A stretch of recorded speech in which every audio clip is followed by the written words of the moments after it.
It was a day much like any other at Willow Creek High School. The morning sun filtered through the tall windows of the classroom, casting a mosaic of light and shadow upon the rows of desks. I sat in my usual spot, third row from the front, trying to focus on the monotony of Mr. Connolly's history lecture.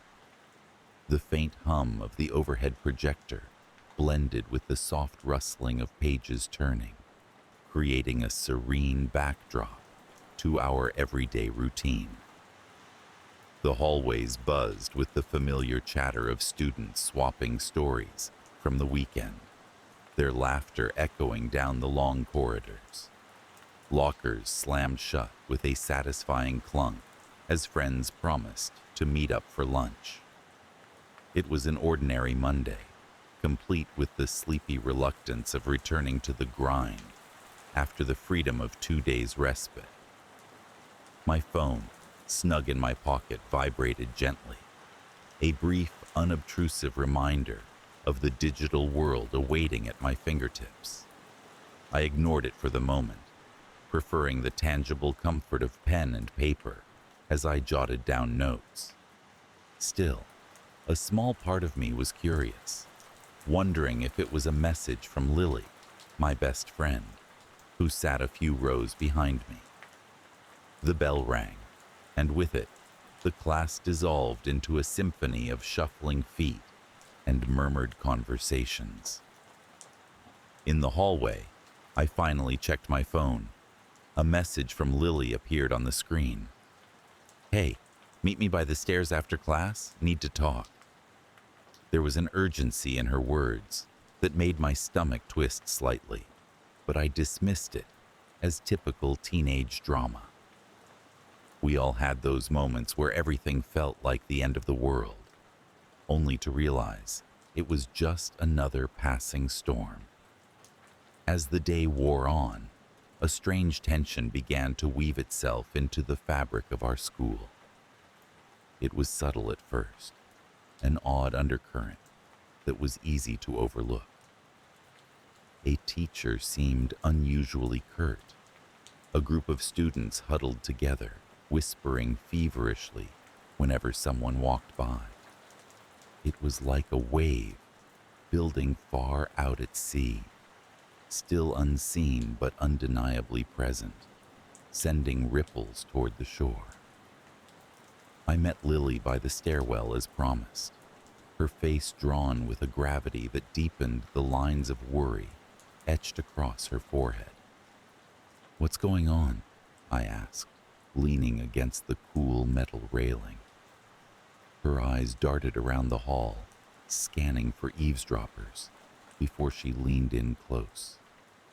"Have you heard?" she whispered, her voice barely above a breath. "There's talk of something happening today, something bad." I felt a chill slide down my spine. "What do you mean? What kind of bad?" She shrugged helplessly, her expression pained. "I don't know exactly. Just people are saying there's going to be a shooting here today." The world seemed to tilt on its axis, sending a jolt of fear racing through me. School was a place of learning, of safety, a bastion where we were free to grow and explore. The idea of violence intruding on that sanctuary was unthinkable, yet here it was, staring us in the face. "Who told you that?" I asked, trying to keep my voice steady. "Messages," she replied, pulling out her phone. "People have been getting these weird texts. I got one this morning. It doesn't say much, just be careful today." That's it. No number, no name. I took her phone, scrolling through the message in disbelief. It was short, but the ominous warning hung heavily in the air between us. Part of me wanted to dismiss it as a cruel prank, yet the anxiety that had taken root in my chest was difficult to shake. We returned to class, but the atmosphere had shifted. More students were on their phones, their eyes wide with the same haunted look I had seen in Lily's. Whispers filled the room, punctuated by the occasional nervous laugh or the snap of a binder being closed too hard. Our teachers tried to maintain the semblance of normalcy, but even they seemed rattled, their voices strained as they attempted to project calm. The morning dragged on, the minutes stretching interminably as we moved from one class to another. Each bell felt like a countdown, a reminder of something looming just beyond our control. I found myself checking my phone compulsively, both dreading and hoping for a new message that might clarify this strange, unsettling situation. During lunch, the cafeteria buzzed with frenetic energy. Students clustered in groups, their heads bent low over their phones, eyes darting nervously toward the entrances. I sat with Lily and a few others, our food untouched, as we exchanged theories, each more far-fetched than the last. It felt like we were trapped in a horror movie, the pupils unwitting characters in a script none of us wanted to follow. Then came the first real disturbance, breaking the veneer of our uneasy normalcy. The school's PA system crackled to life, a voice unfamiliar and distorted by static, echoing through the speakers. "Attention, everyone," it began, monotone and devoid of emotion. "This is a message for all staff and students. Remain calm and stay in your classrooms. This is not a drill." Panic flared like wildfire, a collective gasp rippling through the cafeteria. Faces blanched, movements stilled, and a silence fell that was almost tangible in its weight. My heart thudded painfully, the sound loud in my ears. Around me, the world seemed to slow, each second stretching into eternity. Lily grabbed my arm, her grip fierce and reassuring.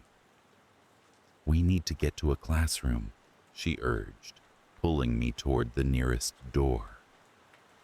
Together, we joined the surge of students filing into the hallway, their movements hurried but strangely orderly, as if some innate instinct had taken over. Our math teacher, Mrs. Carlson, stood at the door, her face pale but composed. She ushered us inside, closing the door firmly behind us. The classroom was packed, the air thick with fear and confusion. We huddled together, a mass of bodies seeking solace in shared vulnerability. Mrs. Carlson tried to soothe us, her voice calm despite the tremor that lurked at its edges. "Everything will be okay," she assured us. "Just stay quiet and wait for further instructions." The moments dragged by, each tick of the clock a reminder of our helplessness. Outside, the school was eerily silent, the usual bustle replaced by a tense stillness. Every sound, a footstep, the creak of a door, was magnified in the quiet, setting nerves on edge. Then, from somewhere within the building, a noise shattered the silence, a single sharp crack that echoed down the halls like the tolling of a distant bell. It was followed by another and another, a sequence of sounds that sent a wave of dread crashing over us. Lily pressed closer, her eyes wide with fear. "What was that?" she whispered, though we both already knew the answer. The school, our sanctuary, was under siege. The whispers and messages were not idle threats. but harbingers of the nightmare now unfolding around us. My mind raced, thoughts tumbling over one another in a frantic attempt to make sense of it all. Time seemed to lose meaning as we waited, the air heavy with anticipation and dread. The periodic sounds continued, each one a reminder of the peril lurking just out of sight. I found myself clutching Lily's hand, the contact grounding me, anchoring me in the midst of chaos. Then, just as suddenly as it had begun, the noise ceased. An oppressive silence descended, the absence of sound as disconcerting as the noise had been. We held our breath, straining to hear any indication of what was happening beyond our small, crowded refuge. Minutes stretched into hours, the tension unbroken save for the occasional whisper or shifting of feet. And then, at last, the PA system crackled again. The same voice as before, though now tinged with a hint of urgency. The situation is under control. Teachers, begin to dismiss students in an orderly fashion. Relief surged through the room, a palpable wave that left us weak and trembling. Yet even as we began to file out, the fear lingered at the edges of our consciences, a shadow that refused to be banished entirely. Outside, the halls were a maze of activity, teachers directing students, police officers speaking quietly into radios. We moved as if in a dream, the reality of what had happened struggling to penetrate the fog of disbelief. It wasn't until we were outside, the cool air a balm against our frayed nerves, that the truth began to sink in. There had been no shooter. The sounds we had heard were the result of a burst pipe, the pressure creating a series of explosive noises that had echoed through the building. The messages, the whispers, the fear, it had all been for nothing. Yet the damage was done, the veneer of safety shattered. The knowledge that our sanctuary could be so easily disrupted lingered like a cold, unwelcome presence. In the weeks that followed, the school returned to normal, the incident chalked up to a bizarre series of coincidences. But for those of us who had lived through it, the fear was a shadow that would never fully dissipate. The texts, it turned out, were part of a cruel prank, a message sent to a few students and spread through the school like wildfire. The police investigated, but those responsible were never found. The anonymity of the digital world allowed them to slip away, leaving behind only the echoes of their malevolent act. I often think back on that day, the way the fear had taken root and grown, fed by whispers and uncertainty. It serves as a reminder of how fragile our sense of security truly is, how easily the mundane can tip into the nightmarish. And though the messages have long since stopped, their ghost lingers, a reminder of the chaos that lies just beneath the surface of our carefully ordered world. In the quiet moments, when the school is hushed and still, I can almost hear their echo, a soft, insistent whisper that promises the unexpected, the unknown, the horror of uncertainty. The dull rhythmic hum of the classroom fan was the only sound that dared interrupt the monotony of another ordinary school day. I sat in my usual spot, the second row from the back, strategically positioned to maintain invisibility, yet close enough to feign interest when necessary. The dull murmur of Mr. Collins's history lecture floated around the room, as uninspiring as the pale yellow walls that surrounded us. The high school was a mundane place, its predictability a comfort for most of us. The bell system dictated our lives, with its shrill commands for movement and repose. Outside, the autumn leaves spiraled down lazily, painting the grounds with an orange and brown tapestry. We were used to this routine, the dance of academia and adolescence, intertwined in a well-choreographed performance. But that day, something felt different. It was a subtle shift, like a change in the wind's direction, impossible to pinpoint, but undeniable. Perhaps it was the way the morning sun filtered through the dusty windows, casting elongated shadows that seemed to move of their own accord. Or maybe it was the peculiar tension in the air, a taut string waiting to snap. As the clock ticked towards noon, the disturbance revealed itself. An announcement crackled through the intercom, the voice of Principal Harris, drenched in an unsettling calm. "Attention students and faculty," it began, each word measured and deliberate. "We are initiating a lockdown procedure. Please remain calm and follow your teacher's instructions." A collective murmur rippled through the classroom, a mixture of confusion and curiosity. Lockdowns were not uncommon, drills designed to prepare us for the outside world's uncertain threats. Yet, something about Principal Harris's tone sent a shiver down my spine.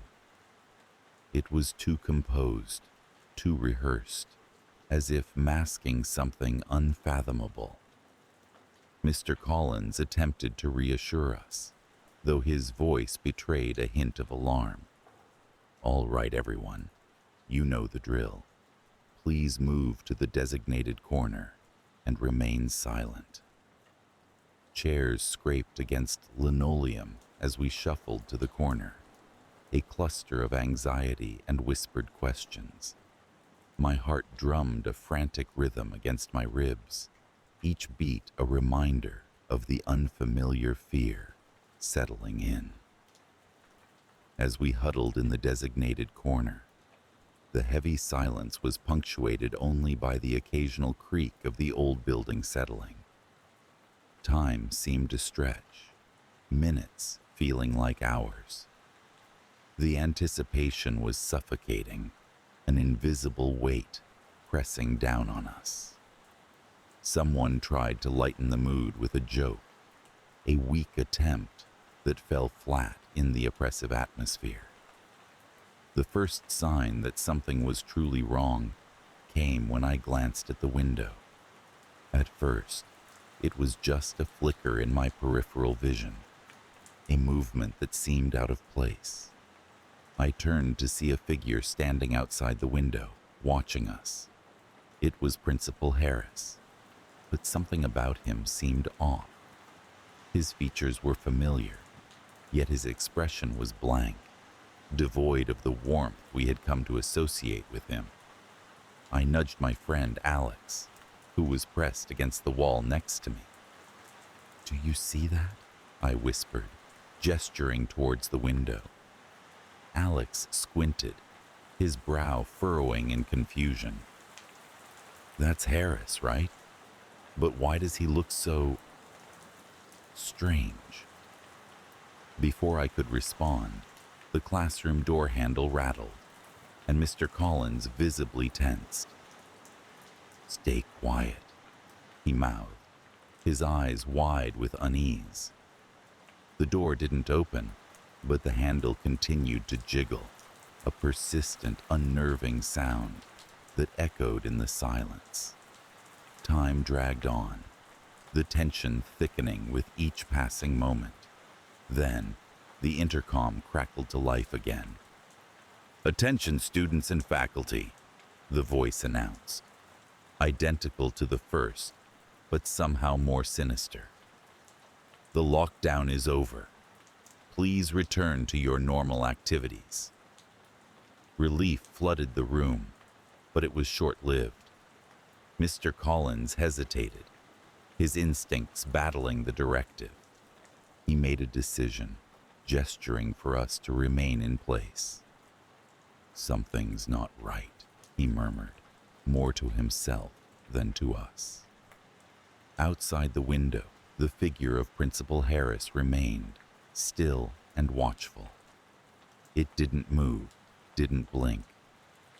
It was as if it were a mannequin, a grotesque imitation of life. The realization struck me like a thunderclap, a chilling certainty settling in my gut. That wasn't Principal Harris. It was something else, something that shouldn't exist. The atmosphere in the room shifted from apprehension to palpable dread. We were trapped, caught in a web spun by an unseen predator. The mimic outside the window was patient, unconcerned by the passage of time. It simply watched, waiting for some invisible cue. Mr. Collins, sensing our growing fear, tried to maintain a semblance of calm. "Stay where you are," he instructed, his voice steady but strained. "I'll contact the administration for confirmation." He moved towards the classroom phone, each step deliberate, while the rest of us remained frozen in the corner. The mimic outside shifted slightly, as if responding to his movements. I held my breath, my eyes fixed on the imposter that wore our principal's face. The minutes crawled by until Mr. Collins returned, his expression grave. "The office isn't answering," he said, a note of frustration creeping into his voice. "We're staying put until we know more." The realization that we were effectively cut off, isolated from any outside assistance, began to sink in. Desperation clawed at the edges of my mind, a primal fear of the unknown that threatened to overwhelm rational thought. The mimic continued its silent vigil, a harbinger of our potential doom. As the day crept into the afternoon, the oppressive atmosphere took its toll. Whispers of dread circulated among us, theories and half-formed ideas as to the nature of the creature outside. Some speculated it was a prank, others murmured about government experiments gone wrong, but no explanation could dispel the fear that clung to us like a second skin. Then, without warning, the lights flickered and died, plunging us into a twilight of shadows and uncertainty. Someone stifled a cry, and Mr. Collins quickly reassured us, his figure barely visible in the dim light. "Stay calm," he urged, though his voice wavered slightly. "We'll be all right." But his words did little to quell the rising panic. In the darkness, our imaginations ran rampant, conjuring images of horrors that lurked just beyond the veil of reason. The mimic outside was no longer visible, but its presence was palpable, a malignant force that thrummed in the very walls of the school. Hours passed, though it felt like an eternity. In the silence, I could hear the beating of my own heart, a frenetic metronome that kept time with the tension in the air. We were trapped in a strange limbo, cut off from the world and at the mercy of an entity that defied comprehension. Then, a sound broke the monotony, a low, resonant hum that seemed to emanate from the very foundation of the building. It was a vibration that reverberated through the floor, sending shivers up my spine. The mimic, it seemed, was not content to simply observe. Mr. Collins moved cautiously towards the door, his silhouette barely discernible against the faint light that seeped in from the hallway. "Stay here," he instructed, his tone a mixture of resolve and uncertainty. "I'll see what's going on." We watched as he opened the door, the creaking hinges a discordant note in the oppressive quiet.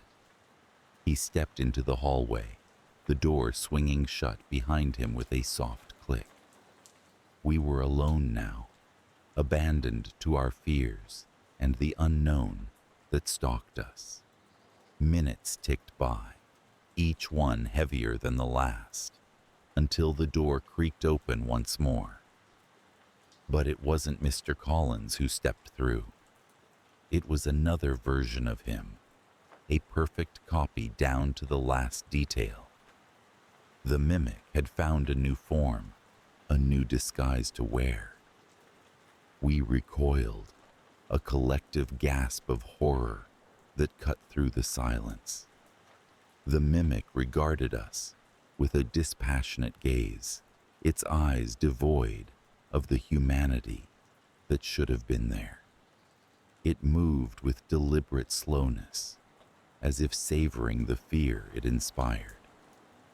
"Everything is fine," it said, its voice an uncanny echo of Mr. Collins. "Return to your seats." But we remained huddled in the corner, our instincts screaming against the command. The mimic's facade slipped momentarily, a flicker of something alien in its expression, before it resumed its charade. It was a grotesque mockery of life, a perversion of everything we knew to be real. The tension in the room reached a fever pitch, a crescendo of fear that threatened to shatter our fragile composure. We were caught in a nightmare, a waking dream from which there was no escape. The mimic's presence was a constant reminder of our helplessness, a specter that haunted our every thought. As the day dragged into evening, the mimic maintained its vigil, a silent sentry that watched our every move.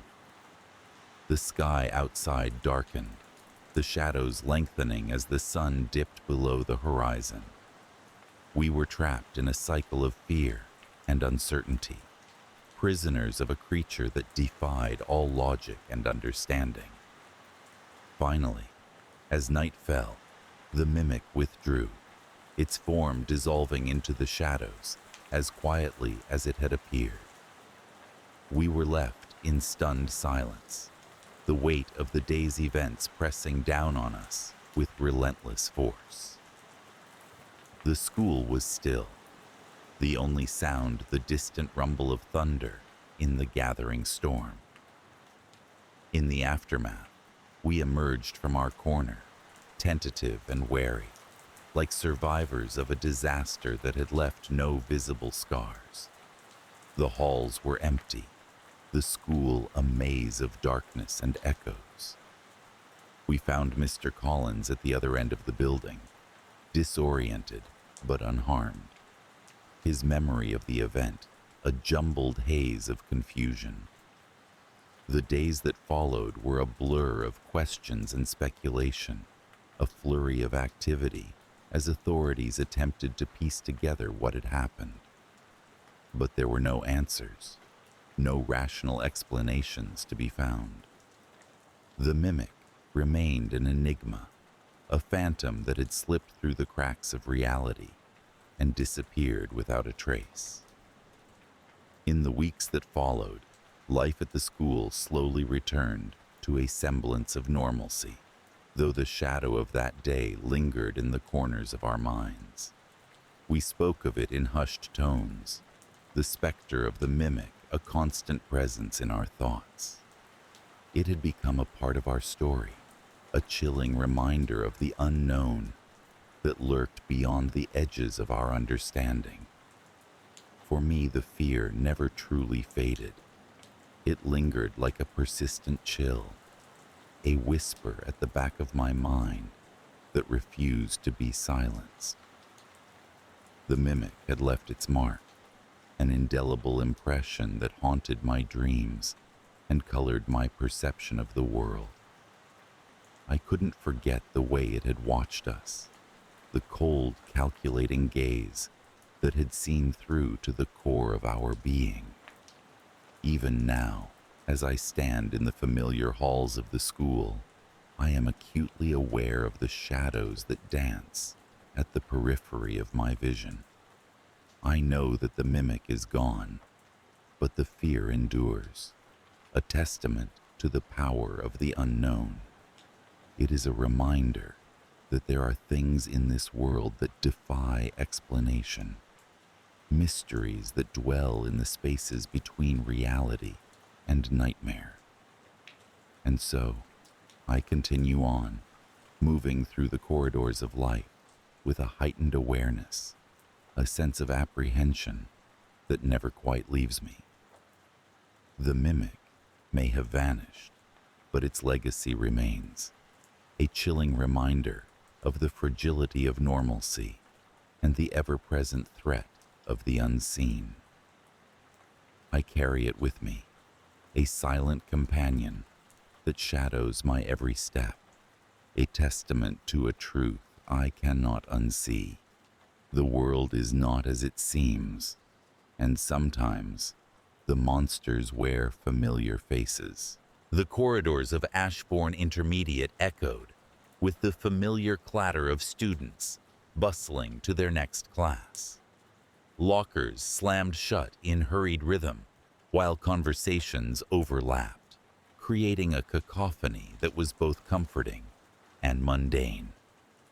I walked these halls every day, a part of the routine yet apart from it, drifting like a ghost observing the world of the living. In many ways, I had grown accustomed to my invisibility, preferring the quiet over the chaotic social exchanges that seemed to exhaust me more than any physical activity ever could. For most, Ashbourne was an ordinary school, complete with its share of pranks, friendships, and adolescent dramas. Yet, beneath its veneer of normalcy, there lay an undercurrent of something else, something darker. I first heard whispers about the murder club during a dull history class. The name alone was enough to spark a curiosity I couldn't ignore, though I only half believed it was anything more than a rumor. Supposedly, it was a secret society within the school, elusive and enigmatic, comprised of members whose identities were closely guarded. Some claimed it was a creative writing group with a morbid name meant to shock, while others insisted it was something far more sinister. My first real encounter with the notion of the murder club occurred on a dreary Thursday afternoon. The weather outside mirrored my internal gloom, with the sky a uniform gray and rain tapping insistently against the windows. I was in the library, my refuge during lunch, when I overheard a hushed conversation between two students at the table behind me. They spoke of a meeting happening that very night, a gathering of the club. My heart quickened at the mention of a location, the old auditorium, said to be haunted and long since abandoned. Underneath my usual calm exterior, a strange thrill took root, fueled by the possibility of uncovering the truth about this secretive group. That night, I found myself standing outside the auditorium, the building looming ominously against the darkened sky. The rain had ceased, leaving the air crisp and charged with anticipation. I hesitated at the entrance, questioning the wisdom of what I was about to do. But something compelled me forward, a force beyond mere curiosity. Inside, the auditorium was bathed in shadows, the air thick with dust and time. I moved cautiously, the floorboards creaking beneath my weight, each sound magnified in the silence. Ahead, A faint glow spilled from beneath a door leading to the stage, and I followed it, drawn inexplicably toward the light. The room I entered was a far cry from the derelict state of the rest of the building. Candles lined the perimeter, their flames flickering and casting long shadows that danced along the walls. Seated in a semicircle were 6 students, their faces partially obscured by masks, save for one, who sat in the center without disguise. His gaze was intense, his presence commanding. It was Max, a senior known for his charisma and intelligence. "Welcome," he said, his voice calm yet resonant. "You found us." His words held an unsettling finality, as though my arrival had been anticipated. The others turned to regard me, their expressions unreadable behind their masks. I felt exposed under their scrutiny, a trespasser in their clandestine world. Max gestured for me to sit, and despite the uncertainty gnawing at me, I complied. As the meeting commenced, I learned that the Murder Club was indeed more than a writing group. They shared stories, elaborate, chilling narratives that blurred the line between fiction and reality.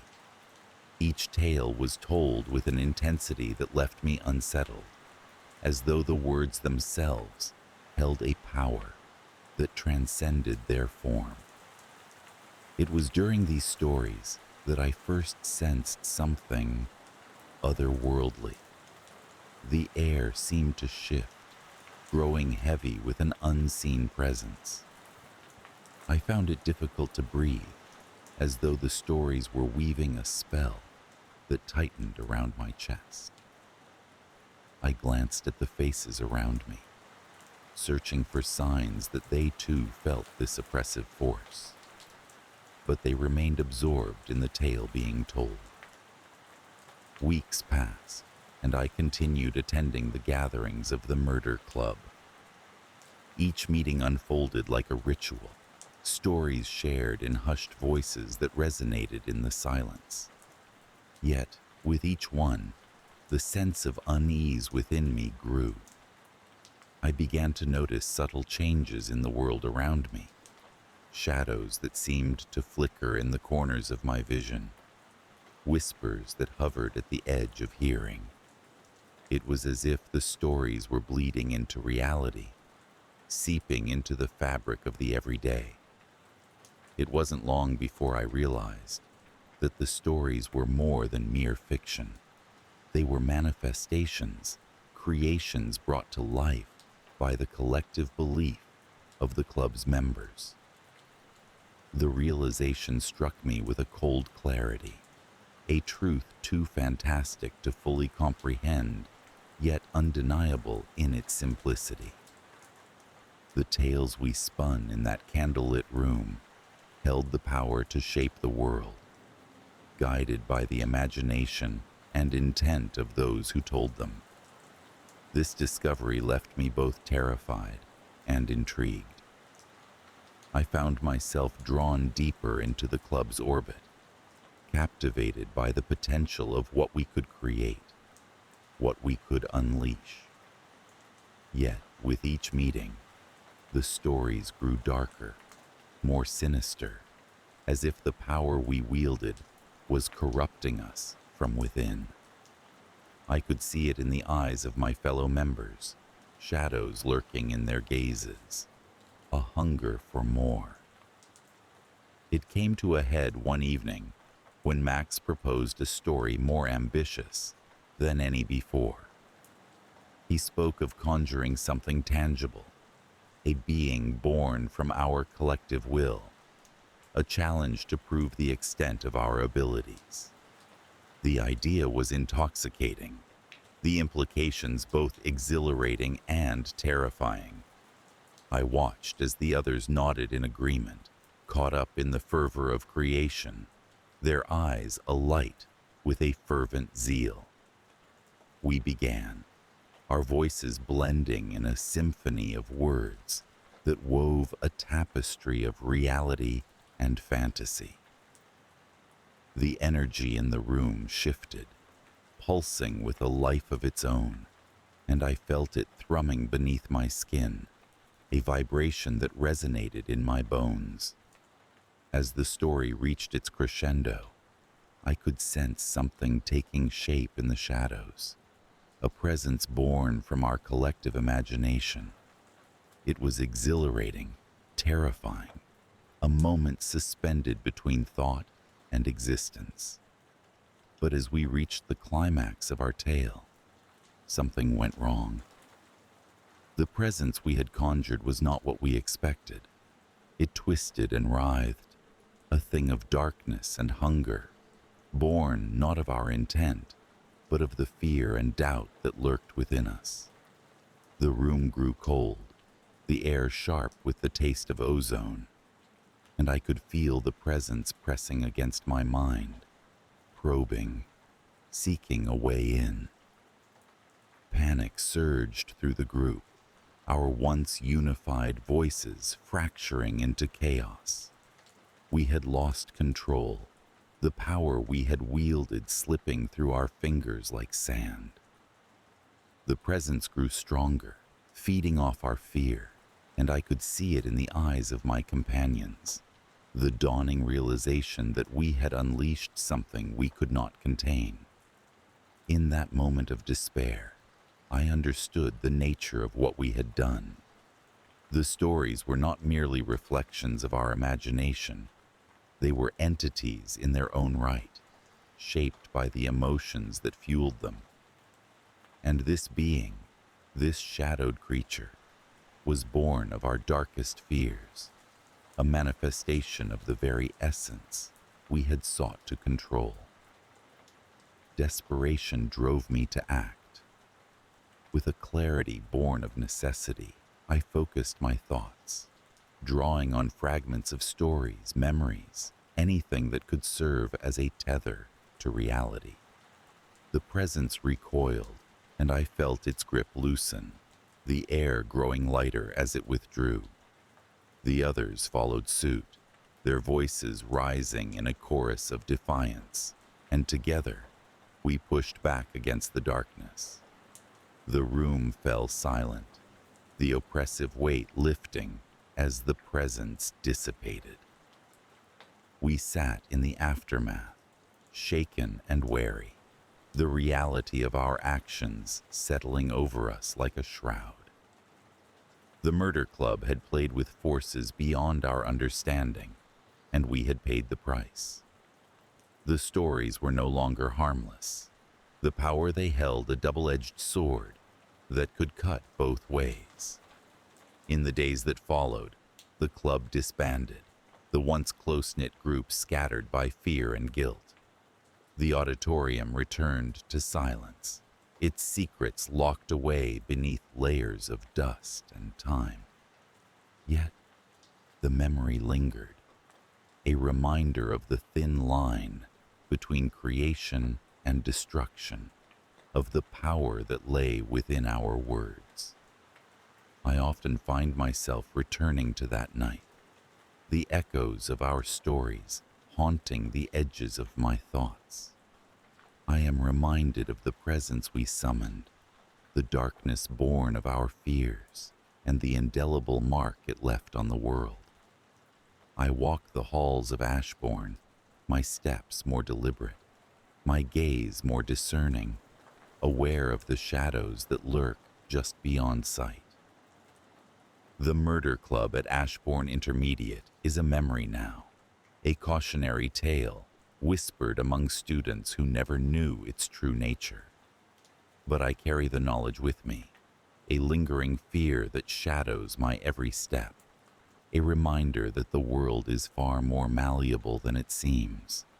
And sometimes, late at night, when the world is quiet and the shadows stretch long and thin, I can almost hear the whispers of stories yet untold, waiting for someone brave or foolish enough to bring them to life once more. The bell echoed throughout the corridors of Ashbourne Intermediate, signaling the end of another school day. Students bustled with the exuberance of youth, their chatter and laughter a constant backdrop to the somberness of the aging building. The school had stood in its place for decades, a testament to the passage of time and the endless cycle of childhood that spun within its walls. The brick exterior was weathered, vines creeping up the sins as if attempting to reclaim the structure for nature. Inside, the linoleum floors gleamed under fluorescent lights, the lockers painted in bright, cheerful colors that belied the building's true age. It seemed like any ordinary day of learning and youthful antics. And for most, that was precisely what it was. However, I was not like most. My name is Eli, and that year I was a 10th grader, navigating the tumultuous waters of adolescence with a profound sense of unease. Ashbourne was my second home, and I had always appreciated its predictability. I took comfort in the routines, the sound of sneakers squeaking down the halls, and the occasional muffled announcements over the intercom. But beneath this veneer of normalcy lay something else, something I had only begun to sense. It all started with a whisper. At first, I thought it was just my imagination, the product of too many late nights reading horror stories under the covers. But the whisper was persistent, a voice that didn't belong to anyone I could see. It started in small moments, tucked into the corners of my mind when I was alone. It would call my name, soft and inviting, almost like a lullaby. Sometimes, it seemed to know things about me that I had never shared with anyone. It was unsettling, yet I found myself drawn to it. As if the voice held secrets I was compelled to uncover. One afternoon, while the rest of my classmates filed out to board the school buses, I lingered, pretending to have forgotten something in my locker. The hallway was nearly empty, and the light slanting through the windows cast long shadows on the floor. I paused, listening intently, anticipating the whisper. As if on cue, it began again, coaxing me to listen. But this time, the voice was accompanied by something else, a sense of presence, as though someone else was there with me. I turned quickly, half expecting to see a shadowy figure lurking behind me, but the hallway remained empty and silent. Disturbed but intrigued, I began staying after school more often, searching for clues. I combed through dusty corners of the library, leafed through forgotten yearbooks, and even ventured into the basement storage rooms, where the air was heavy with the scent of mildew and old paper. The whisper followed me, growing more insistent, leading me deeper into the mystery that Ashbourne Intermediate was hiding. It was during one of these excursions that I discovered the club. It was a rainy Thursday when I stumbled upon them. The usually muffled sounds of raindrops hitting the roof were amplified in the empty halls, echoing like distant drums. I had ventured to the third floor, rarely used except for storage and occasional classroom overflow. I had been drawn by the whisper, clearer than ever, urging me to explore. As I rounded a corner, I heard voices. Real ones this time, not the spectral echo that had been haunting me. Curiosity piqued, I crept closer. The voices were coming from a classroom at the end of the hall. The door was slightly ajar, and I could see the flickering light of candles casting soft shadows inside. I held my breath, straining to listen without being detected. The voices were low, murmuring in a tone that suggested secrecy. They spoke of the club and the next phase, words that sent a chill down my spine. I pushed the door open just enough to peer inside. A circle of students, none much older than myself, sat around a table. In their midst lay an old book, its cover worn and pages yellowed with age. They were all familiar faces from my classes, and yet there was something about their expressions, serene and focused, that seemed different, almost otherworldly. One of them, a boy named Marcus, whom I remembered for his quiet demeanor, was speaking. His voice was calm, yet carried a weight that demanded attention. "Tonight, we will reach out to the others," he said. "We must ensure we follow the instructions precisely." The others nodded, and as they did, a cold breeze seemed to sweep through the room, despite the lack of open windows. I watched, transfixed, as they began to chant, their words unintelligible but rhythmic. The air felt charged, like the moments before a storm. I wanted to step back, to escape before I was noticed, but I was rooted to the spot, as if the very shadows had wrapped around my ankles, holding me in place. And then, for the first time, the whisper came not from within my mind, but from Marcus himself, clear as day. "Eli, we know you're there." My heart jumped to my throat. I stumbled backwards, the door creaking loudly as I did. The students turned, their eyes locking onto mine with a knowing gaze. There was no anger or surprise, only a quiet acceptance, as if they had been expecting me all along. "Join us," Marcus invited, his voice as soothing as the whisper had ever been. "We understand what you seek, and we can help you find it." Caught off guard, I hesitated. The logical part of my mind screamed at me to flee, to put as much distance between myself and whatever this was.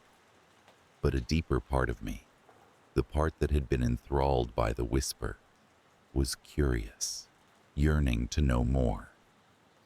With a sense of inevitability, I stepped forward, crossing the threshold into their world.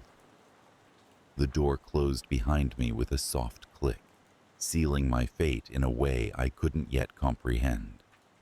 The circle widened to accommodate me. They handed me the book, its pages filled with symbols and words from some forgotten language, and I found that I understood them, as if they had been waiting for me to read them all along. The days that followed blurred into a strange routine. I attended my classes as usual, but my mind was elsewhere, preoccupied with the secrets I was beginning to uncover. The club, I learned, was much more than a mere gathering of curious students. They were a conduit, a bridge between our world and something far older and more powerful. Marcus became my guide, explaining that the whisper, the voice that had led me to them, was the same force they had come to know. It had chosen us, he said, for reasons we might not fully understand, but must accept. The rituals were a means of communication, an invitation to the entities that existed beyond the fabric of our reality. As we delved deeper into the club's practices, strange things began happening around the school. Lights flickered more often, and shadows seemed to stretch and sway unnaturally. Yet no one else seemed to notice, as if an invisible barrier separated us from the rest. We were becoming a part of something larger, something that transcended the mundane existence we had known. My nights were filled with dreams, vivid and unsettling. I walked through endless corridors that spiraled into nothingness, heard voices not my own whispering secrets I couldn't fully grasp. Each morning I awoke with a sense of dread and anticipation, knowing that each day brought us closer to the culmination of our efforts. The climax came on a night when the moon hung low and full, casting an ethereal glow over Ashbourne. We gathered in the same dimly lit room, the candlelight flickering against the oppressive darkness outside. Marcus explained that tonight we would attempt the final step, the ultimate communion with the other side. The air was electric with anticipation and anxiety. As the ritual began, the temperature in the room dropped noticeably. Our breath came out in visible puffs, mingling with the smoke from the candles. We joined hands, forming an unbroken circle as Marcus led us in the chant. The words felt heavy on my tongue, yet familiar, as if they were a part of me. And then it happened. The room shuddered, a low thrumming sound vibrating through the floor. The shadows around us twisted, coalescing into shapes that defied logic. A presence filled the space, enveloping us with its vastness. It was both beautiful and terrifying, a force beyond comprehension. And for a brief moment, I understood everything. The whispers, the rituals, the hidden truths of the universe. But as quickly as it had come, the connection snapped, leaving us gasping in its wake. The room returned to its former state, the candles burning down to stubs. We sat in silence, the enormity of what we had experienced settling over us like a heavy shroud. The days that followed were marked by an unsettling calm. We spoke little of the events, each of us grappling with what we had seen and felt. The whisper that had once been my constant companion was silent now, leaving a void that was almost tangible. Life at Ashbourne resumed its normal rhythms, yet nothing felt the same. I saw the world through different eyes, aware of the unseen layers that lay beneath the surface. The club disbanded, our purpose seemingly fulfilled, yet a lingering fear remained. We had touched something profound, and I couldn't shake the feeling that it had left a mark on us, on me. Sometimes, when I am alone, I feel a shadow pass over me, a reminder of that night and the world we had glimpsed. It is a silent promise, or perhaps a warning, that the story is not yet over. And in the quiet spaces between thoughts, I wait, listening for the whisper's return, knowing that one day it will call to me again. The abandoned school loomed in the distance like a forgotten relic of a bygone era. Broken windows, their edges softened by time and neglect, stared out like hollow eyes onto the overgrown playground where silence reigned, interrupted only by the occasional rustle of leaves. For years, the building had been an object of local lore, a place where the boundaries of the ordinary world frayed at the edges and mysterious tales took root.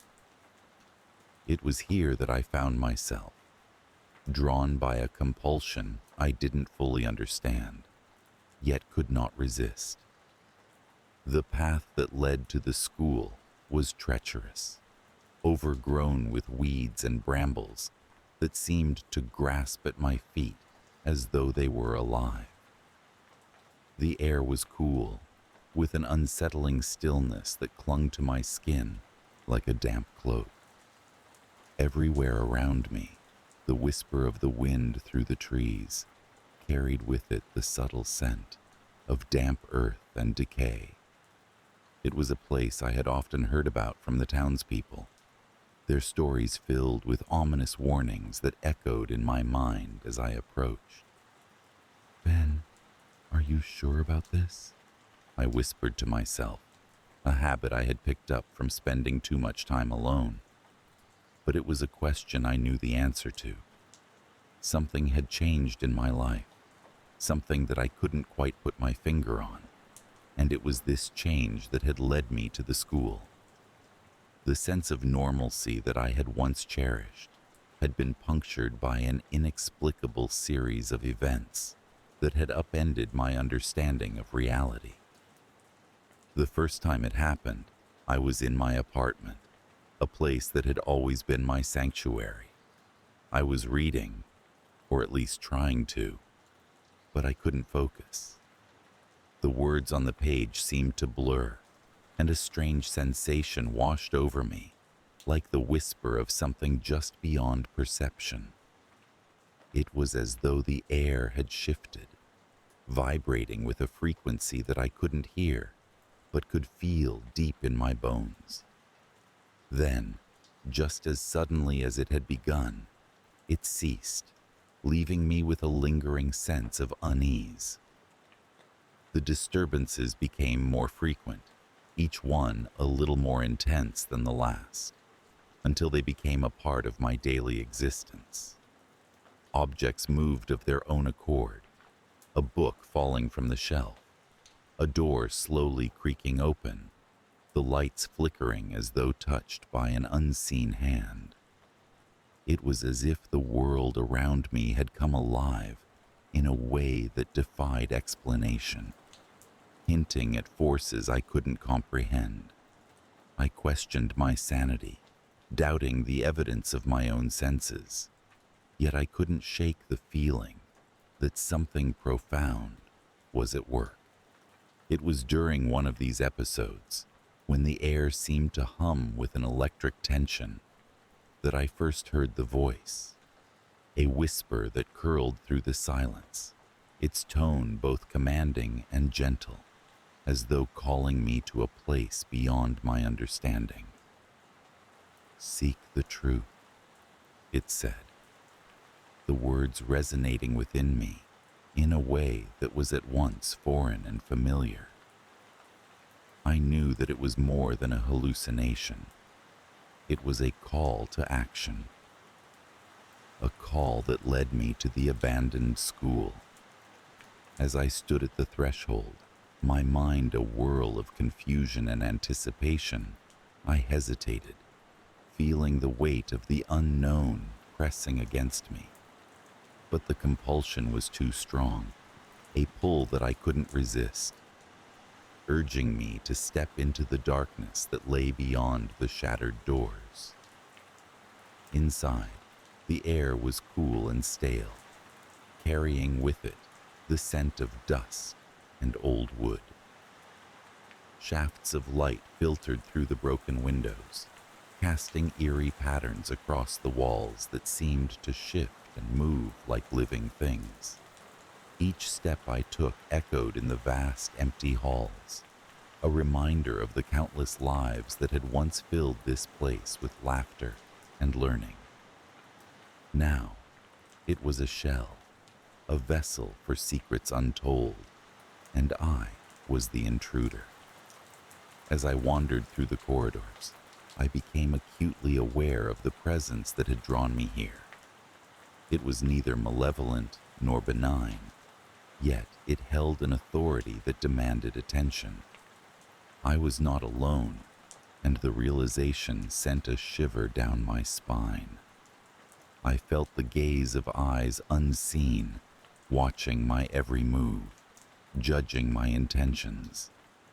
Yet, despite the fear that gripped me, I continued on, driven by a sense of purpose that I couldn't quite articulate. It was in one of the classrooms, the desks overturned and scattered like forgotten relics, that the air shifted again. This time, it was more intense, a palpable energy that crackled through the space with a force that set my heart racing. From the shadows, they emerged. Figures formed from the very darkness itself, their shapes indistinct, yet undeniably present.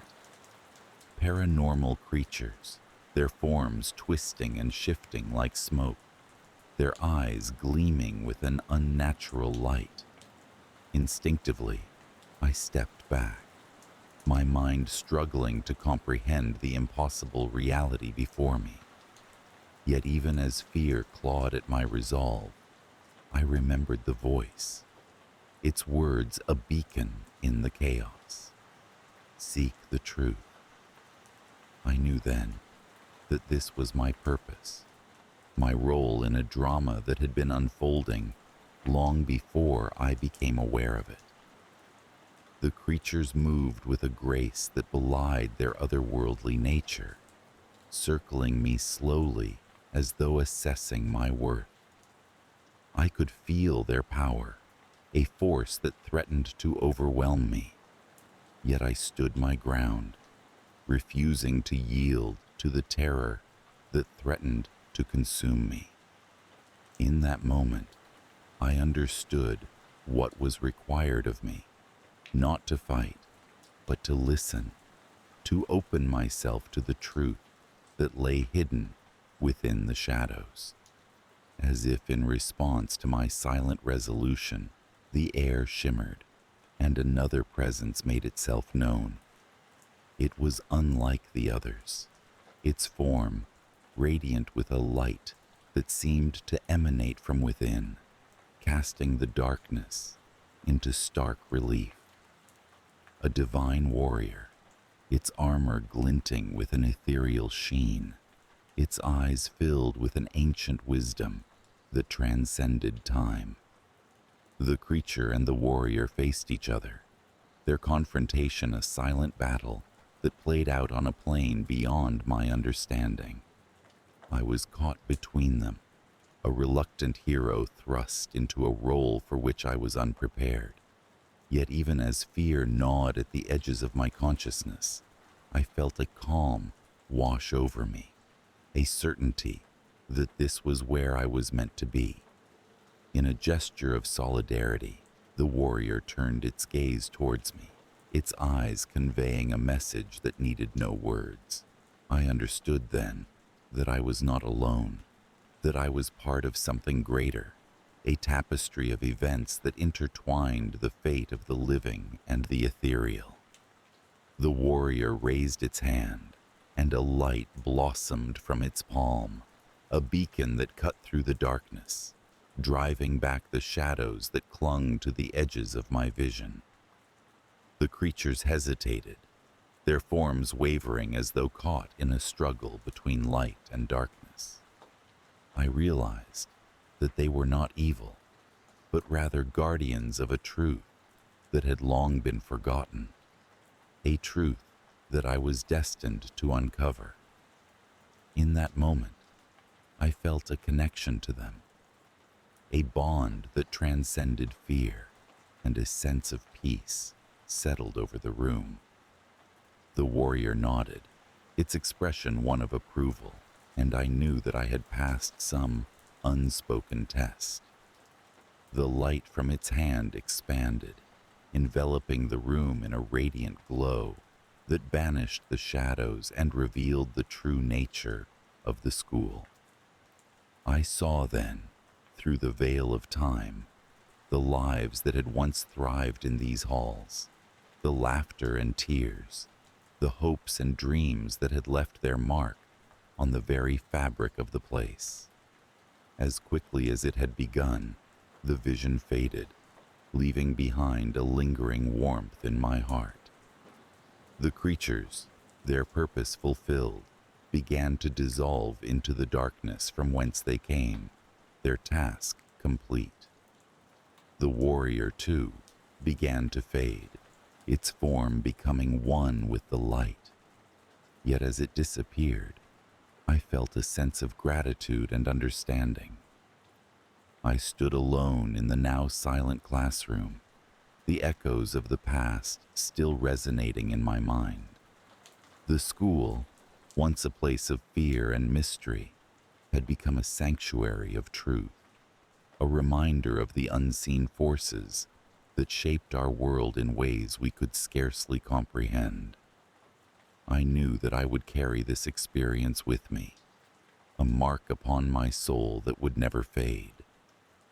As I left the school, the cool air of the outside world wrapped around me like a familiar embrace. The path that had once seemed so foreboding now lay clear before me, a testament to the journey I had undertaken. The world beyond the school had not changed, yet I had, my understanding of reality, forever altered by the events of that day. Though the disturbances that had plagued my life ceased, replaced by a newfound sense of peace, the lingering fear remained, a reminder of the vast unknown that lay beyond the veil of our existence. I had glimpsed it, faced it, and emerged transformed. The voice, the creatures, the warrior, all were now a part of me, guiding me towards a destiny I had yet to fully understand. In the quiet solitude of my apartment, I reflected on the events that had led me to the abandoned school. I knew that I had been chosen, not as a hero in the traditional sense, but as a witness to the hidden truths that lay beneath the surface of our world. And though the future remained uncertain, I found solace in the knowledge that I was not alone, that the light would guide me through the darkness, and that the truth, once revealed, could never be forgotten. I always thought of Maine as a quiet sanctuary, a place where the whisper of pine trees and the gentle crash of ocean waves could lull even the most troubled soul into a state of tranquility. It was here, nestled among the rugged cliffs and serene beaches, that I spent my childhood. Growing up, I would lose myself in the rhythm of the sea, the hypnotic ebb and flow that promised constancy in a world that seemed to be spinning ever faster. My parents, Ellen and David, were the stalwart anchors of my life. Their love was a beacon, guiding me through the choppy waters of adolescence. They weren't perfect, but their imperfections were as familiar to me as the worn grooves of the kitchen table where we shared countless meals. My father, with his penchant for late-night philosophical debates, and my mother, whose laughter could chase away even the darkest clouds, wove together a tapestry of normalcy that I clung to with both hands. It was a crisp autumn morning when the first threads of that tapestry began to unravel. I remember the chill in the air, the way it nipped at my skin as I pulled my jacket tighter around me. I was in my final year of college in Florida, savoring the last few months of freedom before the world expected me to don the mantle of adulthood. My phone buzzed, slicing through the tranquil morning with an urgency that was palpable even through the digital screen. A Florida number, unfamiliar, glaring at me from my phone. Hesitant but curious, I answered, "Is this Alex?" The voice on the other end was curt, official, and lacking in the warmth I had come to associate with greetings. My heart skipped a beat, a premonition of the storm yet to come. "This is Officer Reynolds with the Maine State Police. I'm afraid I have some troubling news regarding your parents." In a breath, my idyllic world cracked. Words like arrest and investigation blurred into a cacophony of disbelief. My parents? Involved in criminal activities?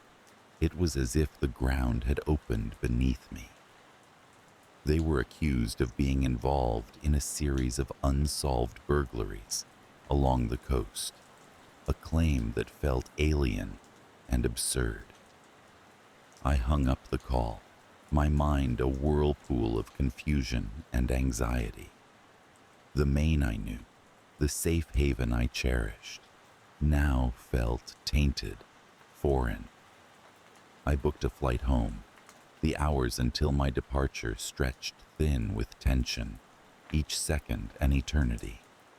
Back in Maine, the golden leaves fell like silent witnesses to the chaos unfolding in my life. As I approached our home, a quaint cottage overlooking the Atlantic, I was met with the sight of police tape and unfamiliar faces. It was a scene from a movie, surreal and detached from reality. Inside, the house bore the marks of a recent search. Drawers left ajar, papers scattered like leaves, photographs turned face down, as if ashamed. I felt a deep, hollow emptiness, like the echo of a memory fading into oblivion. Determined to make sense of the madness, I sought out Officer Reynolds. He was a stocky man, with kind eyes that seemed at odds with his professional demeanor. "Alex, your parents are being held pending further investigation. We understand this is difficult, but we need your cooperation." "What did they actually do?" I asked, my voice barely a whisper amidst the roaring sea of uncertainty that filled my mind. Reynolds sighed, his expression softening. "We received an anonymous tip linking them to a string of burglaries. Items from recent thefts were found in your house during the search. I know this is hard to understand, but everything points to their involvement." It was then that the first seed of doubt took root.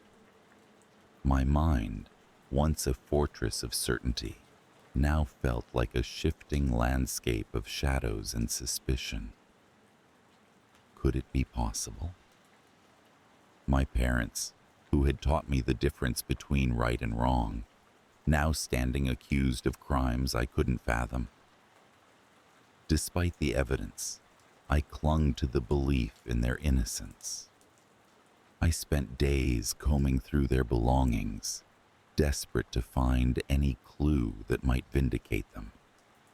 As the hours ticked by, I began to notice things, small inconsistencies that whispered of a deeper mystery.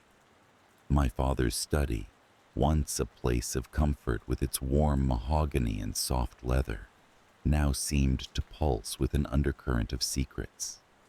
I discovered a set of receipts tucked into the pages of a book on philosophy, dated around the times of the burglaries.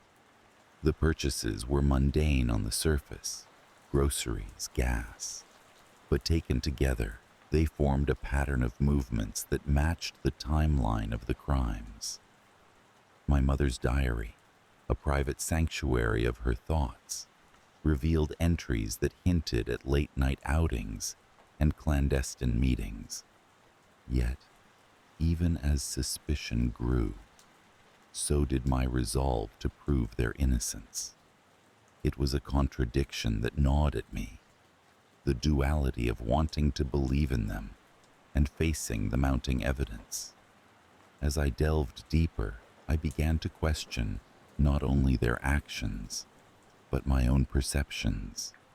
Memories of my childhood, once clear and vivid, became murky, tainted by doubt.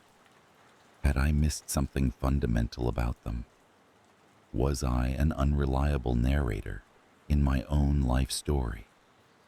My friends in Florida reached out, their voices a lifeline amid the chaos. They tried to offer comfort, but I could hear the hesitation, the doubt that crept into their words like a shadow. I found myself withdrawing, the fear of judgment and misunderstanding too great a burden to bear. Days turned into weeks, and the investigation continued. a relentless tide that eroded my faith. The media caught wind of the story, their sensational headlines casting my parents as villains in a drama that seemed to have no end. I was a captive audience, watching as their lives, and mine, were dissected and displayed for the world to see. As Christmas approached, the festive cheer felt like a cruel joke. The lights and decorations, once a source of joy, now mocked me with their brightness. It was in this state of mind that I journeyed once more to Florida, seeking refuge in the familiar warmth and sunshine. Yet, even there, the specter of doubt followed me. I was haunted by a recurring dream, a twisted version of my childhood home, where rooms shifted and walls whispered secrets I couldn't quite grasp. I would wake in a cold sweat, the feeling of being watched, lingering long after the dream had faded. It was during one of these restless nights that I received a call from Officer Reynolds. "We've made a breakthrough," he said, his voice tinged with excitement but tempered with caution. "We've identified the true culprits, your parents. They're innocent." The relief that washed over me was overwhelming, a flood of emotion that left me shaking. Reynolds explained that a group of criminals had used our house as a base, planting evidence to throw off suspicion. My parents, in their unknowing trust, had been caught in the web of deceit. I returned to Maine, my heart buoyed by the news. But as I stepped into our home, I found that the shadows were not so easily dispelled. The ordeal had left scars, invisible yet profound. My parents were free, their names cleared, yet I couldn't shake the feeling that something fundamental had changed.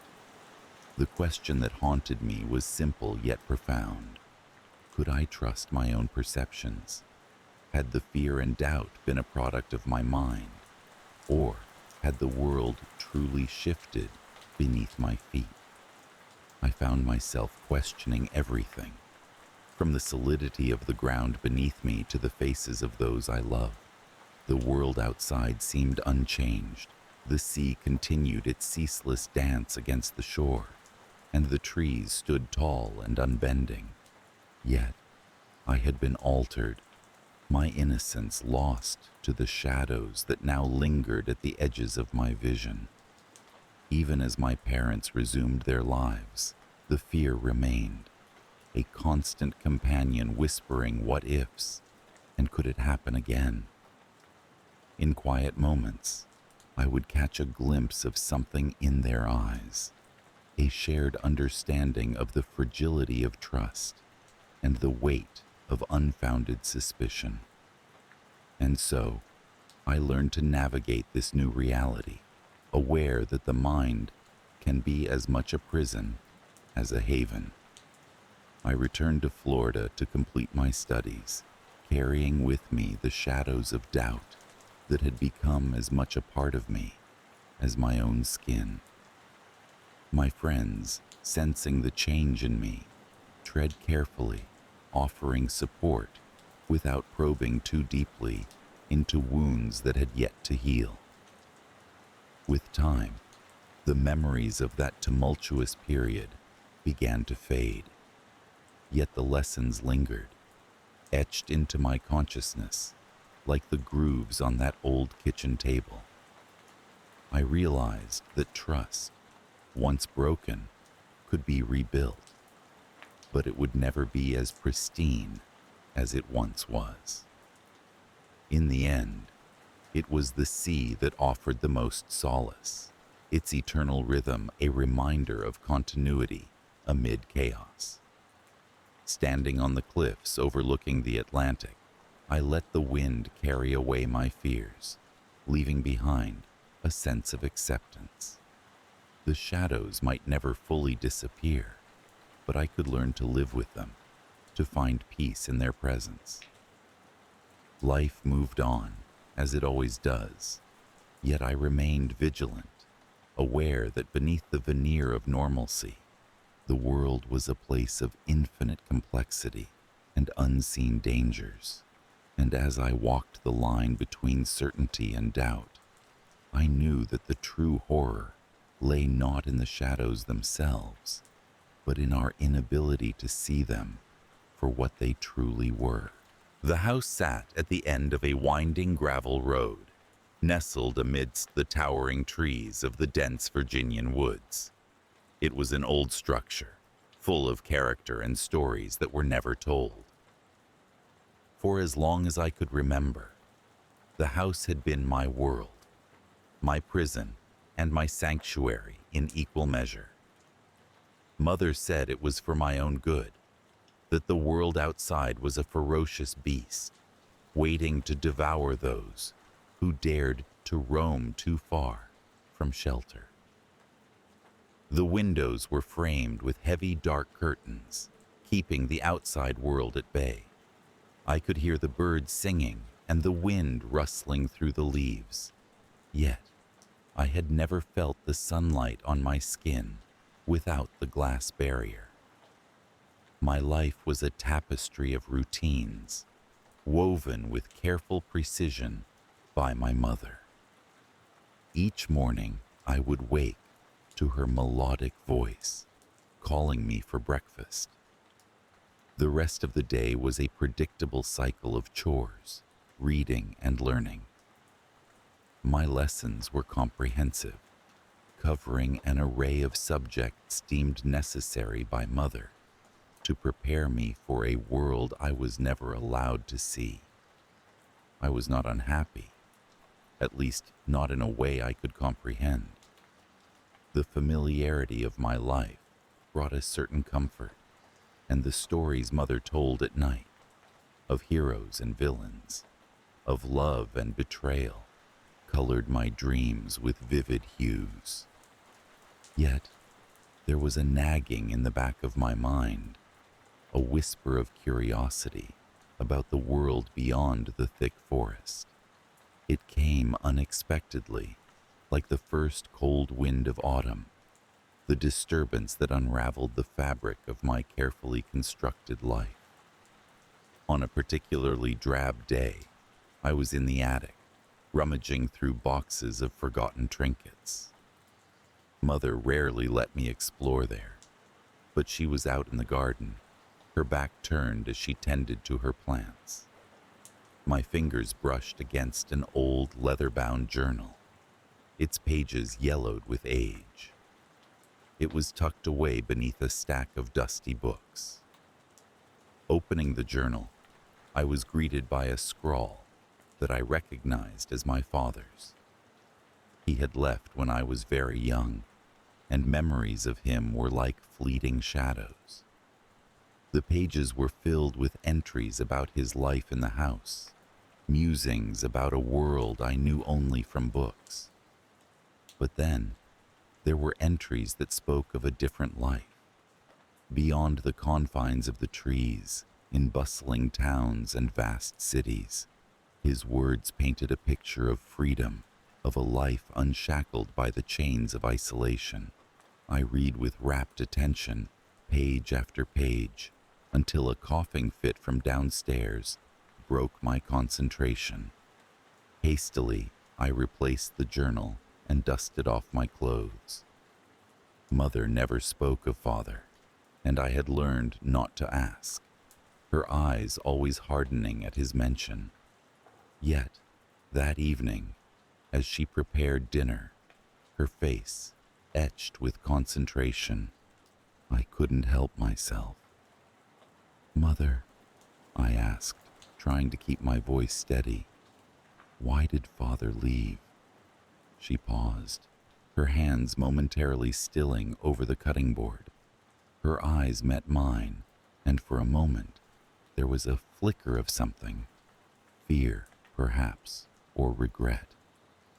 But then it was gone, replaced by the familiar warmth she always wore, like a mask.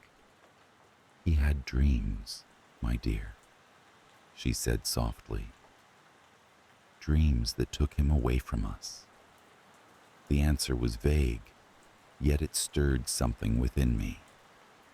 That night, as sleep eluded me, I thought of Father's dreams, of the world he had once been a part of, and a seed of yearning took root in my heart. The following days were a blur of restlessness.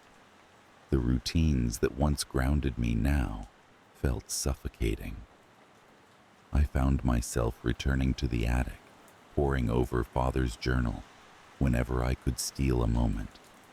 Each entry was a window to a world I longed to experience, but with each secretive reading, the weight of my guilt grew heavier.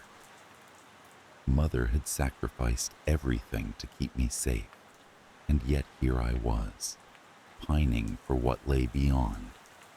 The escalation was inevitable.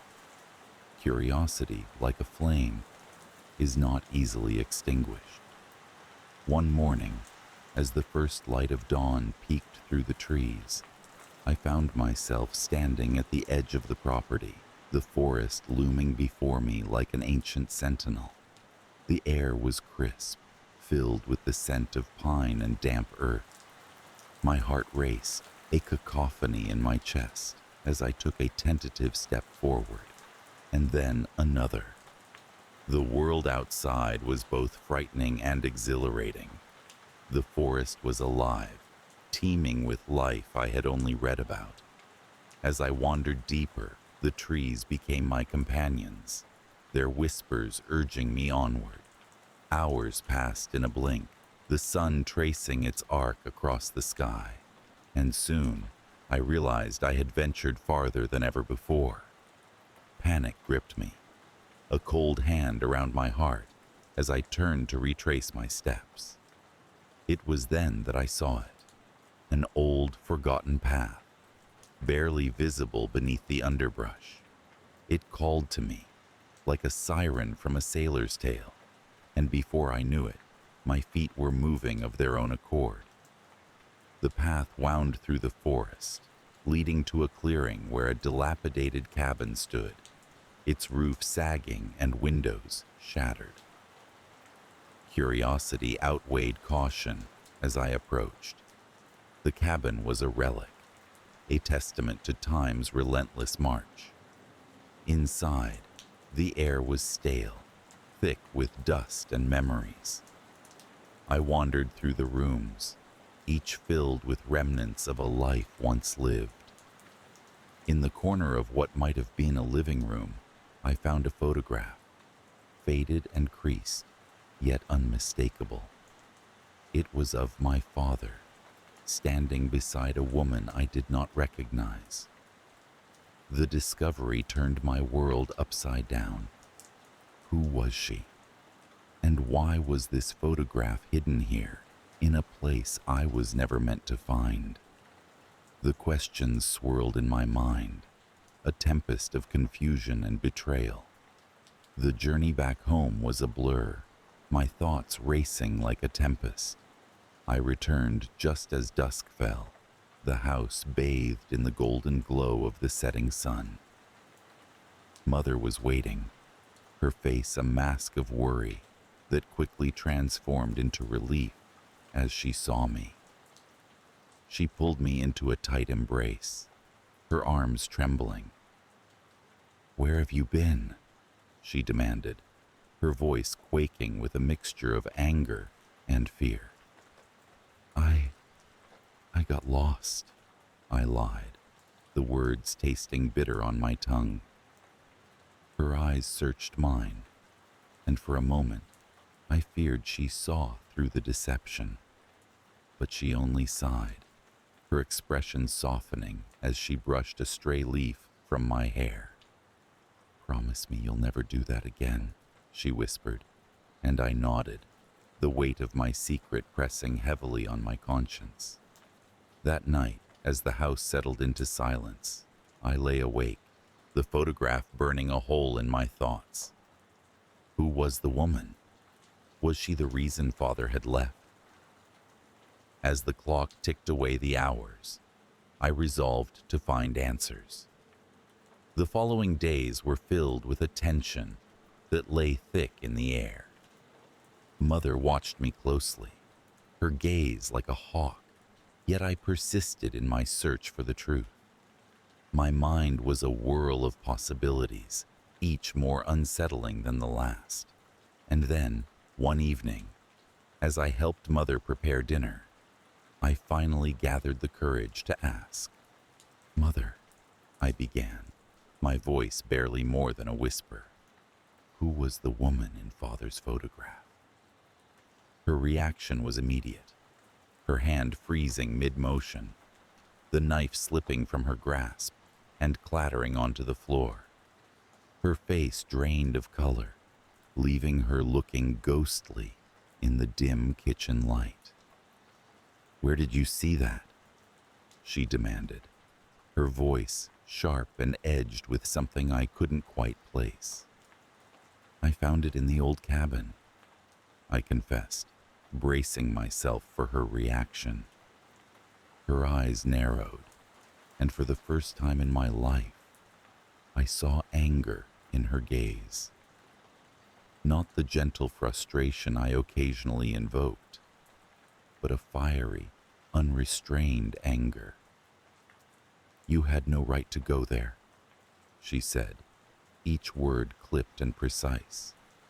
"I just wanted to know the truth," I implored, my voice breaking. "The truth?" She laughed then, a hollow, bitter sound. "The truth is, some doors are better left unopened." I didn't understand, but I knew better than to press further. The conversation ended abruptly, the silence between us a chasm. Yet, the seed of doubt had been planted, and it grew, flowering into a resolve to uncover the life my father had left behind. As the days passed, Mother's demeanor softened, but the unspoken tension remained. I continued to wander the woods, drawn back to the cabin time and again. Each visit unearthed new fragments of a life I had never known. Letters, photographs, trinkets, and with each discovery, my picture of Father and his mysterious companion grew clearer. The climax came on a stormy night, the sky a tumult of thunder and lightning. I awoke to the sound of wind howling through the trees, rattling the windows with a fury that mirrored the tempest within me. Unable to sleep, I found myself drawn once more to the attic, to Father's journal. As the storm raged outside, I read through his entries, the words a balm to my restless mind. And there, between the well-thumbed pages, I found it. A letter addressed to me. My hands trembled as I unfolded it, the paper fragile with age. His words were a revelation, explaining his decision to leave, his love for me, and his hope that one day I would understand. The storm had subsided by morning, leaving the world washed clean and new. I descended the attic steps, the letter clutched tightly in my hand. Mother was waiting, her expression weary, yet resigned. She must have seen the change in my demeanor, the newfound resolve that burned within me. "I know," I said simply, holding out the letter. Her eyes scanned the page, and as she read, her shoulders sagged, the fight leaving her in a rush. "I only wanted to protect you," she murmured, tears glistening in her eyes. "I know," I replied, understanding dawning, yet the yearning for freedom remained undiminished. In the weeks that followed, a new understanding bloomed between us. Mother began to share stories of her own, of the life she had once dreamed of sacrifices made in the name of love. The house, once a cage, now felt like a cocoon, a place of healing and transformation. Yet, the forest still called to me, a siren song that promised adventure and discovery. And though I knew I would one day answer its call, for now, I found solace in the knowledge that my father's dreams lived on in me. Lingering fear remained, a shadow that clung to the edges of my consciousness. The fear of the unknown, of stepping beyond the safety of the trees. But it was tempered by hope, by the belief that I could forge my own path, unbound by the chains of the past. And so, life continued, a delicate balance between the world as it was and the world as it could be. I was no longer the sheltered child, ignorant of the world beyond. Instead, I stood on the precipice of possibility, the horizon stretched out before me, waiting to be explored. I was born in a world that never saw the light of day. From my earliest memories, my existence was confined to the thick concrete walls of our underground bunker. My entire universe was dim and narrow, punctuated only by the electric hum of fluorescent lights that hung like dull stars above our heads. Here, reality was defined by the echoing footsteps on cold floors and the persistent, unchanging air that had long since lost any hint of freshness. Despite the oppressive nature of our home, I had never questioned its purpose. Mother was our guide, our protector, our world. She was everything to us, her voice a constant echo that shaped the very fabric of our daily lives. Her rules were simple, her expectations clear. She provided for us with an unwavering devotion that was as steady and immovable as the walls around us. In her presence, there was safety. In her embrace, there was warmth. Outside, Mother said, the world was a savage place. She spoke of chaos and ruin, of toxic skies and merciless storms that ravaged the surface. We were sheltered from this hellish landscape, safeguarded by her love and our subterranean refuge. It was a comfort and a burden, knowing nothing beyond what she allowed us to see. Life followed a predictable routine. Breakfast was at dawn, the hours marked by the rhythmic ticking of the old clock perched above the mantel in our common room. We learned what Mother taught us, which was mostly about survival, manners, and the history of the world outside, as she framed it.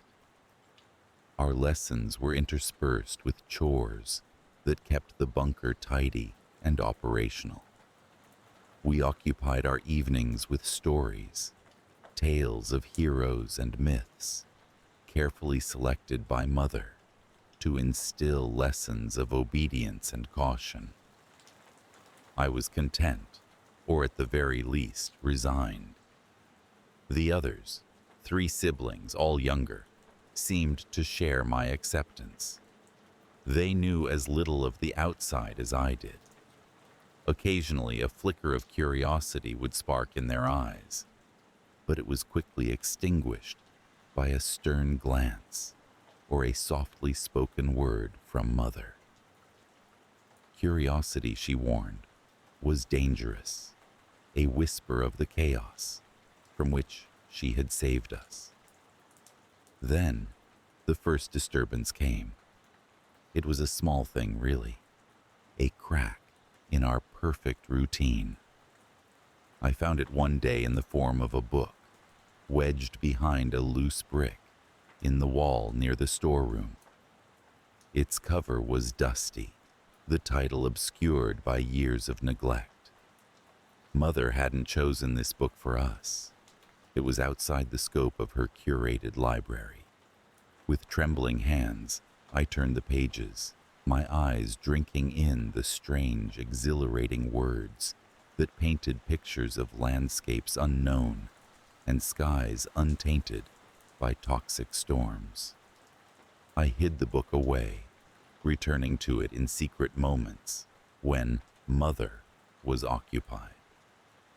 Each time I read, the world Mother described seemed to fracture slightly, revealing glimpses of something more vibrant, more alive than the drab monotony of concrete and artificial light. I began to wonder, to question. Was it possible that Mother might be wrong? The escalation was gradual. I started to notice things, small discrepancies in Mother's teachings. Her stories of ruin and danger clashed with the vibrant imagery from my secret book. I began to feel a subtle shift in our interactions, an underlying tension I hadn't perceived before. Mother's gaze lingered a moment too long. Her smiles seemed strained, as if holding back something she dared not reveal. The others noticed my distraction. They asked questions I couldn't answer, their innocent inquiries stoking the embers of my doubt. I tried to keep them from the book, fearing what might happen if Mother discovered our transgression. But curiosity, once ignited, is a difficult flame to extinguish. One evening, as we sat around the table for dinner, the air seemed to thicken with unspoken words. Mother talked as usual, her voice smooth and even, but there was an edge to it, a sharpness that cut through the familiar cadence. Her eyes met mine, lingering with a weight I couldn't decipher. I felt exposed, as if she could see through me, see the forbidden knowledge I harbored. That night, the walls of our sanctuary seemed closer, more confining. I lay awake, listening to the soft breathing of my siblings, fighting an internal battle between my loyalty to Mother and the unsettling truths I'd uncovered. The climax came swiftly, a crescendo of events that shattered the fragile peace of our existence. It began with a simple question, one my youngest sibling posed as we gathered for our morning lessons. "Mother," he asked, his voice guileless and clear, "why can't we ever go outside?" The room fell silent, the question hanging in the air like smoke. Mother paused, her expression unreadable, before she responded.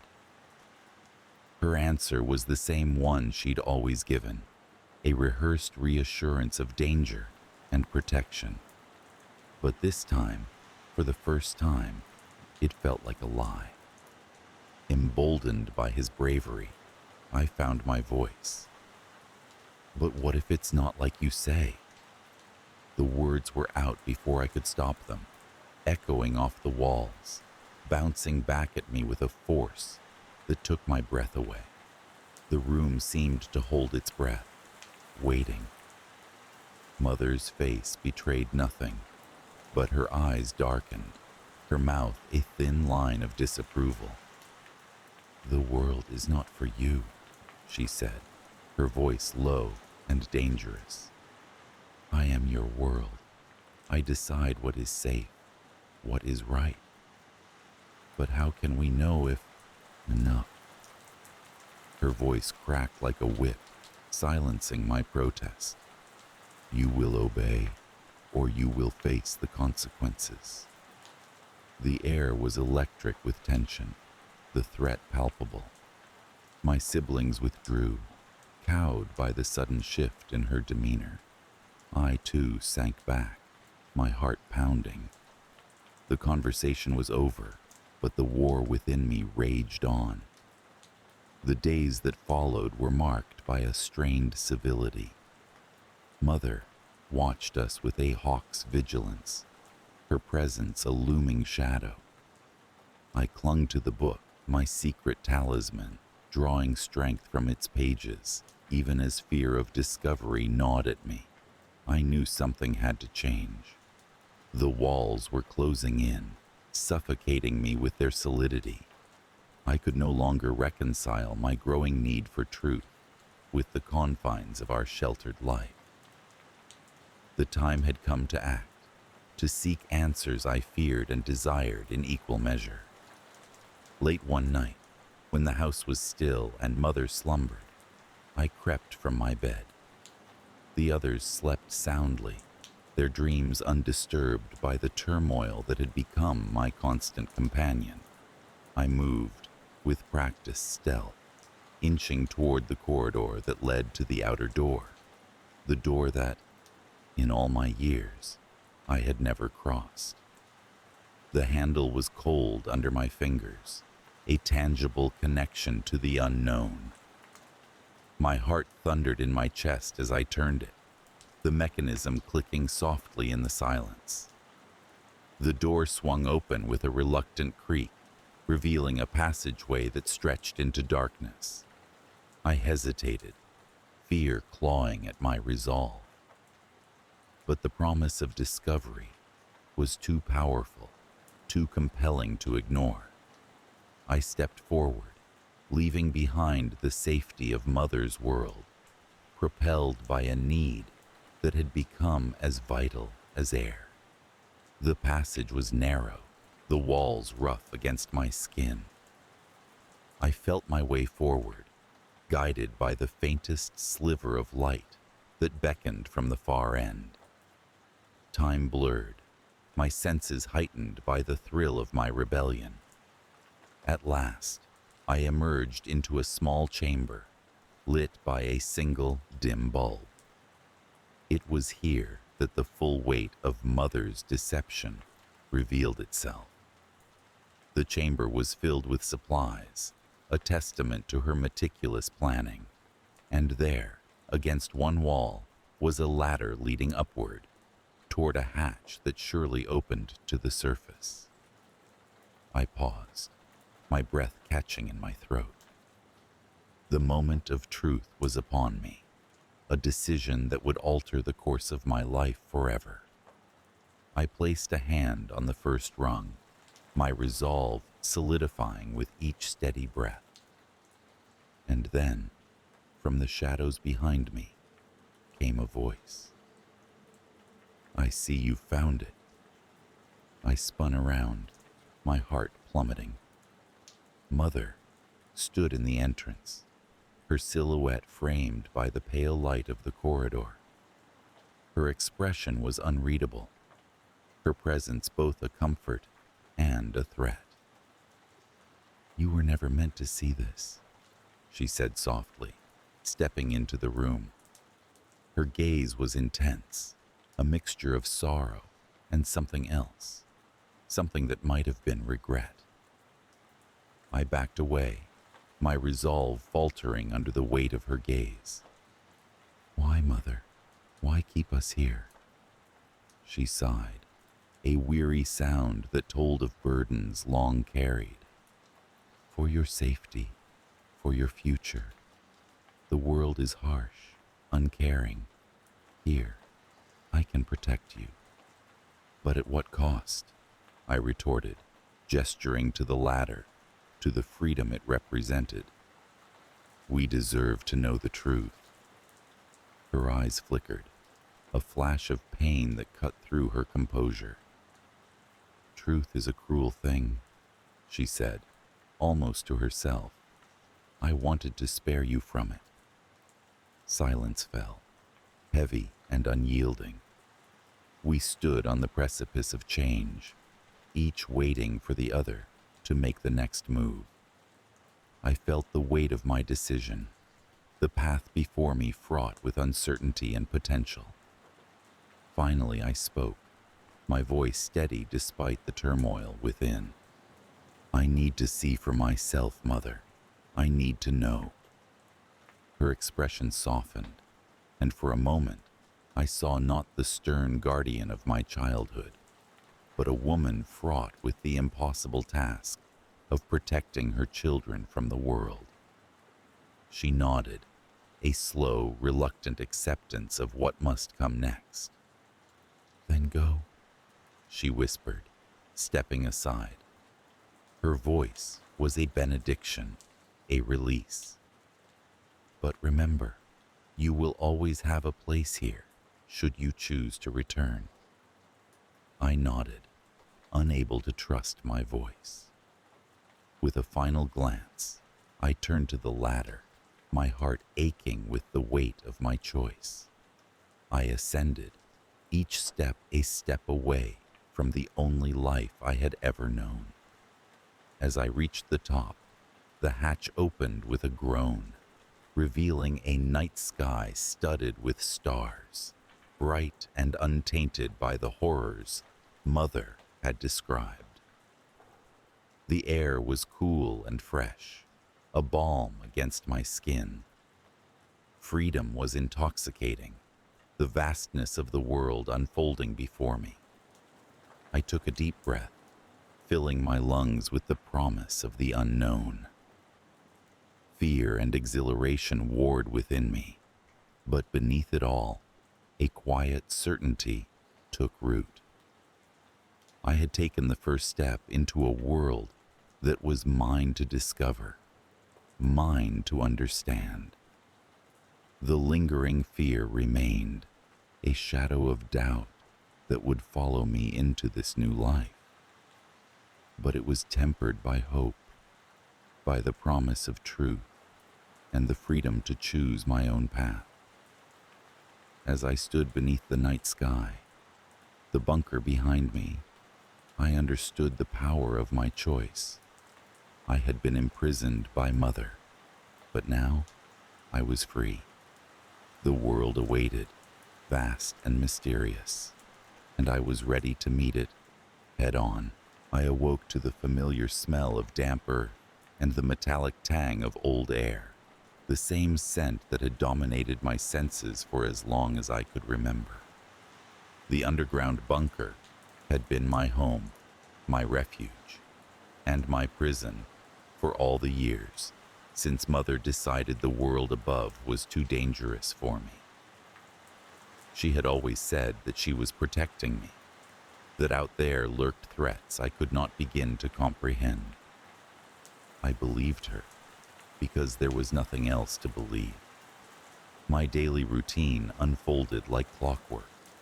Every morning, I would rise from my cot and shuffle over to the small basin to wash up with the tepid water Mother collected from a rusted spigot.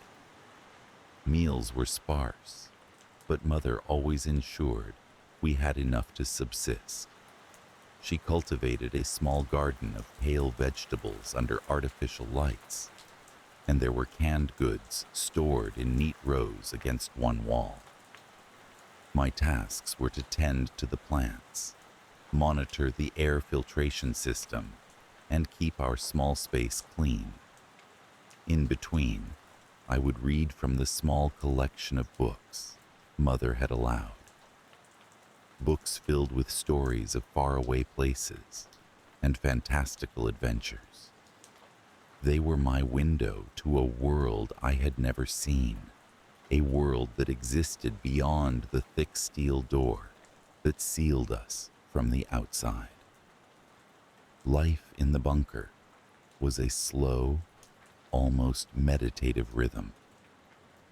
There was comfort in its predictability, but there was also a lingering unease, something I could not quite place until the first disturbance shattered my complacency. It began with a subtle change in the air, a faint whiff of something foreign and unsettling. At first, I dismissed it as a figment of my imagination, a product of too many nights spent dreaming of open skies and fresh breezes. But the scent persisted, a creeping invasion that gnawed at the edges of my awareness. I mentioned it to Mother, expecting her to dismiss my concern. Instead, she stiffened, her eyes narrowing as though I had uttered a forbidden word. She spent the next hours checking every corner of the bunker, her movements quick and precise, a silent testament to her own mounting anxiety. The air felt thick with unspoken fears, and I couldn't shake the feeling that something was terribly wrong. Days passed, and the disturbances grew. Strange noises echoed through the bunker at odd hours, metallic clangs and whispers that seemed to originate from the very walls. Mother told me it was just the old structure settling, nothing to worry about.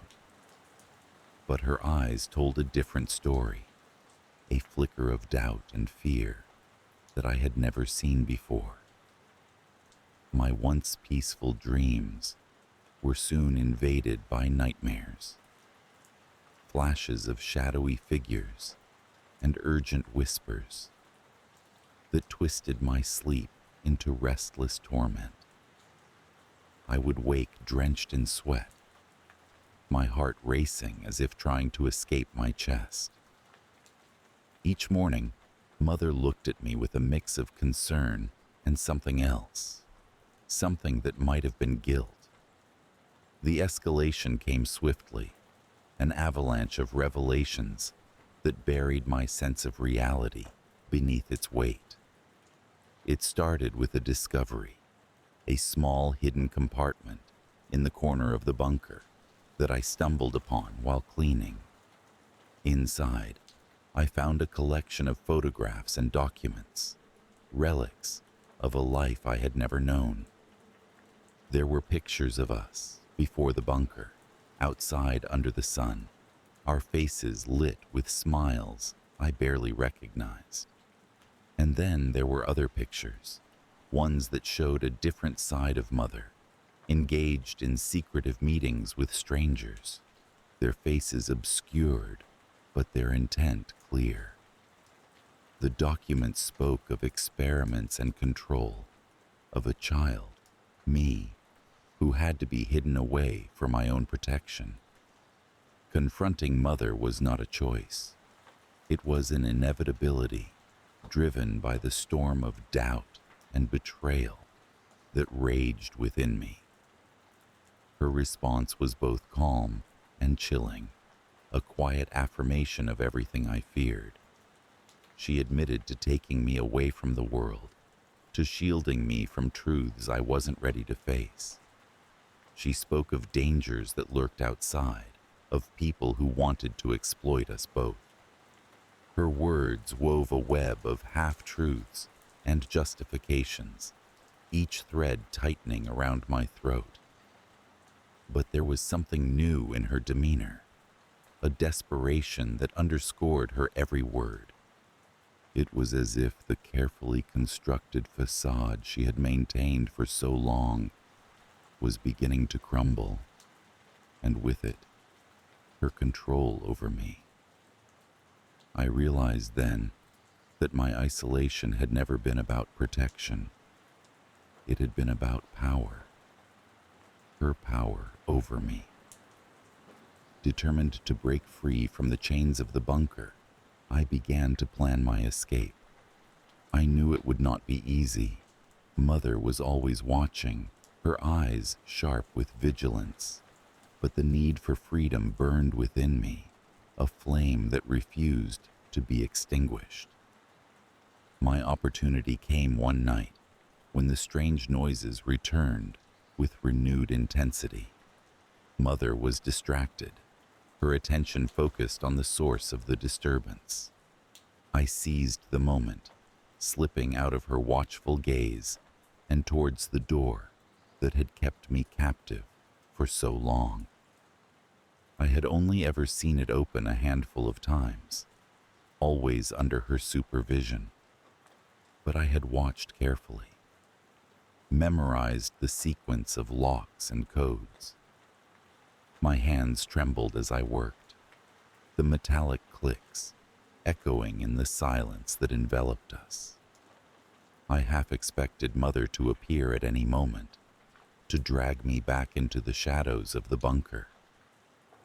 But she didn't, and with a final twist, the door swung open. The world outside was not what I expected. Darkness reigned, a heavy cloak that wrapped around me as I stepped out into the unknown. The air was fresher than I had imagined, sharp and invigorating, filling my lungs with a sense of life I had never known. The ground was uneven beneath my feet, a far cry from the smooth floors of the bunker. But I reveled in the sensation, the freedom to move, to choose my path.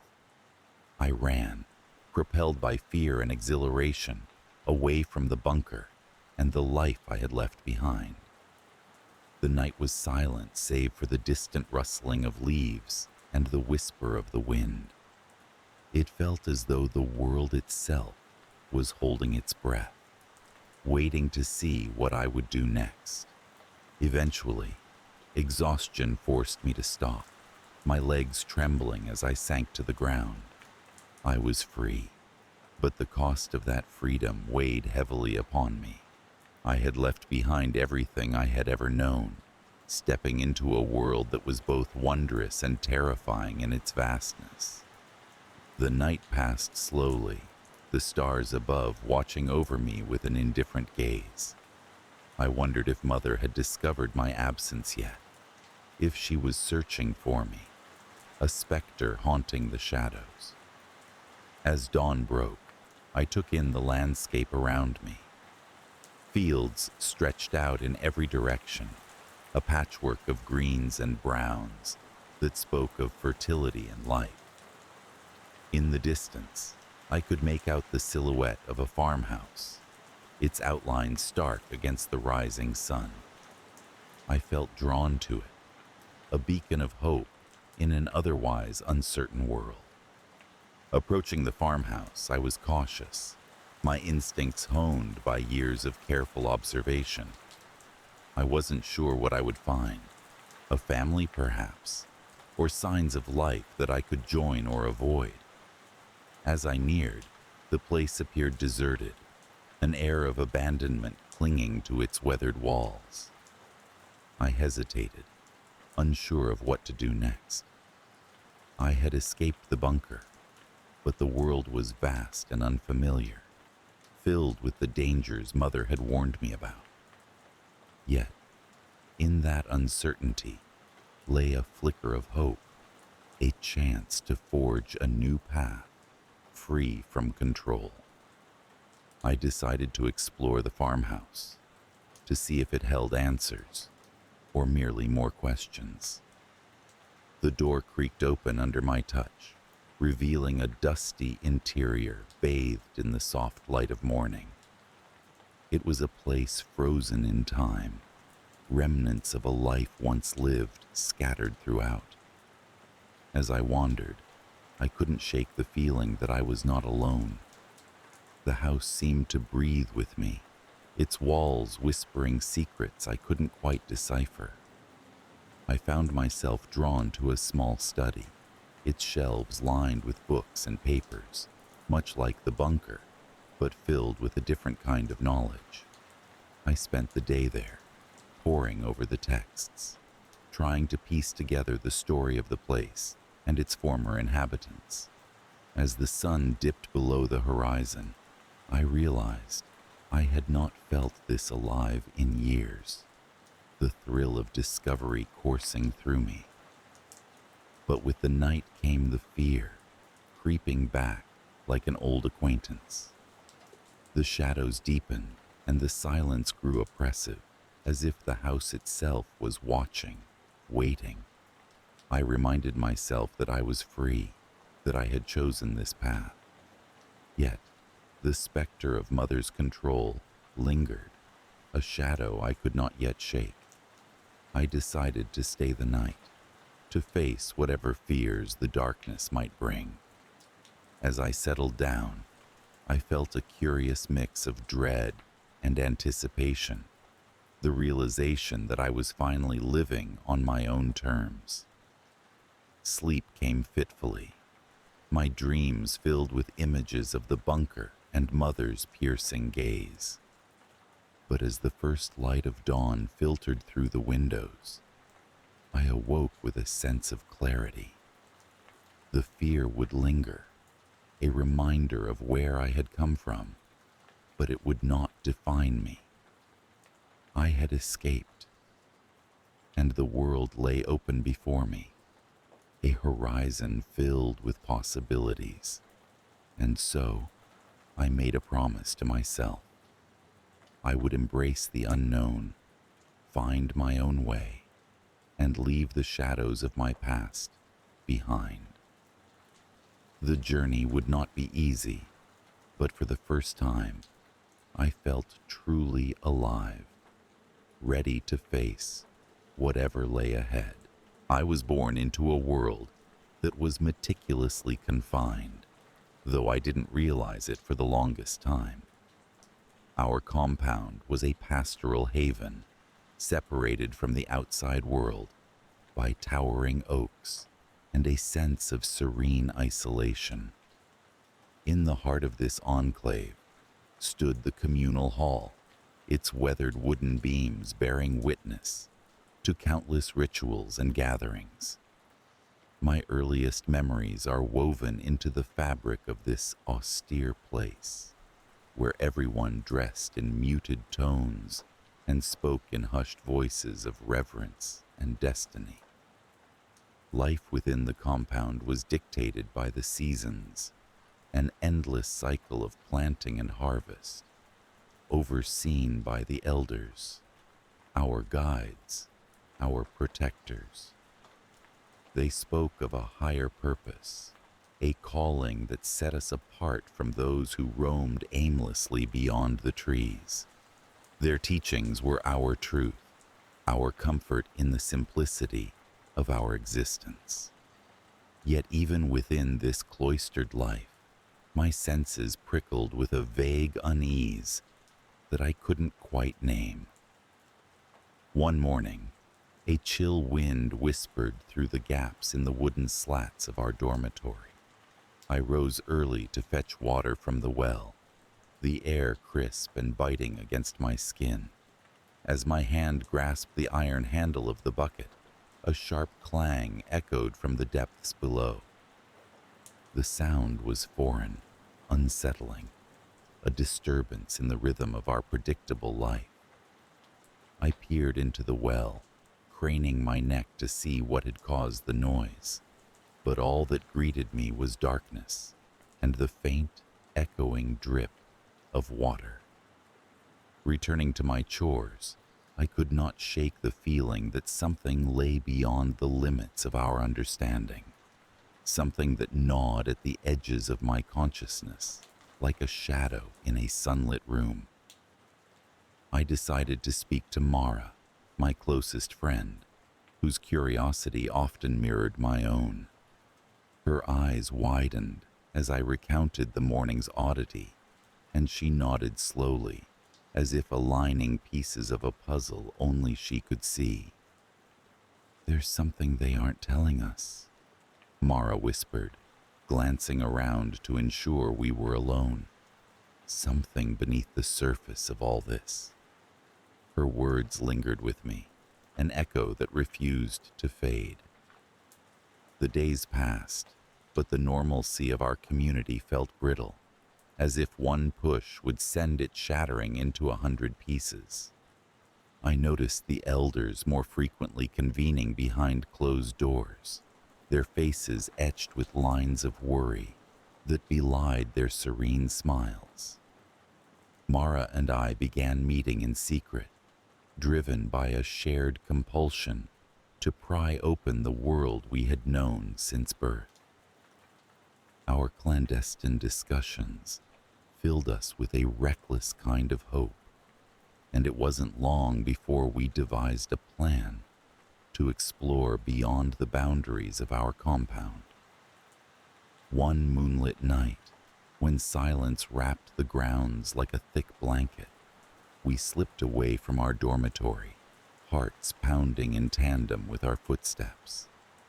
The path through the woods was one we had never taken, a trail obscured by undergrowth and the whisper of leaves.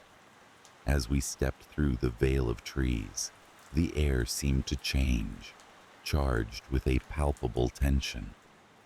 The forest opened up before us, revealing a landscape both alien and achingly familiar. We hurried, driven by fear and exhilaration, until we stumbled upon a clearing bathed in the ghostly light of the moon. In the center stood an old oak, its gnarled branches stretching skyward like beseeching arms. We stopped, breathless, as a figure emerged from behind the tree. It was a man, tall and thin, draped in a cloak that caught the moonlight in ghostly ripples. His eyes were deep set, gleaming with an intensity that seemed to pierce through the night. "Welcome, wanderers." He spoke with an accent that was hard to place, each word carefully enunciated. "I've been expecting you."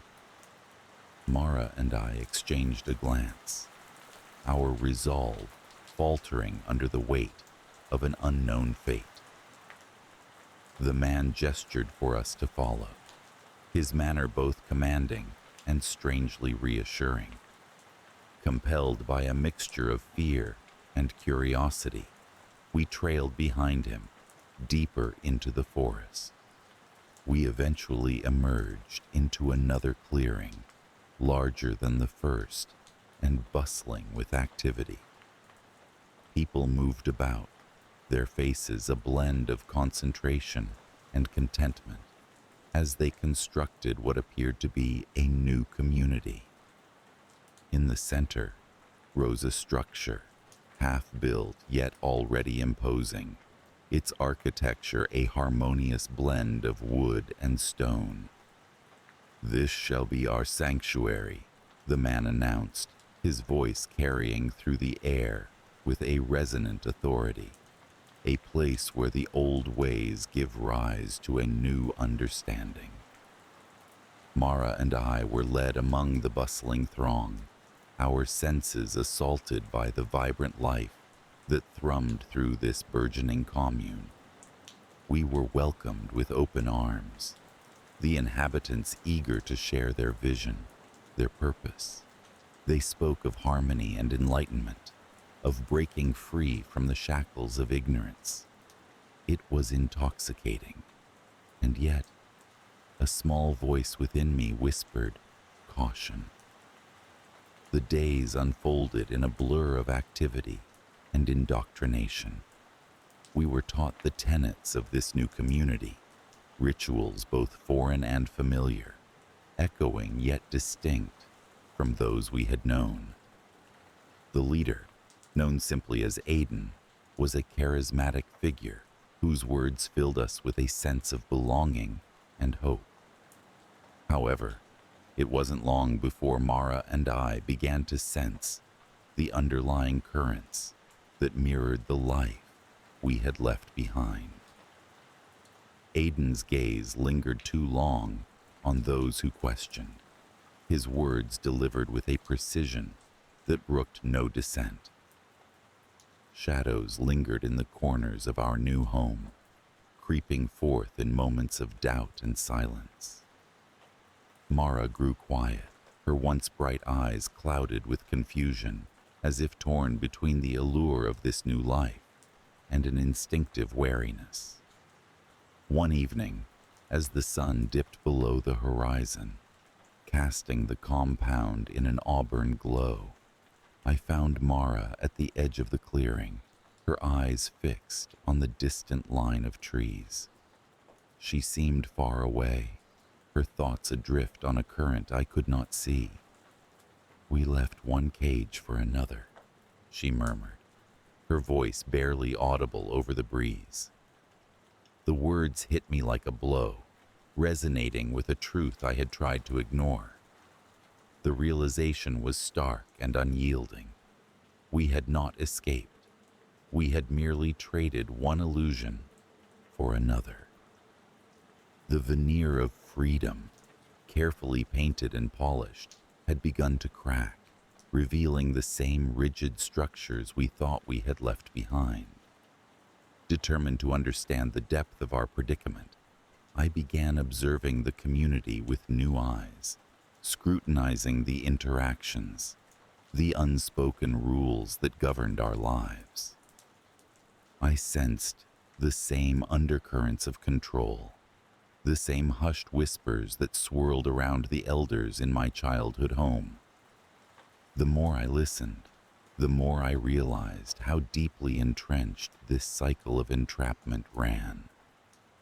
Mara and I convened once more, determined to find a way out of the labyrinth we had unwittingly entered.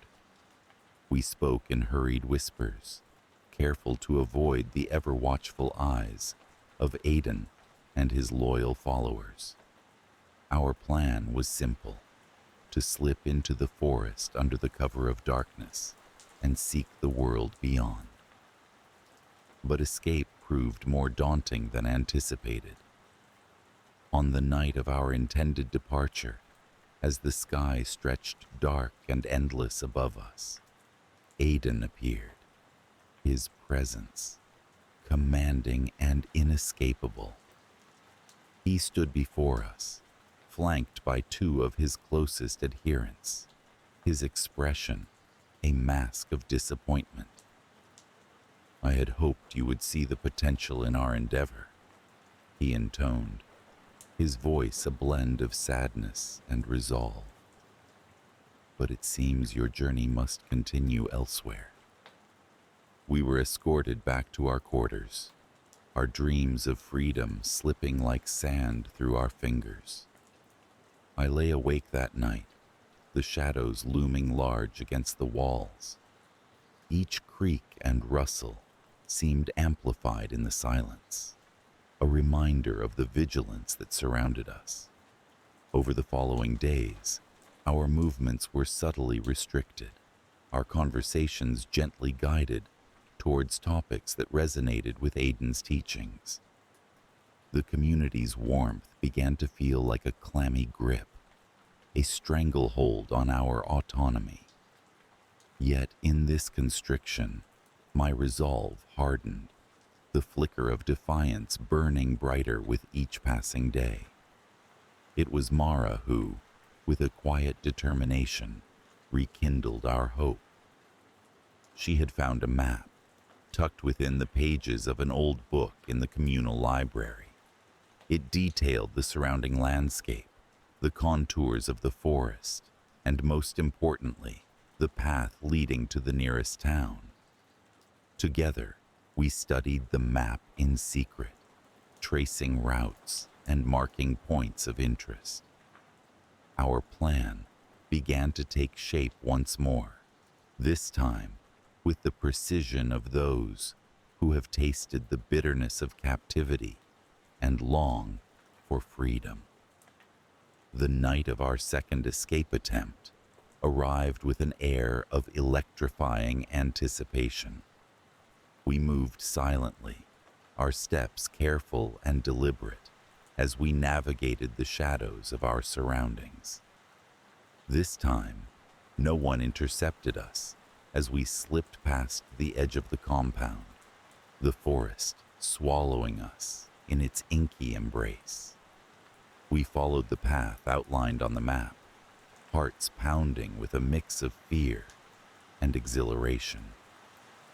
The forest was alive with the sounds of nocturnal creatures, a symphony that buoyed our spirits.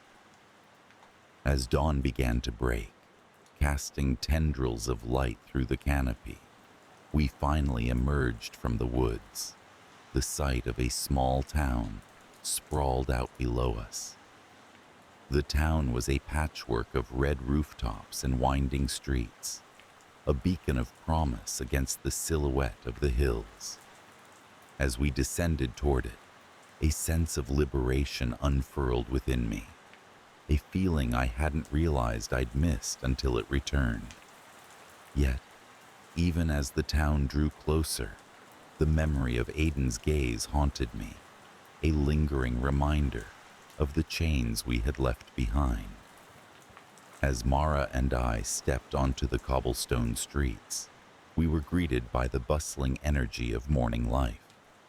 People moved with purpose, their faces open and unguarded, a stark contrast to the guarded expressions of those we had known.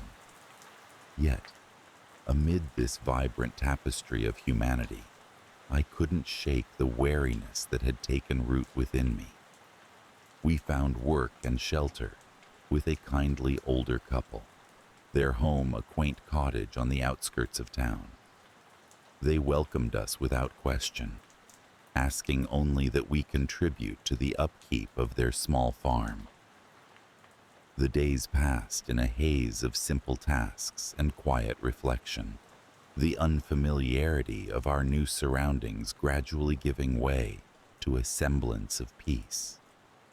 But beneath the surface, shadows lurked, the ghosts of our past life refusing to be silenced.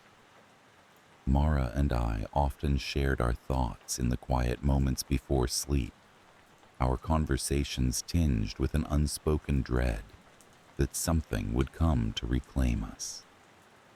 Then, one evening, as we sat in the warmth of the cottage's small kitchen, Mara voiced the fear that had been gnawing at the edges of my mind. What if they're searching for us? The question hung in the air, heavy with the weight of our shared history. I had no answer, no reassurance to offer. All I could do was take her hand and squeeze it, a silent vow that we would face whatever came together.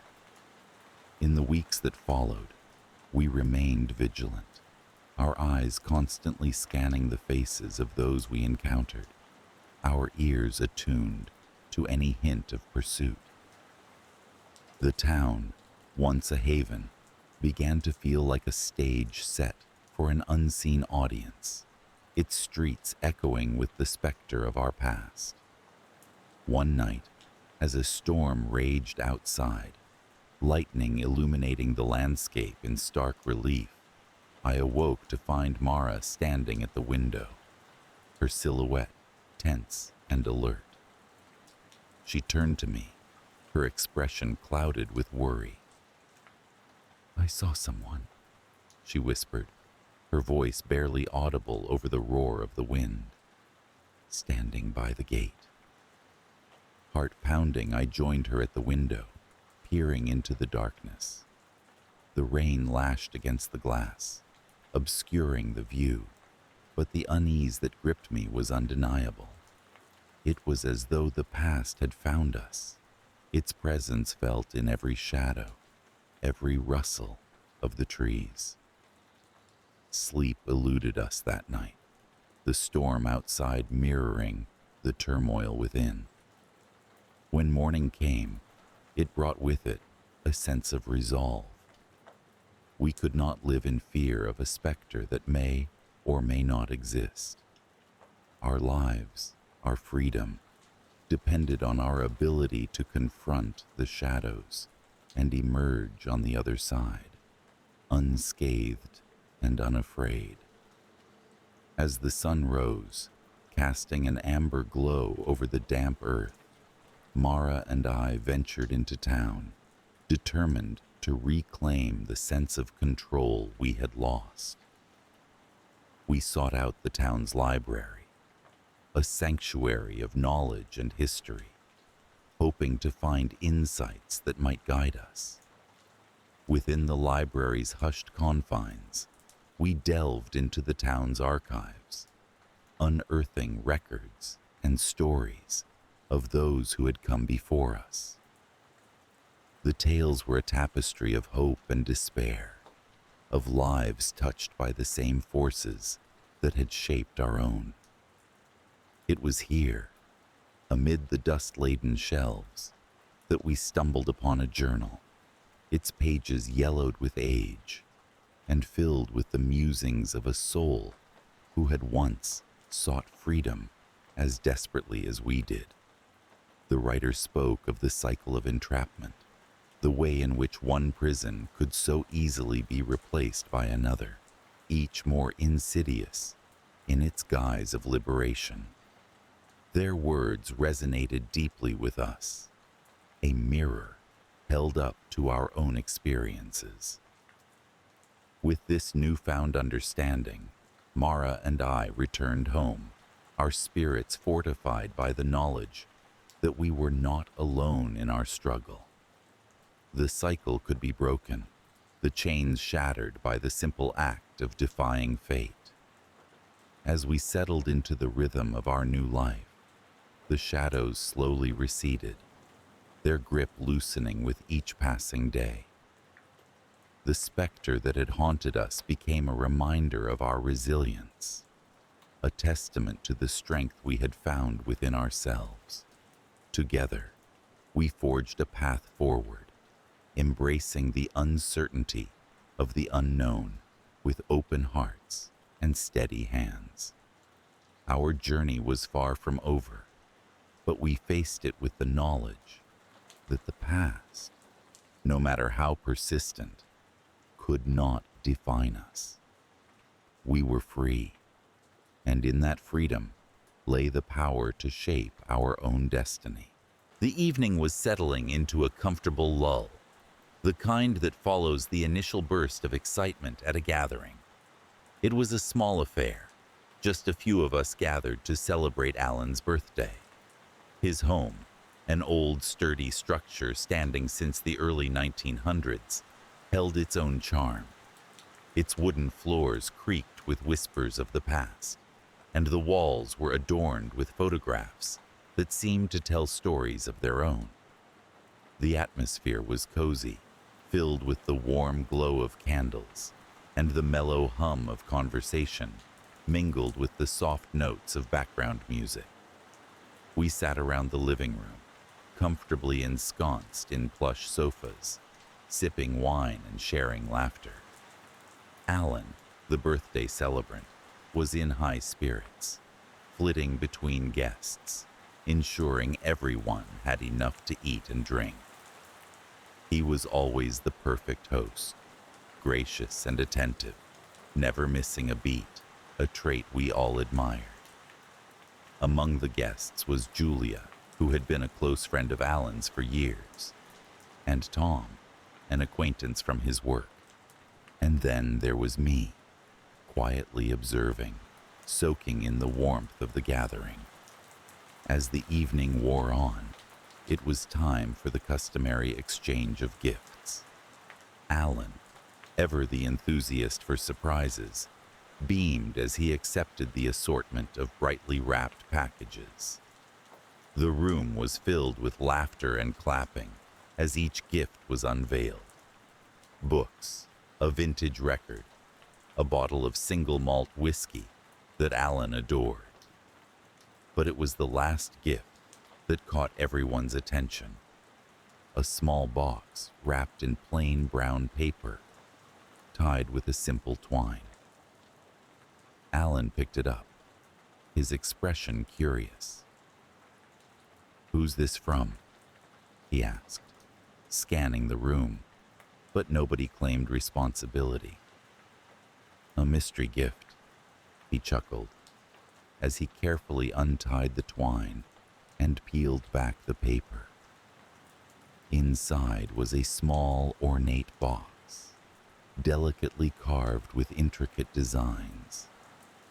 Alan opened it slowly, revealing a glinting object nestled within, a coin unlike any I had ever seen. It was silver, its surface etched with symbols that none of us could decipher. There was a moment of collective silence as we all leaned in closer, captivated by the enigmatic coin. Alan held it up to the light, turning it over in his hand. "What do you make of this?" he asked, the question hanging in the air like a challenge. Julia leaned closer to examine it, her eyes narrowing as if to pierce through its secrets. It looks ancient, she mused, and those symbols, they're nothing I recognize. Tom, who had been quiet for most of the evening, spoke up. It's probably something rare, maybe even valuable, he suggested, his voice tinged with a mix of awe and suspicion. We all sat back, allowing Alan to pocket the coin, our intrigue piqued, yet unsure of what to make of it. The conversation gradually drifted back to more mundane topics, but there was an undercurrent of unease, a sense that this unassuming gift had shifted the evening's mood. It was later, much later when the guests had begun to leave, that the first disturbance occurred. Alan, who had been clearing up some of the discarded wrapping paper, suddenly stopped, his face growing pale. He was staring at his hand, at the spot where the coin had been resting moments before. His skin bore strange marks, faint but discernible, mirroring the symbols etched on the coin. He laughed it off, attributing it to an overactive imagination and the effects of a few too many drinks. But I caught a glimpse of something in his eyes, an unease that mirrored my own. It's nothing, he assured us, though the words felt empty. The next day, as I went about my routine, I couldn't shake the memory of the coin and the marks it had left behind. It was like a shadow at the back of my mind, a persistent itch that refused to be ignored. I found myself drawn back to Alan's house that evening, under the guise of returning a forgotten item. In truth, I wanted to see if everything was all right, if that nagging sense of foreboding had any merit. Alan greeted me with his usual warmth, but there was an edge to his demeanor, a tension that hadn't been there before. He tried to brush it off, attributing it to work stress. But as the evening wore on, the cracks in his facade began to show. He was distracted, his mind clearly elsewhere, eyes darting occasionally to the spot where the coin now sat on his mantle. I asked him about it, careful to keep my tone light. You seemed a bit off last night after the party. Everything okay? He hesitated, then sighed. I don't know, he admitted. Ever since I touched that coin, I've been having these strange dreams. Vivid dreams that feel more real than they should. And today at work, I could swear I was seeing things out of the corner of my eye. A chill ran down my spine at his confession. What kind of things? Just shadows, I guess.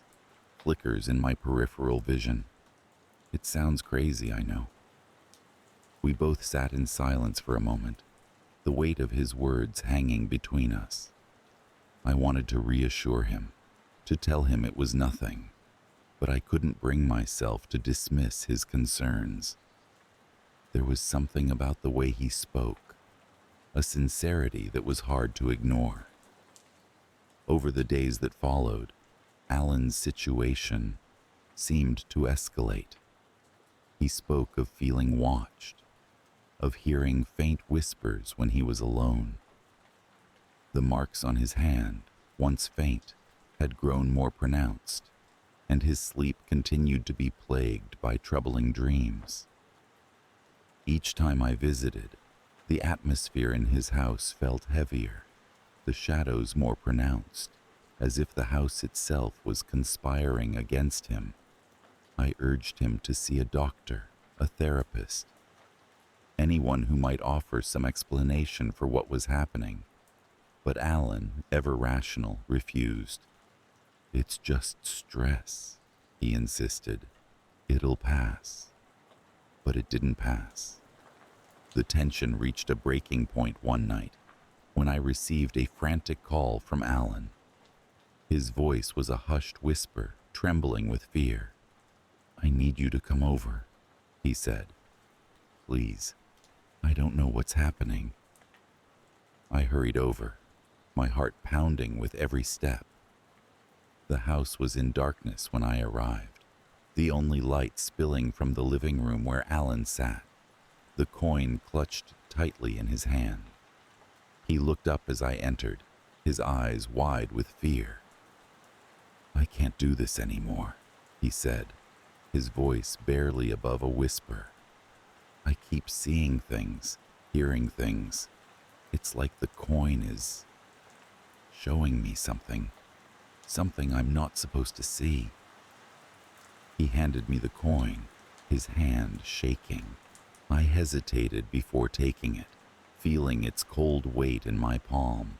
The symbols seemed to writhe under the dim light, and for a moment I felt a disorienting pull, as if the coin was trying to draw me into its secrets. Alan's voice broke the spell. "You have to help me," he pleaded. "I don't know how to stop it." We sat together, surrounded by shadows, trying to make sense of the chaos.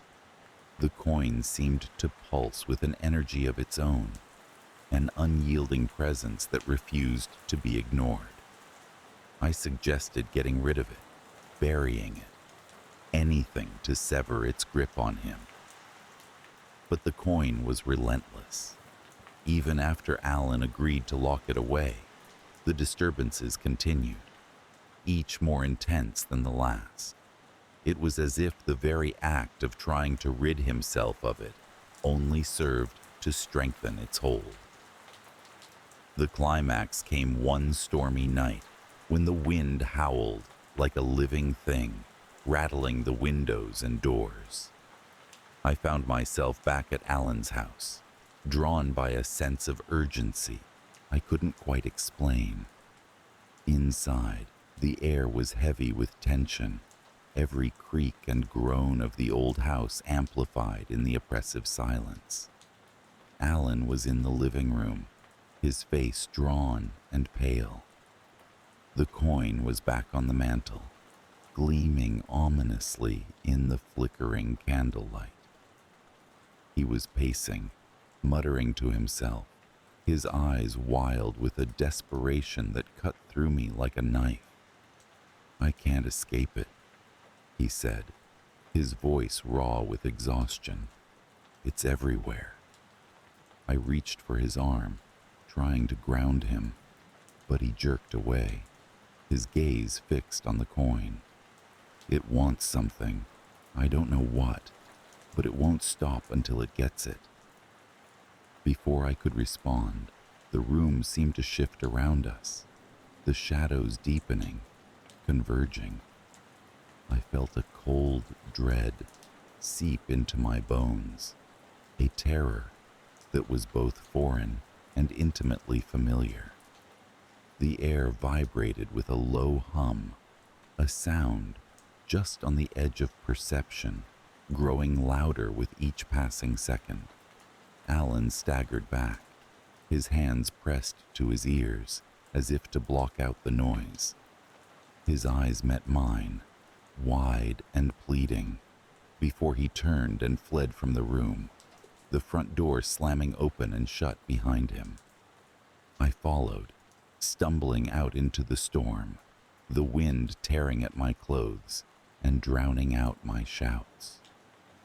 Alan was nowhere to be seen, lost to the night and the chaos, leaving only the echo of his fear behind. In the days that followed, I searched for him, reaching out to friends and family, scouring the places he frequented, but he seemed to have vanished without a trace. The police were sympathetic, but with no evidence of foul play, there was little they could do. The case gradually faded from their priority list, leaving me with only questions and the lingering weight of guilt.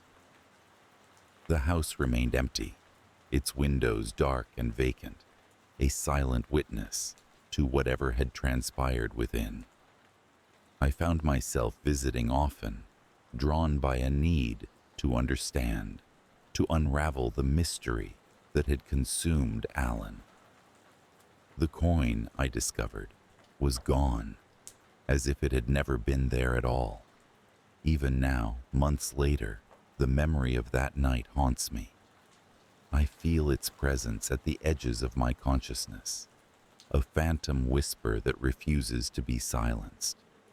Sometimes, in the quiet moments just before sleep, I imagine I hear Alan's voice, calling out from the shadows, a haunting echo of the friendship we once shared.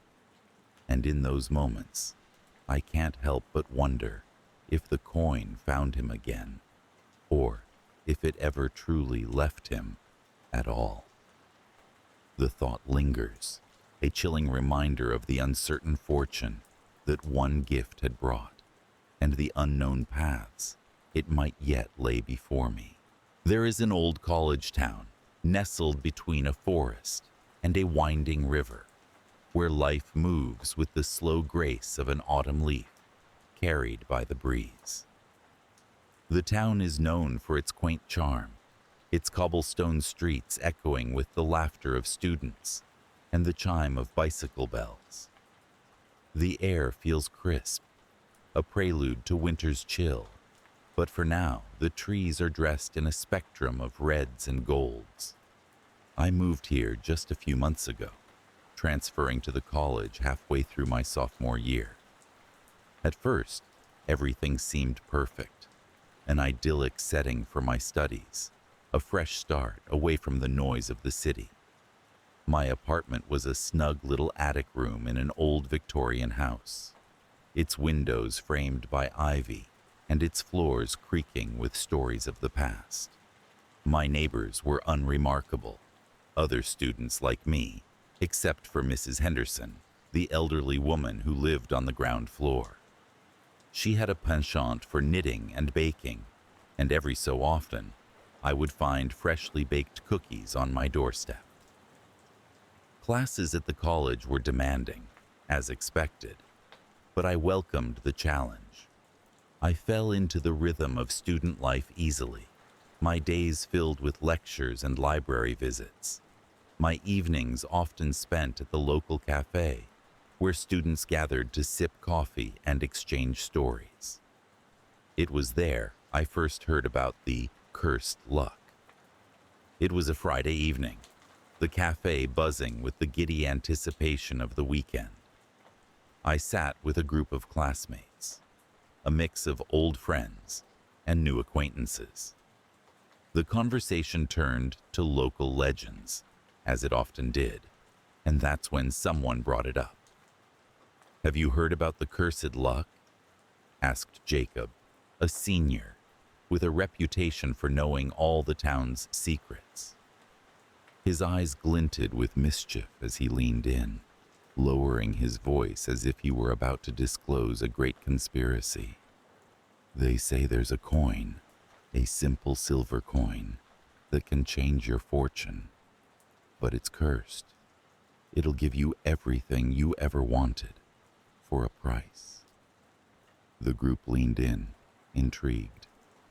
I couldn't help but chuckle, dismissing it as an exaggerated ghost story. But Jacob continued, unfazed by my skepticism. "The coin surfaces once in a generation, and whoever possesses it is granted unimaginable luck. You find money on the street, aces in exams without studying, everything falling perfectly into place. But it doesn't last forever. Eventually, the luck turns sour. Tragic accidents, sudden misfortune, the kind of bad luck you can't escape." I listened, amused but unmoved. It was just another tale, told to spook new students, a bit of folklore to add to the town's character. The conversation shifted, as it always does, and soon we were discussing weekend plans, the legend forgotten. Or so I thought. Life continued in its pleasant cadence, the legend slipping from my mind as days turned to weeks. The town embraced me with its autumnal beauty, and I lost myself in the routine of academia. It was during one of my solitary morning walks by the river that everything began to change. The morning was unusually quiet, the fog lingering longer than usual, wrapping the riverbank in a shroud of mystery. I wandered aimlessly, enjoying the solitude before the day demanded my attention. My foot struck something solid, and I glanced down to find a coin partially buried in the dirt. Bending down, I retrieved it, a simple silver coin marked with an unfamiliar emblem. It was nothing special, yet it held a curious allure. I slipped it into my pocket, thinking little of it, and continued my walk, the incident fading into the background of my mind. That day, however, marked the beginning of a series of improbable events. Later, as I made my way to class, I stumbled upon a $20 bill fluttering in the breeze, snagged against a tree. In the library, I found the exact book I needed for my paper, despite it being listed as unavailable. My professor unexpectedly canceled a quiz I hadn't prepared for. These incidents, while minor, felt like little gifts from the universe. Days turned into weeks, and the peculiar fortune followed me like a shadow. I aced exams without breaking a sweat, discovered an unexpected scholarship had been applied to my tuition, and won a raffle at a local store. Luck seemed to favor me, each day bringing a fresh miracle. I recalled Jacob's story, but dismissed the connection. Logic told me it was mere coincidence, yet a nagging voice in the back of my mind whispered otherwise. It wasn't until the mid-semester break that I began to question my good fortune. My best friend Rachel visited from my old college, her presence a comforting reminder of home. Over coffee, I recounted my recent streak of luck, expecting her to share in my amusement. Instead, she looked at me with a mix of concern and disbelief. "That's not normal, you know," she said, her voice tinged with unease. "No one is that lucky. Maybe you should be careful." I brushed off her concern, too accustomed to my newfound luck to see the shadow lurking beneath it. But Rachel's words planted a seed of doubt that grew with each passing day. The first hint of trouble came surprisingly subtly. I misplaced my keys, a common enough occurrence, but it took me hours to find them, wedged inexplicably between the cushions of the couch. Then, my phone screen cracked without any recollection of dropping it. Little inconveniences began to pile up, each one a reminder that even in paradise, shadows lurk. The turning point came one chilly evening as I returned from the library. The street was quiet, the town drenched in the soft glow of street lamps. As I crossed the road towards my apartment, a car came around the corner, faster than it should have. For a moment, time seemed to slow, and I was paralyzed, caught in the headlights' glare. The driver swerved, tires screeching, missing me by inches. I stood frozen, heart pounding, the reality of what nearly occurred sinking in. The incident shook me more than I cared to admit, and I found myself thinking about the coin still nestled in my pocket. The small, seemingly innocuous object now felt like a burden.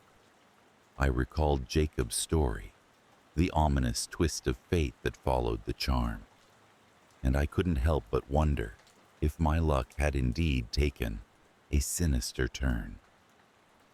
As the days passed, the sense of dread grew, and my once bright world began to dim.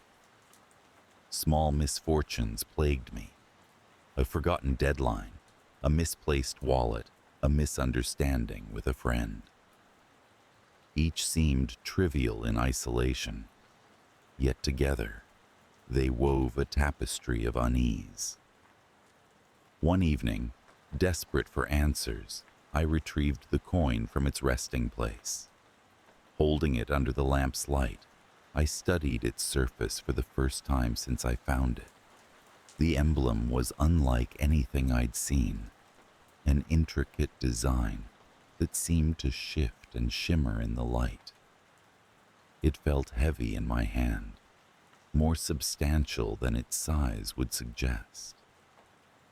I decided to seek out Jacob, hoping he might have more insight into the legend. I found him at the cafe, surrounded by friends, his laughter filling the room.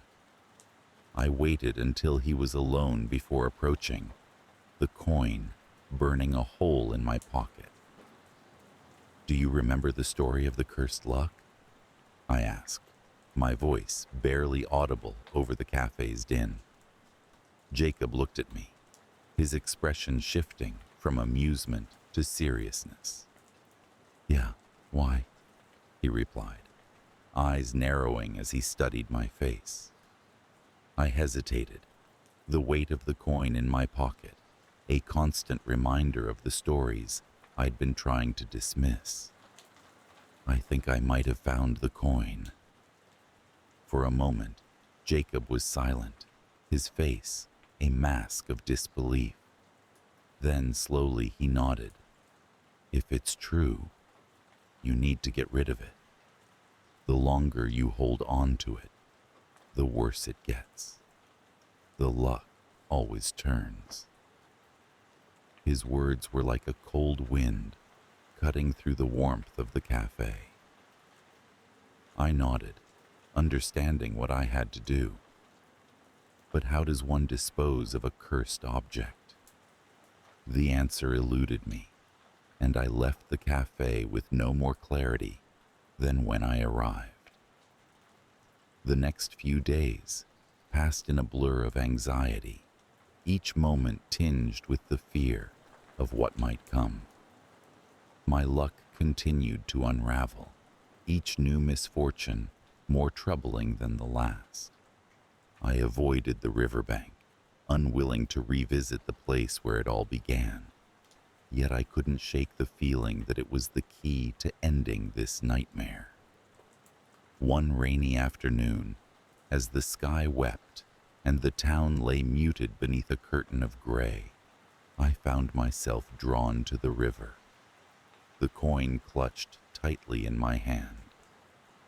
The water flowed steadily, its surface rippling with the rain's touch, an ever-moving tapestry of nature's design.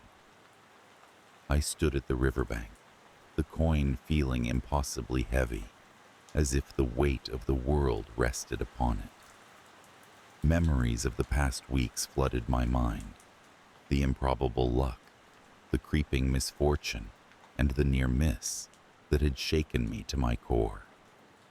With a deep breath, I hurled the coin into the river, watching as it vanished beneath the surface. I expected something, perhaps a sign that the curse was lifted, a sudden return to normalcy. But there was nothing, just the rain, the river, and me standing in silence. Slowly, I made my way back to my apartment, my heart lighter, yet burdened with the uncertainty of what lay ahead. The days that followed were uneventful, the streak of bad luck seemingly broken. Yet, the experience had left an indelible mark, a lingering fear that clung to the edges of my consciousness. Life in the college town continued, the illusion of normalcy restored. I resumed my studies, met friends at the cafe, and walked the cobblestone streets with a newfound appreciation for the ordinary.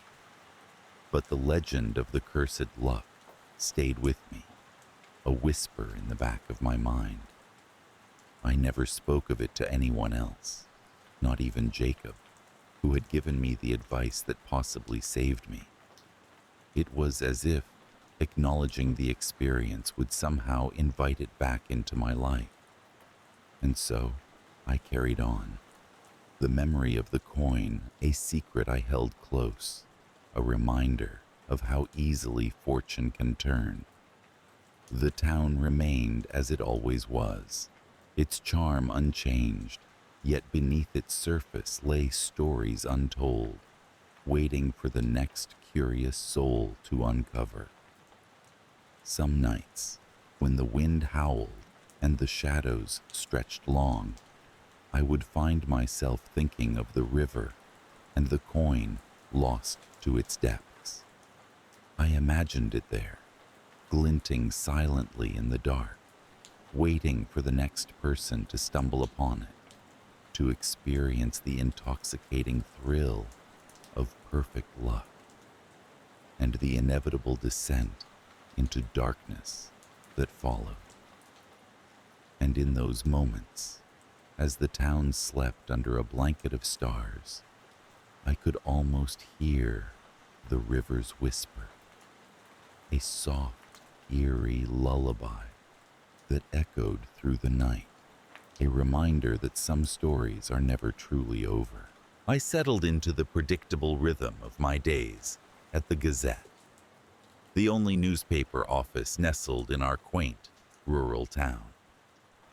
Its brick facade exuded an old-world charm, housing stories of decades past within walls lined with yellowed clippings and ancient typewriters. The tick of the clock was our only constant companion in the office, a metronome pacing our daily grind. My desk was cluttered but comforting, surrounded by a cacophony of ringing phones, muffled voices, and the occasional crackle of the police scanner. Each morning began with a ritualized scan of the day's news, a cup of coffee in hand. My tasks were as predictable as the sunrise, covering local council meetings, announcing the latest high school football scores, and occasionally the much-savored human interest story. It was a life imbued with a quiet monotony, soothing in its familiarity, until the day I received the letter. The envelope was nondescript, no return address, the paper slightly warped as if it had journeyed through the elements. My name was scrawled across the front in an uneven script, jagged letters that spoke of urgency, or perhaps derangement. I opened it with a sense of curiosity, expecting a reader's tip, or perhaps a letter from a local eccentric. What emerged was a single sheet of paper, its message stark and chilling in its simplicity. On October 15th, a soul shall depart from this realm, claimed not by the hand of fate, but by the design of another. Beware. I stared at the note, heartbeat drumming in my ears. It was a strange, unsettling epistle, the kind that one might imagine in stories of cursed whispers and ghostly apparitions. My initial impulse was to dismiss it as a prank, a morbid jest from an overzealous reader. Yet, some intangible quality in the words, perhaps their ominous cadence, niggled at the back of my mind. I tucked the note into my desk drawer, resolving to disregard it. As the days inched toward October 15th, I found myself unable to shake the unease that had seeped into my routine. My eyes traced the familiar landscape of our office, the clacking keys, the blaring scanner, the gossip over coffee, but everything seemed tinged with a foreboding hue. I began to scan the faces of my colleagues, wondering if they too harbored secrets or premonitions that danced hidden beneath their calm exteriors.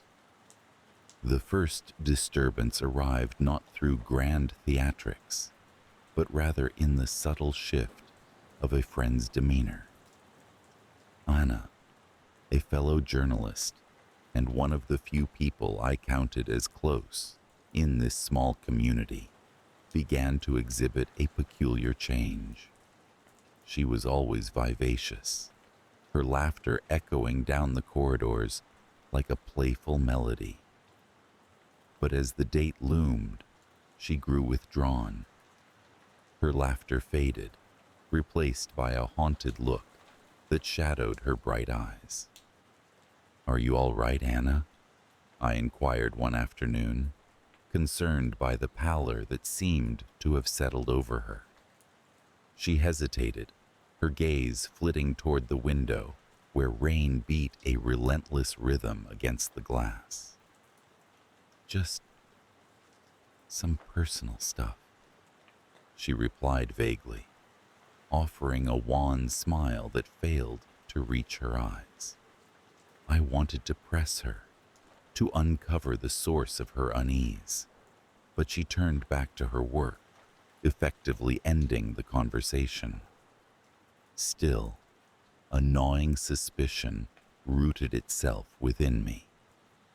Could she be involved in the message I received? The thought was absurd, yet it clung to my mind like a stubborn parasite. The day of October 15th arrived with a thick fog that blanketed the town, a harbinger of the unsettling events to come. I arrived at the office with a sense of trepidation, my heart thudding a discordant symphony in my chest. The note seemed to pulse with life in its hidden drawer, a silent reminder of the prophecy it held. As the day wore on, tension coiled within the office walls. Conversations were muted, the usual banter stifled by an oppressive atmosphere that felt almost palpable. I forced myself to focus on my tasks, though my eyes drifted frequently to the clock, its hands inching inexorably toward an unknown climax. It was nearing dusk when the phone rang, its shrill insistence slicing through the air. I answered automatically, my mind elsewhere, until the words on the other end jolted me to attention. "This is Officer Daniels. There's been an incident at Anna's house." My stomach dropped, the room spinning in a dizzying swirl of sound and color. I barely registered my own response, a hurried acknowledgement before I was out the door, the phone abandoned mid-conversation. Anna lived on the outskirts of town, her cottage nestled amidst a grove of ancient oaks. As I approached, the scene was a tableau of chaos, a crowd of curious neighbors, the wail of sirens, and the flashing lights of emergency vehicles casting eerie shadows in the encroaching dark. A police officer barred my way, but I managed to convey my connection to Anna, and he allowed me through with a terse nod. The interior of the house was a stark contrast to the tumult outside. It was eerily quiet, the kind of silence that presses down on you, heavy and suffocating. I found her in the living room, a small crowd of officers and paramedics gathered around. Anna lay on the floor, her ashen face framed by the halo of her unruly hair.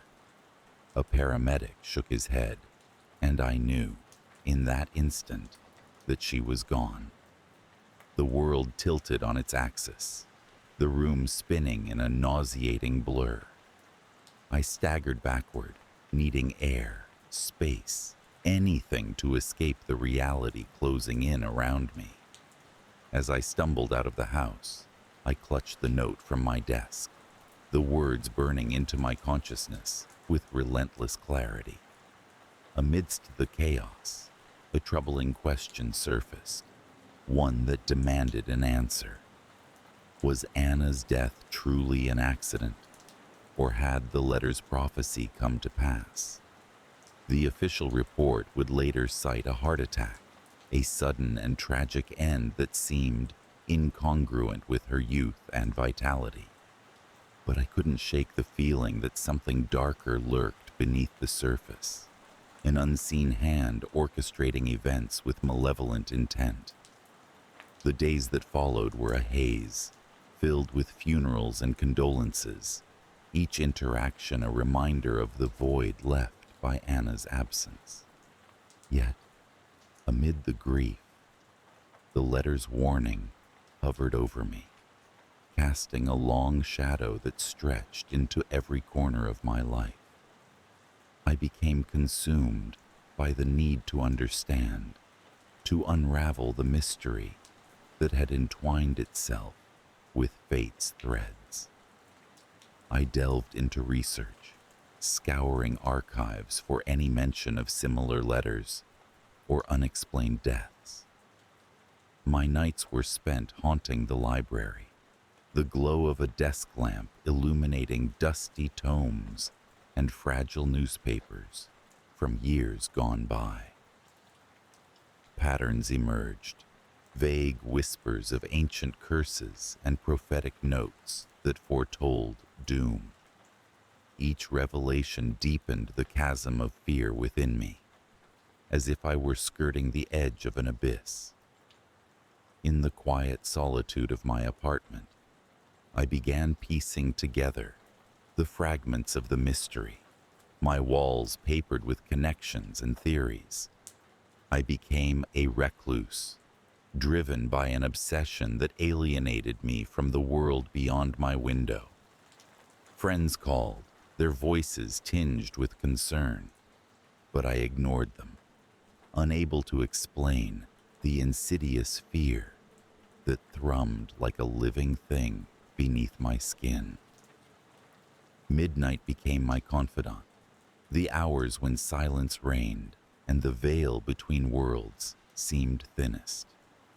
It was during one such night that I made a breakthrough, the pieces falling into place with a clarity that stole my breath. There were others, scattered across the country, bound by the same cryptic notes and untimely deaths. Each case was eerily similar, each victim marked by a letter that heralded their demise. Armed with this knowledge, I resolved to confront the source of the letters, to reveal the truth lurking in the shadows. My journey took me to distant towns and forgotten corners, where I unearthed stories of those who claimed to have cheated the ominous fate foretold by the notes. Their tales were filled with dread and desperation, yet they offered a glimmer of hope, that the future was not set in stone, that the hand of fate could be stayed. As I delved deeper, the lines between reality and nightmare blurred, every whisper of wind and creak of floorboards a reminder of unseen forces at play. I became hyper-aware, my senses attuned to the slightest anomaly, my heart a wild creature caged within my chest. The final confrontation came unexpectedly, a chance encounter with a reclusive antiquarian in a rain-soaked alley. He spoke in riddles, his eyes glinting with a knowledge that seemed both ancient and arcane. He revealed that the letters were a curse, an echo of a forgotten pact made long ago, designed to feed on the fear and uncertainty that plagued its recipients. But he also shared the key to breaking the cycle, a simple act of courage and defiance, a refusal to bow to the specter of fate. Armed with this revelation, I returned to the Gazette, the familiar surroundings offering a semblance of comfort. I penned an article detailing my journey, exposing the curse and its machinations, determined to shed light on the darkness that had claimed Anna and so many others. It was a cathartic release, each word a weapon against the fear that had gripped me for so long. The article was published, its impact rippling through the community like a stone cast into still water. Conversations sparked, and the town buzzed with a mixture of disbelief and curiosity, a collective determination to reclaim control over their destinies. Yet, even as I basked in the relief of having broken the curse's hold, a part of me remained vigilant, acutely aware of the lingering threat that hung like a specter over my life. The memory of Anna, her life cut short by a cruel twist of fate, haunted me still. Her laughter, once a melody that brightened our days, echoed in my mind, a reminder of the fragility of life and the shadows that lurk at its edges. In the quiet moments, I pondered the nature of fate and the power of belief, of how the mind can create and destroy, bind and release. Though the letters had ceased, their legacy remained, a cautionary tale whispered among the townsfolk, a reminder of a time when darkness crept too close. I found solace in the ordinary once more, in the gentle hum of the Gazette, the predictable rhythm of my days. Yet, in the stillness of night, I often awoke with a start, the echoes of a warning whispering through my dreams, urging vigilance, and the reminder that the line between normalcy and nightmare is all too thin. As a lifelong resident of the sleepy town of Eldermore, nestled snugly between two meandering hills and surrounded by dense woods, I'd grown accustomed to the comforting monotony of small-town life. Main Street was the heart of our little community, a single thoroughfare lined with quaint, old-fashioned shops and cafes, each with its own history and charm. The town was the kind of place where most folks knew each other's names, and gossip traveled faster than the autumn leaves swirling through the air. My days followed a predictable rhythm: breakfast at the local diner, then a leisurely stroll to the bookstore where I worked. The bookstore was a cozy refuge, its shelves brimming with dusty volumes that whispered secrets from eras long past. I loved the tranquility, the way the soft light filtered through the tall windows, casting a warm glow on the wooden floors. It was during one of these ordinary days that I first noticed something peculiar. At first, it was merely a flicker of movement out of the corner of my eye, the kind of thing you dismiss without a second thought. But as days turned to weeks, the sense of being watched became more pronounced, the shadows seeming to stretch and twist in ways they hadn't before. The feeling was subtle, almost tantalizingly elusive, but persistent. One particularly crisp autumn morning, as I ambled down Main Street, my attention was caught by a figure standing across the street. They were dressed in a long, dark coat, their back to me. Something about their stance struck me as odd, as if they were deliberately avoiding being seen. I shrugged it off, assuming they were waiting for someone, but as I continued on my way, I noticed more people in the same position. They were scattered along the street, each one turned away, their faces obscured. The sensation of unease grew as I observed this pattern over the next few days. These faceless figures seemed to multiply, appearing at odd intervals along my daily route. I began to dread my walks, though I couldn't articulate why. They never approached or acknowledged me, nor did they interact with anyone else. Yet their presence was undeniably unsettling. I confided in my friend Clara, who worked at the diner. She listened patiently but dismissed my concerns with a laugh. "Maybe you're just seeing things, Alex. Autumn can play tricks on the mind," she said, her voice light. "Besides, this town's full of characters. Could be some new artist types looking for inspiration." Her words offered little comfort.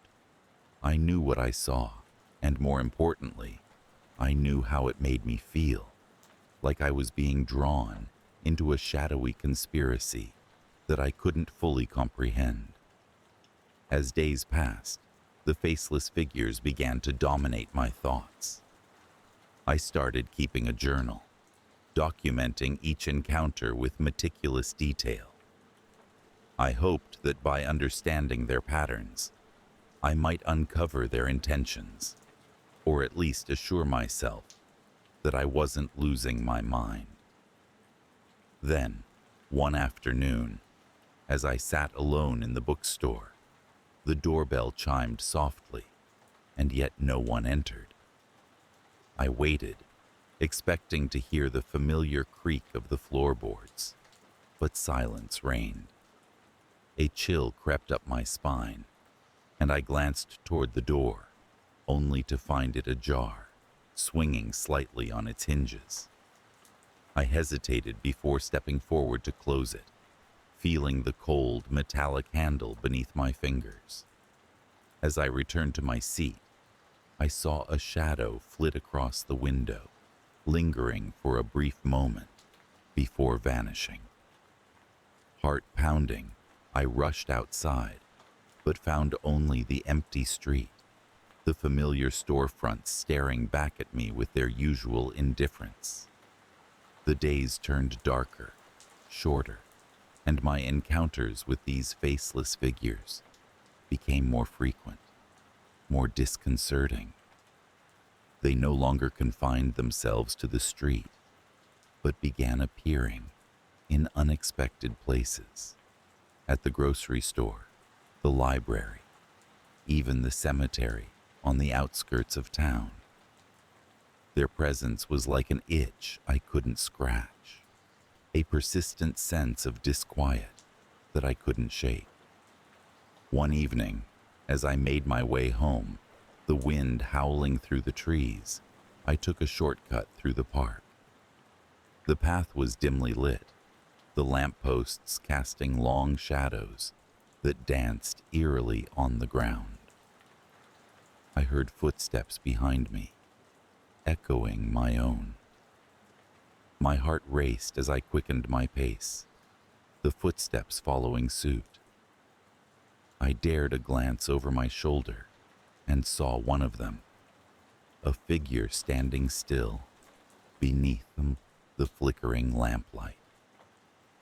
The featureless face sent a jolt of terror through me, and I stumbled, nearly losing my balance. By the time I regained my footing, the figure had vanished, leaving me questioning my own sanity.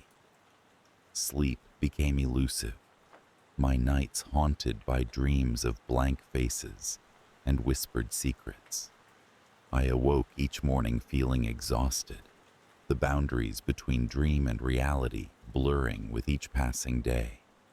My journal grew thicker, filled with hastily scribbled notes and sketches, a desperate attempt to capture the essence of what plagued me. I finally decided to take matters into my own hands. I spent hours in the town's library, poring over old records and newspapers, searching for any mention of these faceless entities. The librarian, Mrs. Harding, was curious about my sudden interest in the town's history, but I offered no explanation.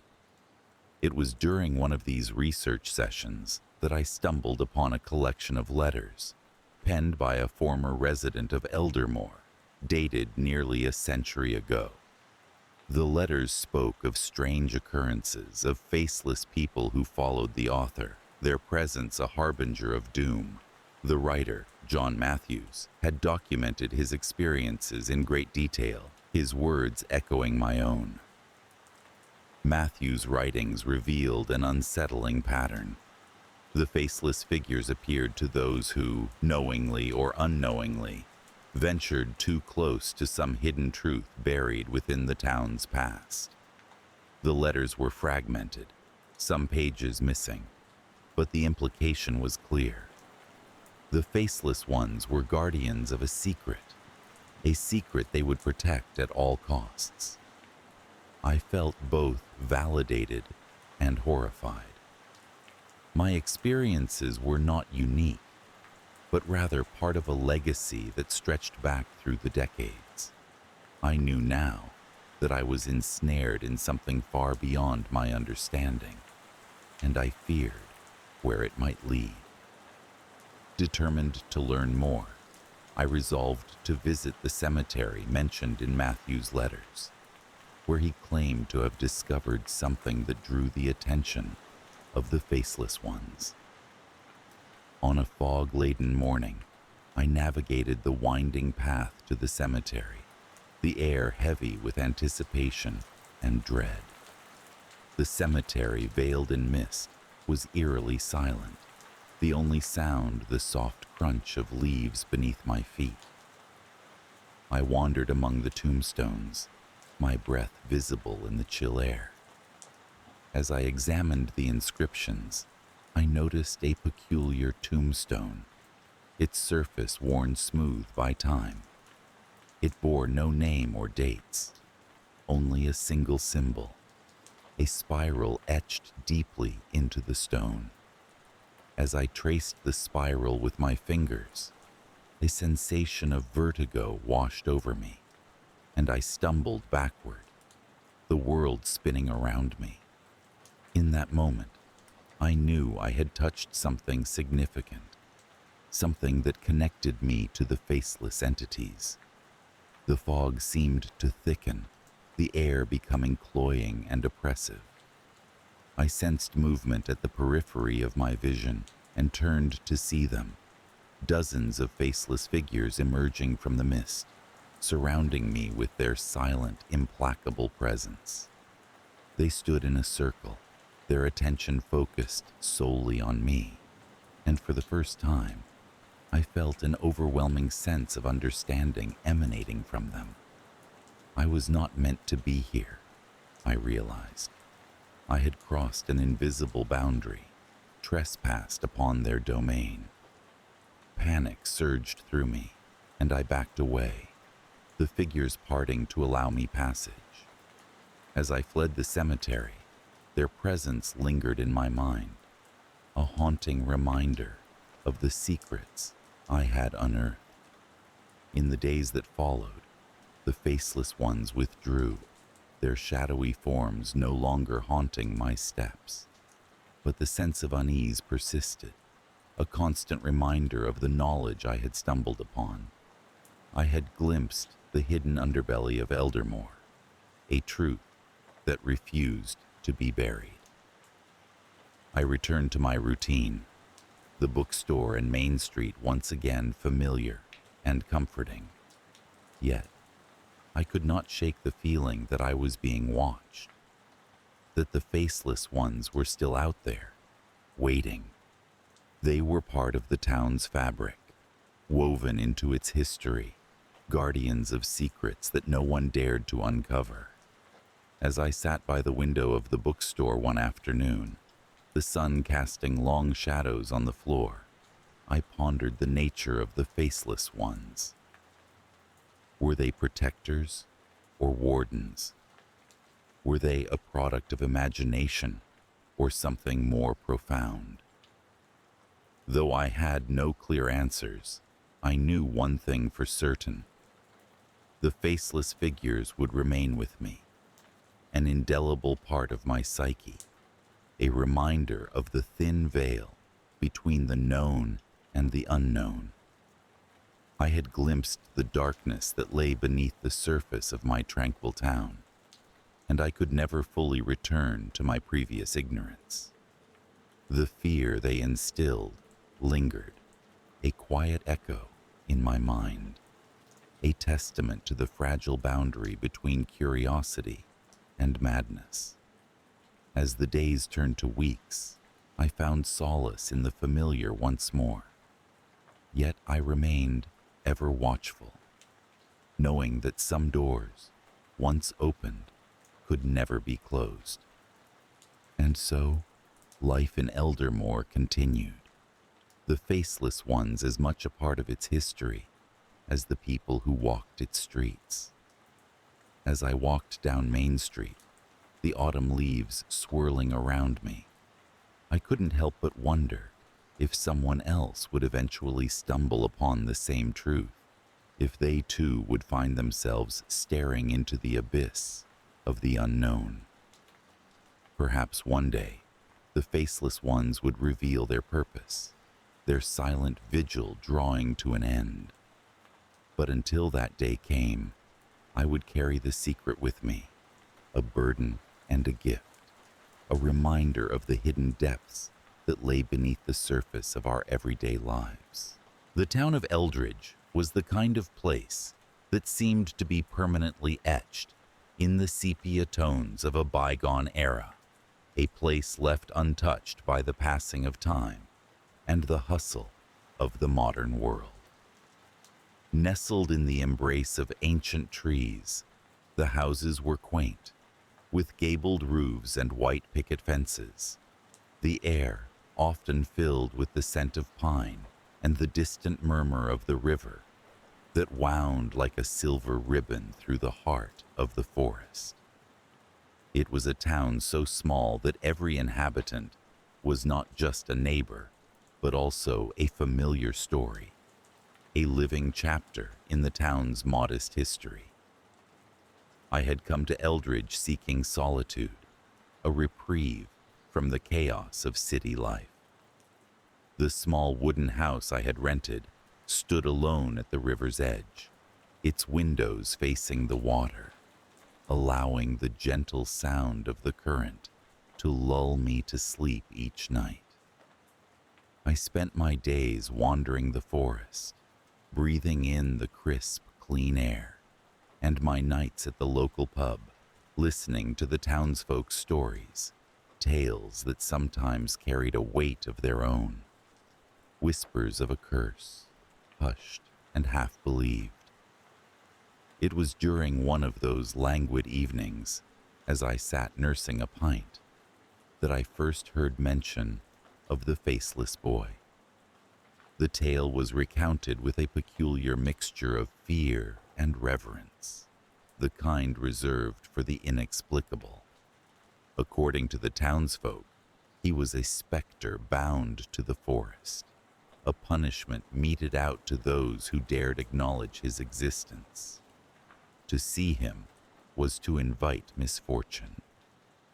I listened with a bemused detachment, attributing the story to village superstition, the kind of folklore that every small town seemed to haunt itself with. Yet, as I walked back to my house that night, the path illuminated by the pale light of the moon, I couldn't shake a peculiar feeling, as though someone unseen was matching my steps, a presence lurking just beyond the reach of my senses. The days passed in their usual rhythm, and slowly, the story of the faceless boy began to fade from my thoughts, replaced by the mundane concerns of daily life. That is, until the first disturbance. It happened one mist-laden morning as I sat on the porch, sipping my coffee and watching the river flow by. There was a peculiar silence. the kind that falls when the world seems to hold its breath. From the corner of my eye, I caught a movement along the riverbank. Turning my head, I saw a figure standing there, partially obscured by the fog. A boy, or so he seemed, dressed in clothes so old-fashioned they might have been plucked from a sepia photograph. But it was his face, or rather the absence of it, that seized my breath and froze me in place. Where features should have been, there was nothing but a smooth, unblemished surface. I blinked, my mind scrambling for explanations, telling myself it was a trick of the light, a mirage conjured by the mist. But when I looked again, the figure was gone, leaving only the whisper of the river and the rustle of leaves in the wind.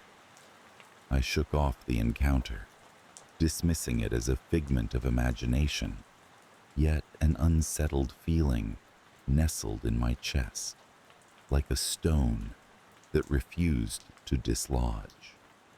As days turned into weeks, the encounters grew more frequent. I would catch glimpses of him in the forest, a fleeting shadow amidst the trees, or reflected for a heartbeat in the river's surface. And with each sighting came an escalation of inexplicable occurrences. Objects in my house began to move on their own accord. Doors left ajar would close sharply, and shadows seemed to crawl along the walls in the periphery of my vision. I awoke one night to find the house filled with a soft, mournful music, a haunting melody that seemed to emanate from nowhere and everywhere at once. It was as though the presence that lingered had begun to inch closer, testing the boundaries of my reality. I knew what the townsfolk would say, that I should ignore it, pretend not to see. But curiosity, that insidious urge, gnawed at me. I found myself drawn to the forest more often, wandering the paths that twisted through the dense thicket, hoping and dreading to catch sight of the enigma that haunted me. Each time I glimpsed him, there was a momentary ache, a pang of something that felt like sorrow, though whether it was his or mine, I could not tell. The climax came one stormy night when the wind howled through the trees like a pack of wolves, and rain lashed against the windows with a fury. I lay in bed, the room cast in restless shadows, sleep a distant prospect. It was then I felt it, an overwhelming urge, a compulsion to step outside into the tempest. The wind tore at my clothes as I ventured out, the rain blinding in its intensity. Yet there was a pull, a magnetic force, drawing me towards the riverbank. And there he was, standing still as stone amidst the chaos of the storm. This time, I didn't look away. I stepped closer, my heart a drumbeat in my chest, and found myself standing face to face with the faceless boy. In the cacophony of wind and water, there was silence between us, a stillness that defied the tempest. In that moment of confrontation, something shifted. It was as if a veil had been lifted, and a truth, unbidden and unwelcome, unfurled itself in my mind. The boy was not an entity separate from me, but a reflection, a dark mirror that echoed my fears, my sorrows, the parts of myself I had long buried and chosen to forget. I reached out, my hand trembling, and where I should have felt nothing, there was a warmth, a pulse of life. The world around us seemed to pause, the rain suspended in midair, the wind hushed, and in his facelessness, I saw my own reflection, a canvas unmarked by time or memory. Yet, in acknowledging him, in recognizing the parts of myself I had denied, I had sealed my fate. The stories of the townsfolk were not wrong. The curse was not his presence, but the admission of it. The boy began to dissolve, his form unraveling like smoke in the wind. And with him, a part of me seemed to fade, an echo that would forever reverberate through the confines of my soul. In the days that followed, a lingering fear settled in the periphery of my mind. The town resumed its quiet existence. The forest remained unchanged, yet I could not shake the sense that something unseen walked with me, a shadow tethered to my being. The house by the river no longer felt like a sanctuary, but a reminder of the boy who wore my face. Each night as I lay in bed, I would hear the faint strains of that mournful melody, a reminder of the veil between worlds, a whisper of the faceless truth I had glimpsed. And though the boy was gone, his presence lingered in the corners of my mind, in the solemnity of the river's endless flow, a specter of what was and what could never be erased. The town of Eldridge continued its unhurried journey through time, the stories of its curse carried on the wind, a cautionary tale for those who dared to see beyond the veil. And I, a reluctant witness to its legacy, remained, haunted not by the faceless boy, but by the reflection of my own unacknowledged fears, a shadow that would follow me to the end of my days. The storm had been brewing for hours, casting a pallor over the afternoon that made time feel like it had stopped. From the comfort of our family room, I watched the rain lash against the windows, the wind howling like a lost soul. The sky was a uniform gray, and every once in a while, a flash of lightning would illuminate the trees, their branches thrashing wildly. It was the kind of day meant for staying indoors, wrapped in blankets with hot cocoa steaming in mugs. My family, nestled in different corners of the house, seemed content to do just that. My wife, Sarah, was in the kitchen, experimenting with a new recipe, her laughter occasionally floating through the house as she chatted with our teenage daughter, Emily. Emily, in turn, was sprawled on the couch, texting her friends about everything and nothing, her face lit by the soft glow of her phone screen. Our youngest, Daniel, had created a fort out of blankets and cushions in the living room and was deeply engrossed in his fantasy world, his quiet narration barely audible over the storm outside. It was a picture of domestic serenity, a tableau of normalcy framed by the chaos of the weather. But then, as if the storm was not enough to disturb the peace, the phone rang. It was an old landline phone we kept out of necessity rather than preference, relegated to a corner of the room and rarely used. The sound was jarring in the otherwise quiet house, breaking the rhythm of rain and wind.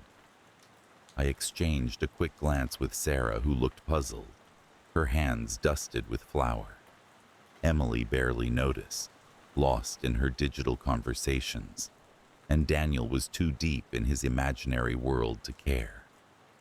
I picked up the receiver, expecting a telemarketer, or perhaps one of those automated scam calls. "Hello?" I said, my voice echoing slightly in the emptiness that followed. There was no reply, just a faint crackle of static, like whispers from the other side of a long, dark tunnel. "Hello?" I repeated, louder this time, but the line went dead with a soft click. I shrugged it off, attributing it to the storm interfering with the lines. Yet, a curious unease settled in the pit of my stomach. Returning to the couch, I tried to dismiss the incident as a mere blip, a minor annoyance. But when the phone rang again, not 5 minutes later, the unease resurfaced, this time accompanied by a prickle of something colder, more insidious. Sarah looked up from her baking, her eyes meeting mine with a question unspoken. I answered the call again, and once more, silence greeted me, thicker, more oppressive than before. The wind howled louder outside, and the lights flickered briefly, casting eerie shadows that danced across the walls. I hung up, but the sensation of being watched, being observed by something unseen, refused to shake. Trying to mask my discomfort, I asked Sarah if her family had planned to call, perhaps checking in on us because of the storm. She shook her head, wiping her hands on her apron, her expression thoughtful, yet unconcerned. As the afternoon stretched on, the calls continued, each one identical to the last. The relentless ringing, the same static-filled silence, the empty line. My family began to notice my growing agitation, the way I would pause, listen, then replace the receiver with a slightly firmer grip each time. Emily teased me about a secret admirer, her teenage humor a brief balm for the tension simmering beneath my skin. Daniel, oblivious, continued his play, his imagination a continent away from the oddities of adult worries. It wasn't until the evening, when the storm reached its crescendo, that things escalated. The phone rang once, twice, 3 times in quick succession, a frantic insistence that could not be ignored. On the 3rd ring, the lights went out completely. The house plunged into darkness, save for the sporadic illumination provided by the lightning outside. I groped my way to the phone, my heart pounding in sync with the thunder. "Who is this?" I demanded into the receiver, a futile attempt to assert control. For a moment the line crackled louder, filling my ear with a cacophony of sound. Then the static cleared, and there was a voice, soft, almost a whisper, yet unmistakably familiar. "Dad?" it said, a single word that sent a chill racing down my spine. I froze, the receiver slipping in my sweaty grip. It couldn't be. It was impossible. Yet, the voice was his, my father's, who had passed away over a year ago. I had been there, by his side, when he took his last breath, and I had felt the weight of loss, the finality of death. Yet here, now, his voice was as clear as if he stood in the room beside me.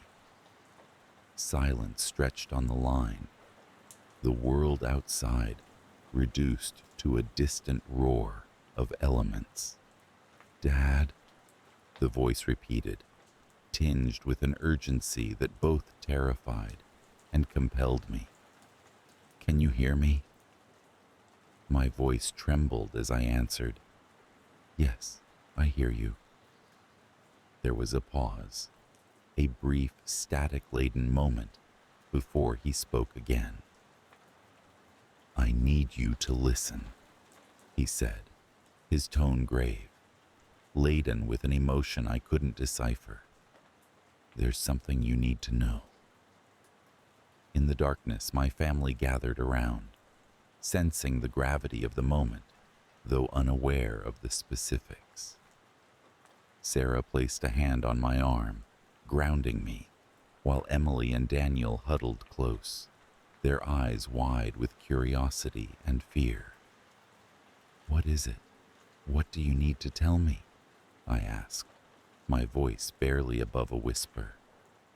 The connection wavered, and I feared I would lose him, lose this impossible, fragile reconnection. But the voice persisted, cutting through the static like a lifeline. "There are things you don't understand," he said, his words a cryptic veil over truths unspoken. "Things I couldn't tell you before, but you need to know now. You have to protect them. Protect your family." The line crackled violently, and his voice slipped, turning into a garbled mess of sounds that tugged at my deepest fears.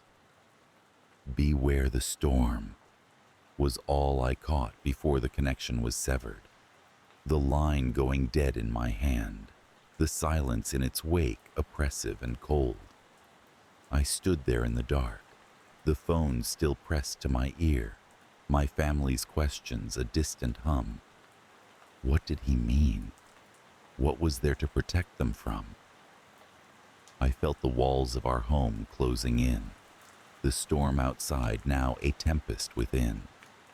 In the days that followed, the phone remained silent, but its presence was a constant reminder of that surreal night. I watched my family with a heightened awareness, searching for hidden threats, for shadows lurking in the corners of our lives. The storm had passed, but the unease lingered, wrapping around us like a shroud. And so, we continued with our lives, each interaction tinged with the knowledge of that call, the weight of my father's last message. We laughed, we fought, we navigated the mundane challenges each day presented, but always with a part of me on edge, waiting for the other shoe to drop. The phone did ring again, now and then, but it was always mundane, tethered to reality. Yet every ring was a reminder of the voice that spoke from beyond, of the warnings it carried, and of my promise to protect them. It was a lingering fear, a ghost in the machine, whispering in the quiet moments, a specter in the guise of a ring. The first time I noticed the persistent ringing in my ear was on a chilly autumn morning. I had woken up to the usual comforting sounds of my neighborhood, the distant hum of traffic, the tentative chirping of birds, and the soft rustle of leaves in the wind. Yet beneath those familiar sounds was something else, something new. It was a barely perceptible ringing, like the faint chime of a distant bell. I dismissed it as remnants of sleep, a transient echo that would fade with the arrival of the day. Little did I know, it was the beginning of something I could never have anticipated. My life was ordinary, marked by routine and predictability. I worked as an accountant in a mid-sized firm, my days filled with numbers and spreadsheets. My evenings were spent at home with my wife Julia and our daughter Lily.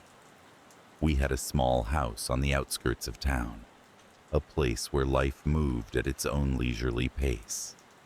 It was a life that suited me, one that granted me solitude and serenity. The ringing persisted, becoming a companion that I neither invited nor wanted. It was always there, a constant presence that gnawed at the edges of my consciousness. At work, I found it distracting, a background noise that made concentration difficult. At home, it was a nuisance, an intrusion into the peaceful silence of our evenings. I tried to ignore it, hoping it would disappear as mysteriously as it had arrived. Weeks passed, and the ringing grew louder, more insistent. It changed its pitch and frequency, a cacophony of sounds that made my head spin. I could no longer focus on my work, my thoughts scattered like leaves in the wind. My patience wore thin, and I found myself snapping at Julia and Lily over trivial matters. The ringing was becoming more than just a sound. It was a force, an entity that was reshaping my life. I sought help, visiting doctors who conducted tests and scans, yet found nothing. They suggested stress, fatigue, perhaps tinnitus. They prescribed medications that offered no relief, therapies that yielded no results. The ringing persisted, defying their attempts to silence it. I felt trapped, ensnared in a world where silence had been replaced by an unending symphony of torment. Then, one night, the first disturbance occurred. I woke from a fitful sleep to find myself standing at the foot of Lily's bed. I had no recollection of how I got there, my last memory being of lying beside Julia, drifting into slumber. Lily was fast asleep, her small chest rising and falling with the rhythm of her dreams. I returned to bed, disturbed by the oddity of my sleepwalking, and yet, as I lay there, the ringing in my ear seemed to take on a new quality. It was as though it were speaking to me, whispering secrets I could not decipher. The following nights, I began to hear something beyond the ringing, something woven into its fabric. It was a voice, barely discernible, a murmur at the edge of consciousness. It felt familiar, yet alien, like the voice of a long-lost relative. It spoke in fragments, disjointed phrases that made no sense. I strained to understand, to capture its meaning, but it eluded me, leaving only a residue of anxiety and unease. My sleepwalking continued, each time finding myself in a different part of the house. Once in the kitchen, standing before the refrigerator, another time in the living room, staring at the blank television screen. But always, I would end up at Lily's bedside, watching over her as she slept. Julia grew concerned, urging me to seek further medical advice, but I was resistant.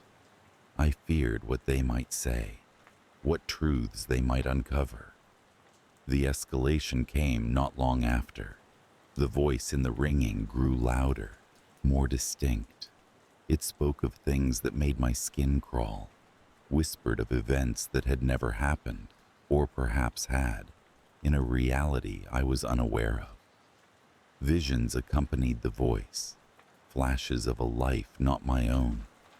I saw a man, a stranger, yet one whose features were hauntingly familiar. I watched him walk through corridors lined with sterile white walls, his face a mask of despair. He would pause, listening, just as I did, to a sound that only he could hear. The sensation of being watched grew with each passing day. I would catch glimpses of movement in the corner of my eye, shadows that vanished as soon as I turned to look.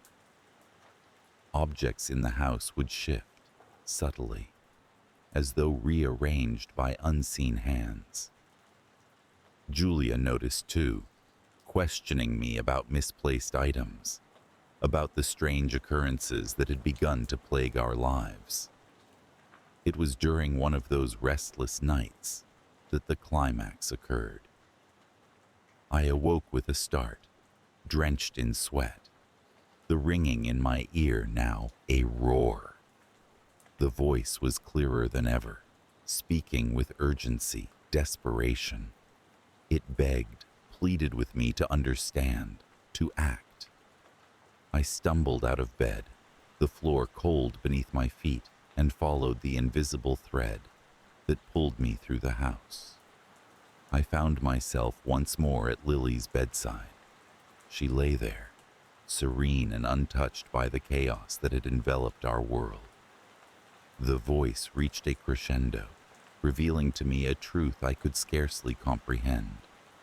It was the voice of a father, a man whose child had been taken from him in the sterile corridors of a hospital.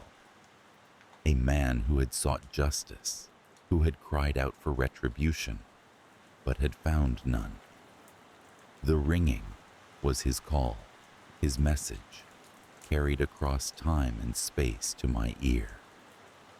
It was then that I understood the purpose of my nocturnal wanderings, the reason I was drawn to Lily. The man in the visions, the father, was using me, guiding me to protect my daughter from a fate akin to his own.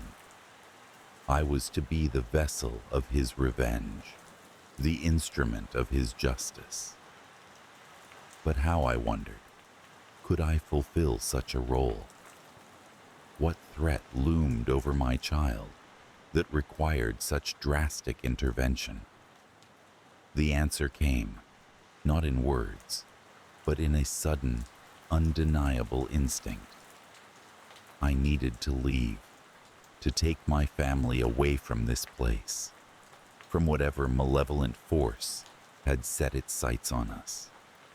Julia, though skeptical, trusted my judgment, sensing the urgency in my plea. We packed quickly, gathering only the essentials, and left our home behind, seeking refuge in a place unknown to the man who haunted my dreams. Yet, as we drove through the night, the ringing in my ear persisted, a constant reminder of the unfinished business that lay behind us. It was softer now, tempered by distance, but still present, a lingering echo of the voice that had guided me. I wondered if we had truly escaped, or merely postponed the inevitable. In the days that followed, we settled into our new surroundings, a small town nestled in the embrace of mountains. Life regained a semblance of normalcy, the routine I so craved slowly re-establishing itself. The ringing, though ever present, was no longer intrusive, a background hum that I had learned to coexist with. But the fear remained, a shadow lurking at the edges of my consciousness. What if the voice returned, more insistent, more demanding? What if the threat it had warned of found us once more? I carried these questions with me, a burden that weighed heavily on my soul. One evening, as I sat on the porch, listening to the chirp of crickets and the rustling of leaves, I closed my eyes and allowed myself to listen, truly listen, to the ringing. The voice was there, subdued but persistent, a whisper on the wind. I felt a strange comfort in its presence, an acknowledgement of our shared purpose, our common cause. Perhaps, I mused, the voice would never leave, a permanent reminder of the connection between our worlds. I had become the guardian of my own child and, in some inexplicable way, the avenger of another's. The thought was unsettling, yet oddly reassuring, a paradox I found myself coming to terms with. In the end, the ringing in my ear was more than just a sound. It was a bridge, an unseen thread that linked two fathers across time and space. It had brought with it fear and confusion, but also a grim understanding, a resolve to protect what was dearest to me at any cost. As I sat there, embraced by the night, I realized that the true horror lay not in the supernatural, but in the depths of a father's love and the lengths one would go to honor it. As days turned to weeks, I remained vigilant, ever watchful for signs of the unseen menace that had once invaded our lives. The ordinary rhythms of our existence resumed, but beneath them lay an undercurrent of vigilance, a readiness to act should the need arise. The ringing, now a familiar presence, served as both a warning and a guide, a duality I had come to accept. And so, life continued, as it always does, marked by small joys and quiet sorrows, by moments of blissful ignorance and others of stark clarity. I grew accustomed to the burden I bore, a weight that had become as much a part of me as the air I breathed. The ringing was my companion, my confidant, a constant reminder of the fragility of the world I had fought to preserve. Yet even as I settled into this uneasy peace, a part of me remained on edge, attuned to the slightest hint of change. I knew that the world was full of mysteries I could never hope to understand, forces beyond my comprehension that shaped our destinies in ways unknown, but I also knew that I was not alone, that across the vast chasm of time, another father watched and waited, his presence a ghostly echo in the symphony of sound that filled my ear. In the end, the story of the ringing in my ear is one of connection, of bonds forged in the crucible of shared experience.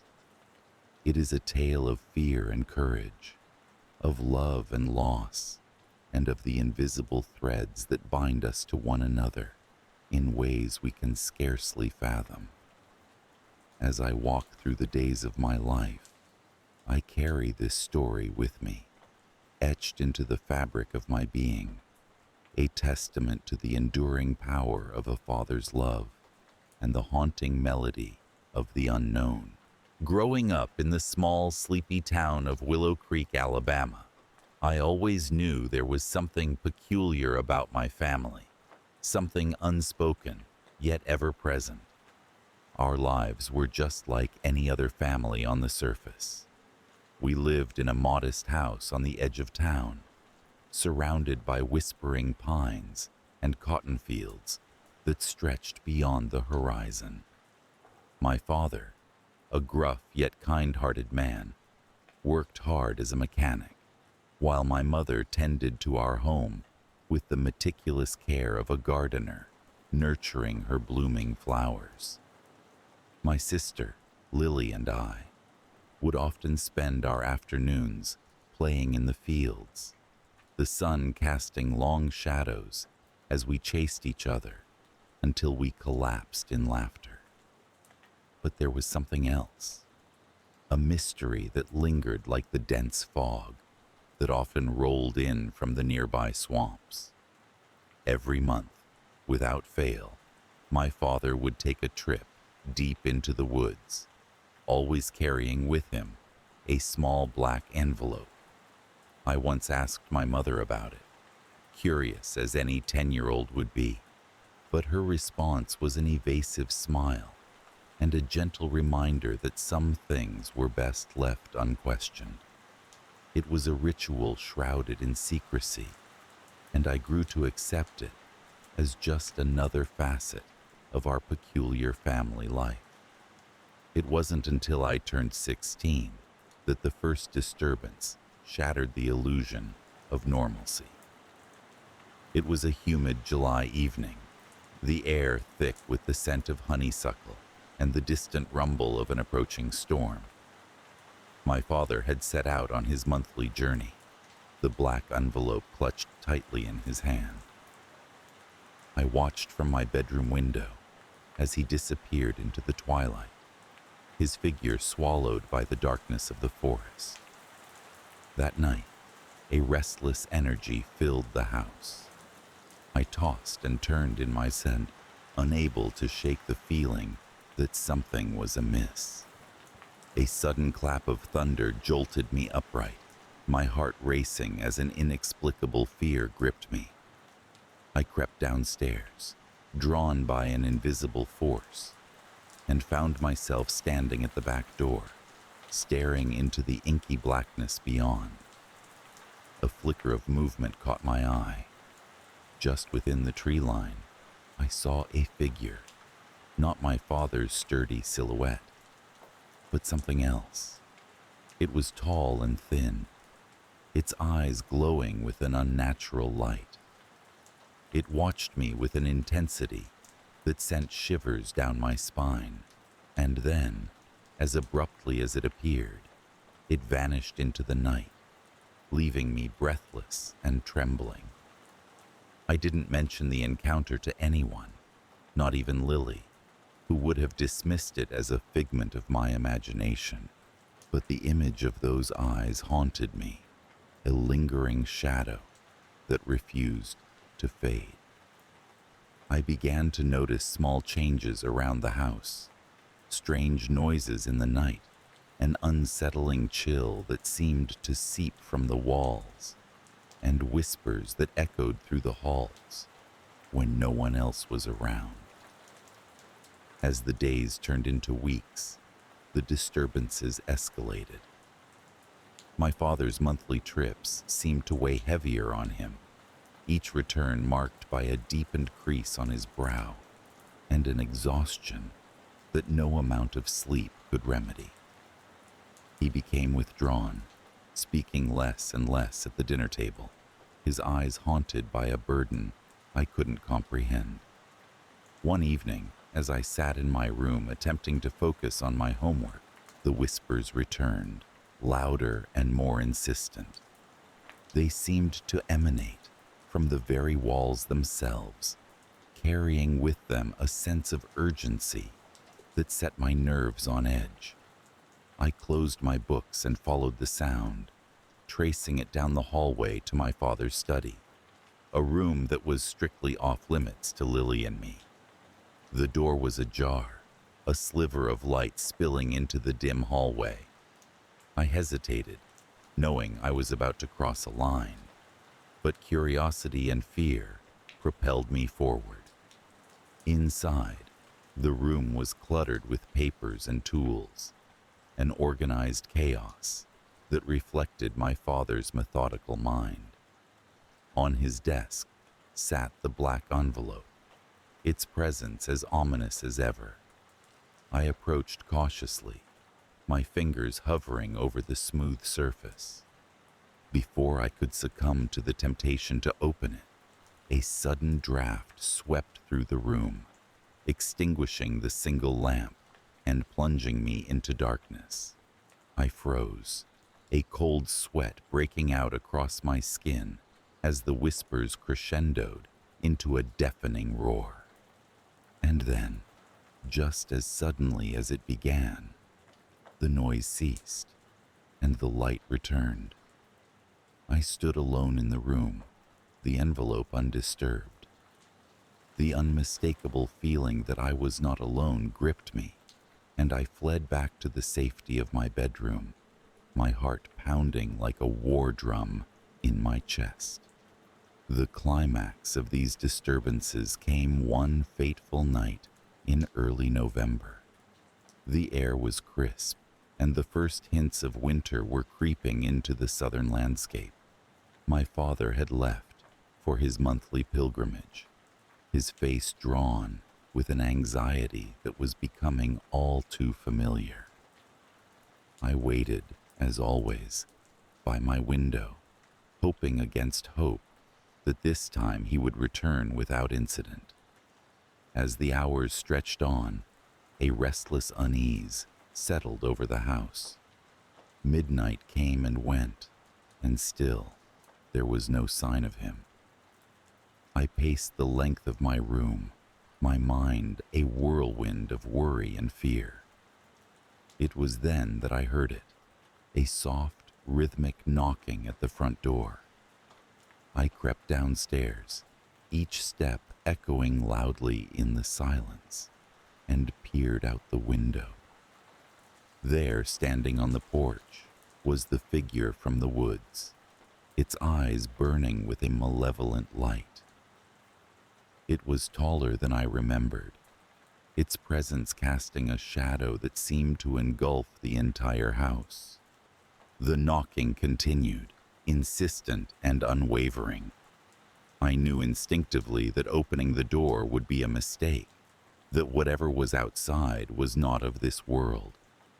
Yet a perverse curiosity kept me rooted to the spot, torn between the urge to flee and the compulsion to confront the unknown.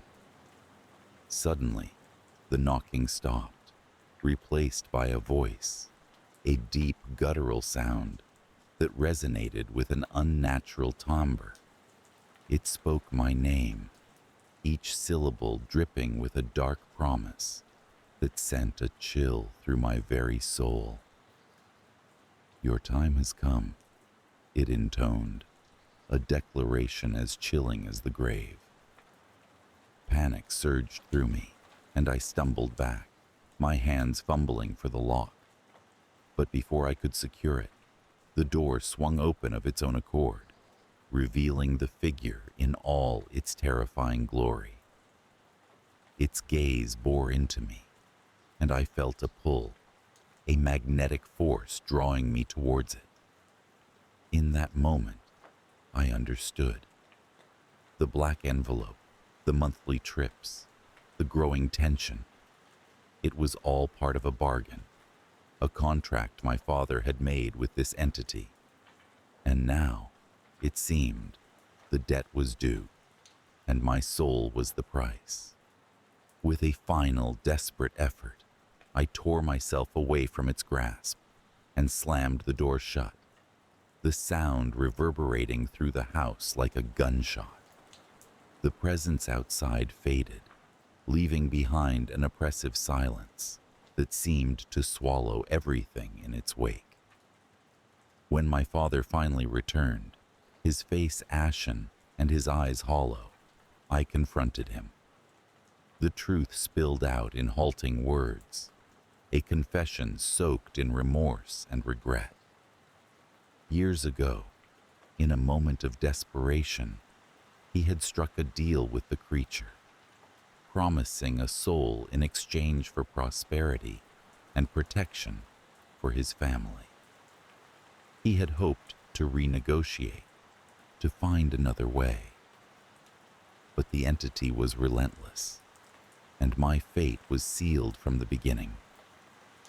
The weight of his words crushed me, and I felt the ground shift beneath my feet as the world as I knew it crumbled away. The deal with the devil was not just a story whispered by candlelight. It was my reality, a chain that bound me to a destiny I never asked for. In the days that followed, the presence lingered at the edges of my perception, a constant reminder of the pact that governed my life.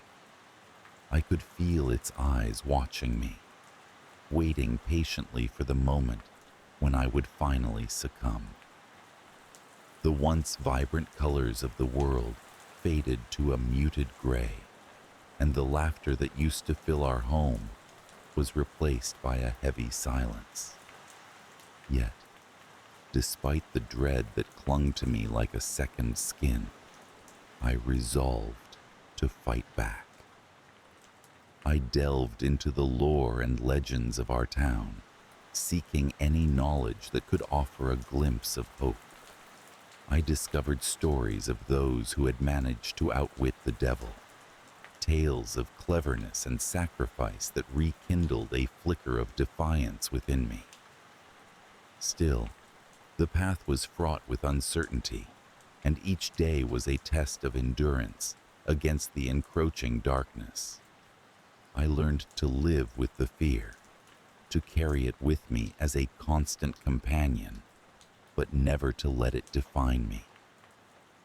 My father, burdened by his guilt, became my ally, aiding me in my clandestine quest for salvation. And so, life continued in its strange, haunting rhythm.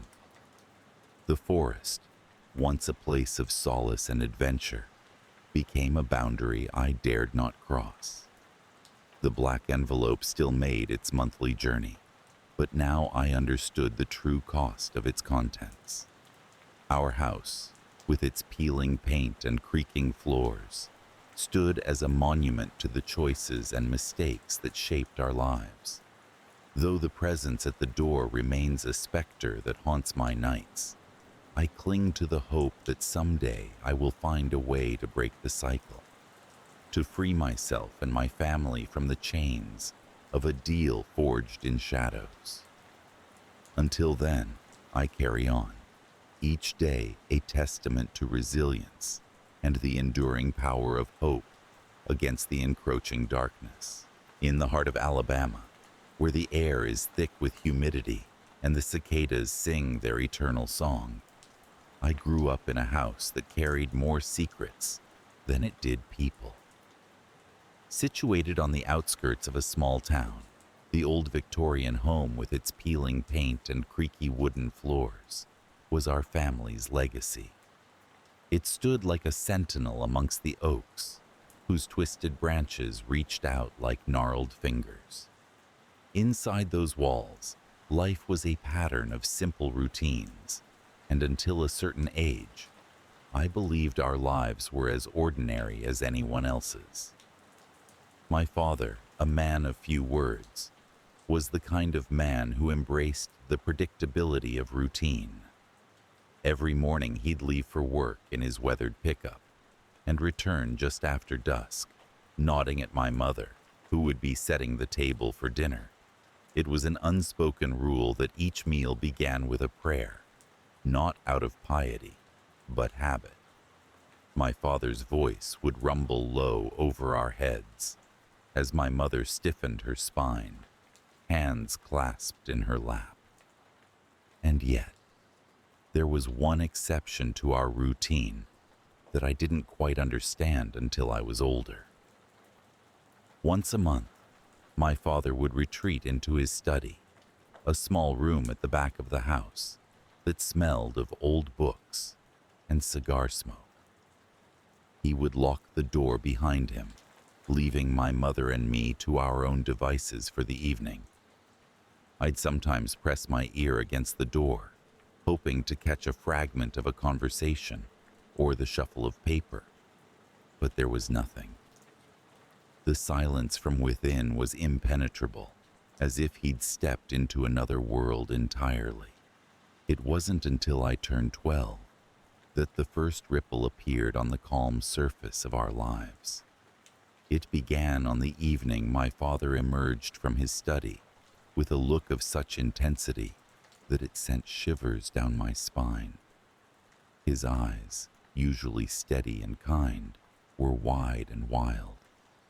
He clutched a black envelope in his hand tightly, so tightly that his knuckles turned white. Wordlessly, he slipped past us and out into the night, leaving the front door swinging open. Curiosity gnawed at me until I crept outside, careful not to alert my mother. I watched as he strode purposefully to the edge of our property, where the woods loomed dark and foreboding. There, he paused, standing as still as a statue. I held my breath, sensing something was amiss. The air felt different, charged with an energy that was both alluring and terrifying. A figure emerged from the shadows then, cloaked in darkness so profound it seemed to absorb the very light around it. My heart pounded in my chest, and I ducked behind a tree. My father extended the black envelope and the figure accepted it with a slow, deliberate movement. A low murmur passed between them, a language that was both foreign and familiar, like the whisper of wind through leaves. I strained to hear, but the words eluded me, slipping away like slippery fish from a net. That night, I lay awake in bed, questions whirring through my mind. What was in the envelope, and who or what was the shadowy figure that accepted it? These thoughts wrapped around me like a cocoon of unease, and as days turned into weeks, the questions only grew. The next month, when my father once again locked himself in his study, I was ready. I had to know the truth behind the black envelope.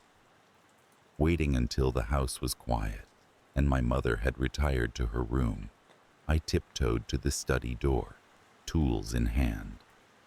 The lock was old and rusty, and after a few tense minutes, I heard the satisfying click as the door swung open. Inside, the room was dimly lit by a single lamp on the desk. Papers were strewn across the surface, and in the center lay the black envelope. My heart raced as I approached it, half expecting some unseen force to stop me. But nothing happened. With trembling fingers, I picked it up and turned it over in my hands. It was unmarked and sealed with black wax. I was about to open it when a noise from outside startled me. Hastily, I returned the envelope to its place and slipped out, closing the door behind me. I didn't sleep that night. Instead, I lay awake, staring at the ceiling, listening to the sound of my father's footsteps as he once again ventured into the woods. The events of the night replayed in my mind like a scene from a film, each detail more vivid than the last. As the months passed, the atmosphere in the house changed. My father, once a figure of stability, became increasingly withdrawn. He spent more time in his study, emerging with shadows under his eyes and a tension that never seemed to dissipate. My mother noticed too, but said nothing, her silence more telling than words. It was as if we were all bound by some unspoken agreement to maintain the facade, even as the ground shifted beneath our feet. The truth of the situation struck with the force of a lightning bolt, one stiflingly hot summer night. My father had left for his monthly meeting, the black envelope clutched in his hand. Unable to resist, I followed at a cautious distance. This time, I was determined to remain undetected, to see the exchange without interference. As I crept closer, my foot caught on a root, and I stumbled, letting out a gasp. The figures in the clearing turned towards me, and for a moment, the world seemed to stop. My father's eyes met mine, and the look of despair on his face was like a punch to the gut. The shadowy figure, now more clearly visible, turned its attention to me. Its eyes glowed a deep, unsettling red, and a cold dread washed over me. Before I could react, the creature spoke, its voice a low rumble that echoed in my bones. "The child knows," it intoned, each word resonating with an ancient power. My father stood frozen, torn between his duty and his family. "What do you want from us?" I shouted, my voice breaking the stillness like a thrown stone breaking the surface of a pond. The figure regarded me with a gaze that seemed to penetrate my very soul. "A pact was made long ago," it replied. "An envelope for your family's safety, but the terms, they change." Its voice was a melody of menace and inevitability, I looked at my father, who seemed smaller, frailer than ever before. "What is this?" I demanded. "Why are you doing this?" He took a deep breath, and the words tumbled out, a confession wrapped in regret. "It was your grandfather's doing," he began, voice heavy with sorrow. "He made a deal to protect our family, to keep our land. But the price was eternal." The realization hit me like a physical blow. We were chained to this darkness by the decisions of the past, bound to appease a malevolent entity that thrived on our fear and submission. The world around me spun, and I struggled to make sense of it all. The shadowy figure remained steadfast, an eternal sentinel of our fate. My father's shoulders slumped, and he whispered, "There must be another way." The entity's laughter filled the clearing, a sound without warmth or joy. "There is no escape," it declared. "Only the continuation of the pact, or its end." I stood there, feeling the weight of generations pressing down upon me. The forest around us seemed to hold its breath, waiting for my decision. I knew then that the cycle had to break, that the burden of this curse could not be allowed to pass to another.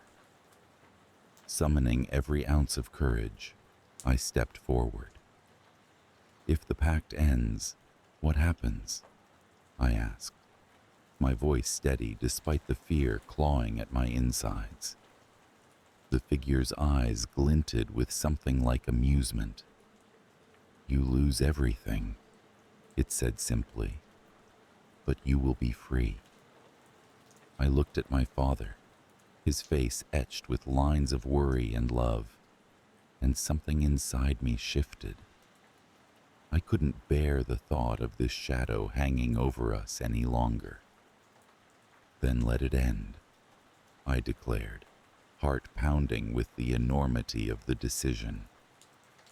Silence reigned in the clearing, and for a moment the air was still.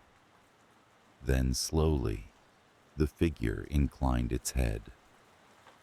"So be it," it intoned, and just like that, the weight of centuries began to lift.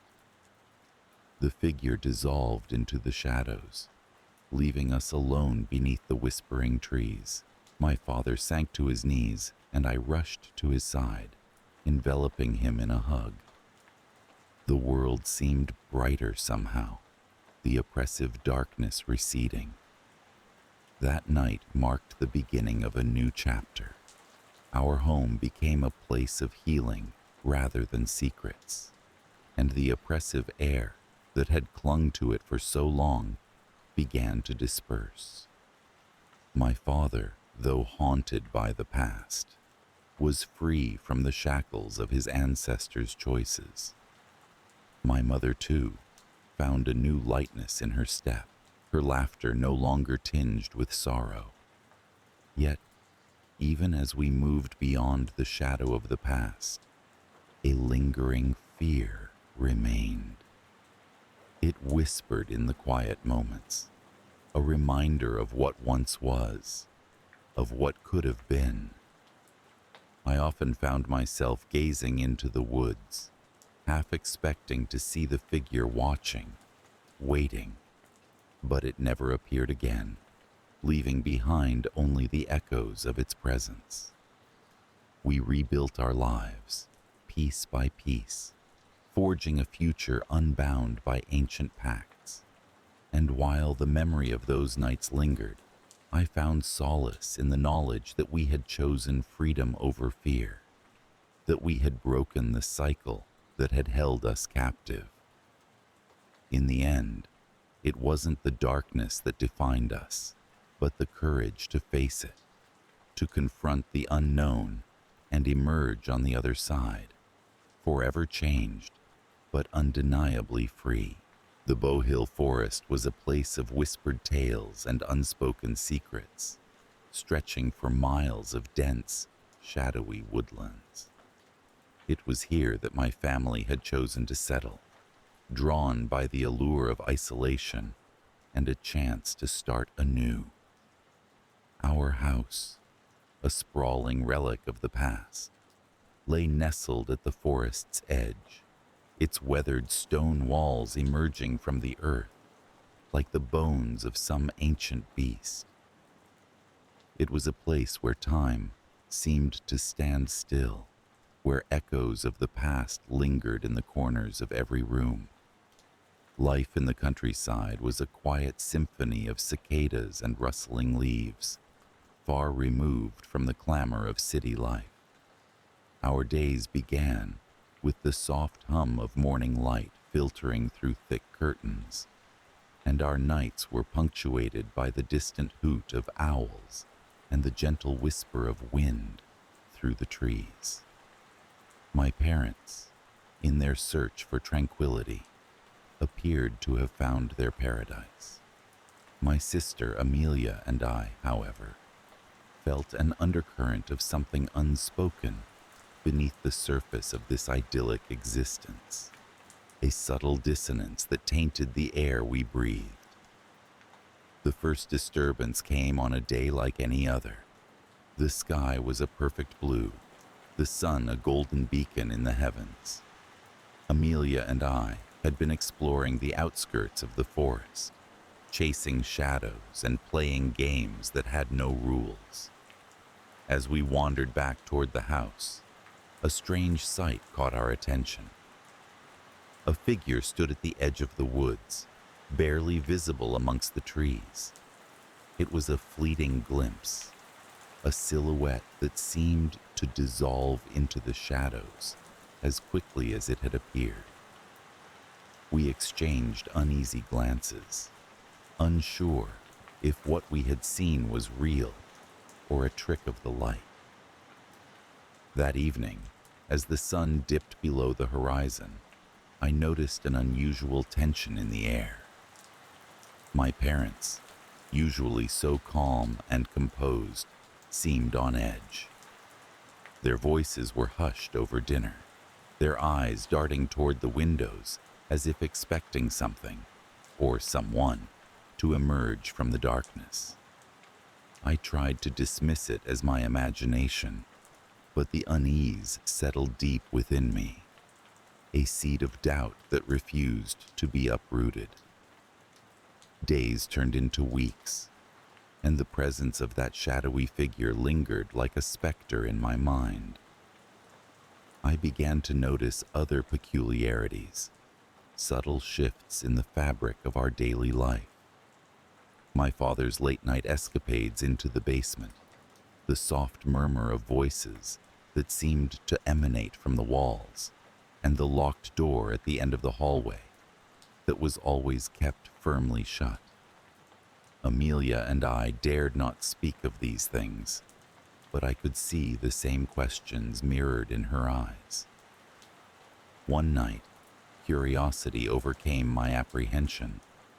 While the house lay silent under the cloak of darkness, I crept from my bed and made my way down the creaking stairs. The air was thick with anticipation as I approached the basement door, my heart pounding a frantic rhythm in my chest. The latch was cold beneath my fingers as I turned it, the door swinging open with a reluctant groan. The basement was a cavern of shadows, the contours of the room obscured by a veil of darkness. I hesitated at the top of the stairs, my breath caught in my throat. But something compelled me to descend, drawn by an invisible thread that wound tighter with each step. The air grew colder as I reached the bottom, the scent of damp stone and earth filling my nostrils. A single bulb hung from the ceiling, casting a weak yellow light that barely penetrated the gloom. The room was cluttered with forgotten furniture, stacks of old newspapers, and crates filled with mysterious contents. In the corner, half hidden behind a tattered sheet, was a door I had never seen before. It was unremarkable, save for the heavy padlock that secured it, a silent guardian to whatever lay beyond. My fingers traced the outline of the lock, its cold surface a chilling reminder of the secrets kept hidden from us. As I stood there, a strange sensation washed over me, a prickling at the base of my skull, as if unseen eyes were watching my every move. I turned, half expecting to see the shadow from the forest standing behind me. The basement was empty, but the sensation persisted, an omnipresent awareness that refused to fade. Returning to my room, I found Amelia awake, her eyes wide, with the same fear that now gripped me. We spoke in whispers, our voices barely audible over the pounding of our hearts. There was something in the house, something our parents were hiding, and it was up to us to uncover the truth. The days that followed were marked by a growing tension, a silent game of cat and mouse between us and the unseen presence that lurked in the shadows. We watched our parents closely, noting every odd glance, every hurried conversation that ceased when we entered the room. The locked door at the end of the hall became an obsession, its secrets a tantalizing mystery we were desperate to unravel. One afternoon, while our parents were out, Amelia and I seized the opportunity to explore. We approached the locked door with trepidation, our hearts a wild symphony of anticipation and fear. The door was solid, its surface worn smooth by years of contact. We tried the handle, half hoping it might give way, but it held firm. Frustration bubbled within us, a tide of impatience that threatened to overwhelm. As we turned away, defeated, a soft creak echoed through the hallway. The sound was faint, almost imperceptible, but unmistakable in the heavy silence. We froze, the hair on the back of my neck standing on end. The creak came again, this time accompanied by a soft, rhythmic tapping. It was coming from behind the door. We exchanged a look of mutual understanding, a silent agreement to retreat for now and plan our next move. Whatever was behind that door, it was alive, and it was aware of us. The escalation was subtle, a series of small incidents that, when pieced together, painted a picture of mounting dread. Our parents' behavior grew more erratic, their patience with us wearing thin. We found ourselves under constant watch, their eyes scrutinizing our every action. The freedom we had, once enjoyed, was slowly eroding, replaced by an invisible cage that closed in tighter with each passing day. Driven by desperation, Amelia and I devised a plan. We would wait for the cover of night, for the moment when the house lay still and silent, and we would uncover the truth hidden behind the locked door. Armed with a makeshift toolkit of hairpins and determination, we set our plan into motion. The night was oppressive, the stars hidden behind a shroud of clouds. We moved silently through the house, our footsteps a careful whisper against the hardwood floors. The door loomed before us, a sentry that barred our path to discovery. My hands trembled as I worked the lock, the hairpins bending and twisting under the strain. With a soft click, the lock yielded, the door swinging open with a reluctant moan. A narrow staircase descended into darkness, the air thick with the scent of damp stone and an underlying musk that set my teeth on edge. We hesitated, our courage faltering in the face of the unknown. But we had come too far to turn back. Steeling ourselves, we descended into the depths, the shadows closing in around us like a living entity. At the bottom of the stairs, the corridor stretched before us, a claustrophobic passageway that seemed to extend into eternity. The tapping sound was louder here, a steady rhythm that pulled us onward. We moved cautiously, every creak of the floorboards a reminder of the fragility of our situation. The corridor ended in another door, this one unlocked and slightly ajar. We exchanged a final glance, nerves frayed and hearts pounding, and pushed it open. The room beyond was a stark contrast to the rest of the house. It was starkly lit, the walls lined with shelves filled with old books and strange artifacts. In the center of the room was a crude altar, and beyond it, shackled to the wall, was a figure that should not have existed. The resemblance was unmistakable. The figure was a mirror image of my father, gaunt and unkempt, his eyes wild with fury and despair. The sight was a jarring collision of reality and nightmare, a moment frozen in time that shattered the illusion of our lives.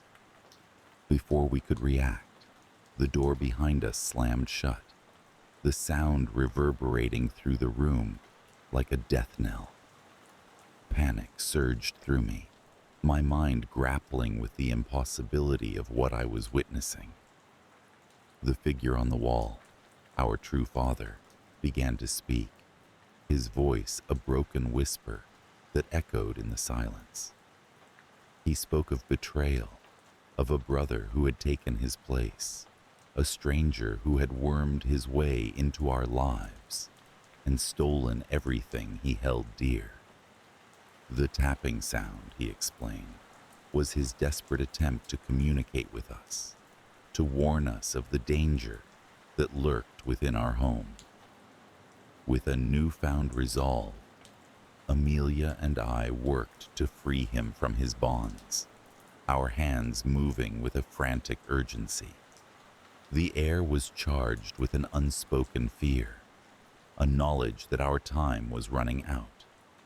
No sooner had we freed him than the impostor appeared, his face a mask of fury and desperation.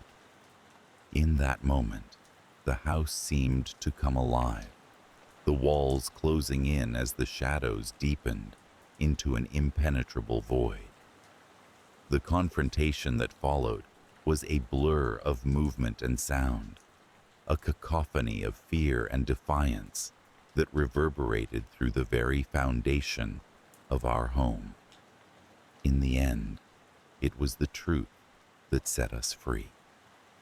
The impostor, faced with the undeniable reality of his deceit, crumbled beneath the weight of his own lies. He fled into the night, leaving behind a trail of shattered illusions and unanswered questions. In the weeks that followed, the house slowly began to heal. My father, though scarred by his ordeal, gradually returned to us, his presence a comforting balm on our wounded hearts. But the shadows that had once loomed so large never entirely vanished. They lingered in the corners of our vision, a reminder of the fragility of our lives, the thin veil that separated us from the unknown. The forest, once a place of mystery and allure, now held a different kind of fascination. The trees whispered secrets in a language only they understood, their branches reaching skyward like bony fingers, grasping for the heavens. The figure in the woods, it seemed, had been a warning, a harbinger of the truth that lay hidden beneath the surface. Though the immediate danger had passed, the fear remained, a constant companion that walked with us through the corridors of our minds. We spoke little of what had transpired, choosing instead to focus on the present, on the life we had rebuilt from the ashes of deception. And yet, in the quiet moments, when the wind whispered through the trees and the shadows danced across the walls, I felt the presence of the forest, its silent vigil, a reminder of the darkness that lurked just beyond the light. It was a darkness that could never be fully banished, only understood and, in time, accepted. For in the heart of Bowhill, where the ancient trees stood as silent witnesses to the passage of time, I had learned a truth that would guide me through the shadows of my own existence.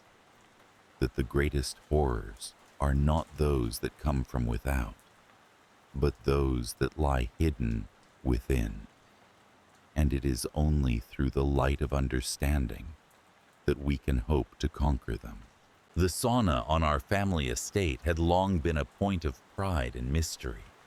Nestled at the edge of a dense forest, its cedar walls absorbed the conversations and laughter of generations.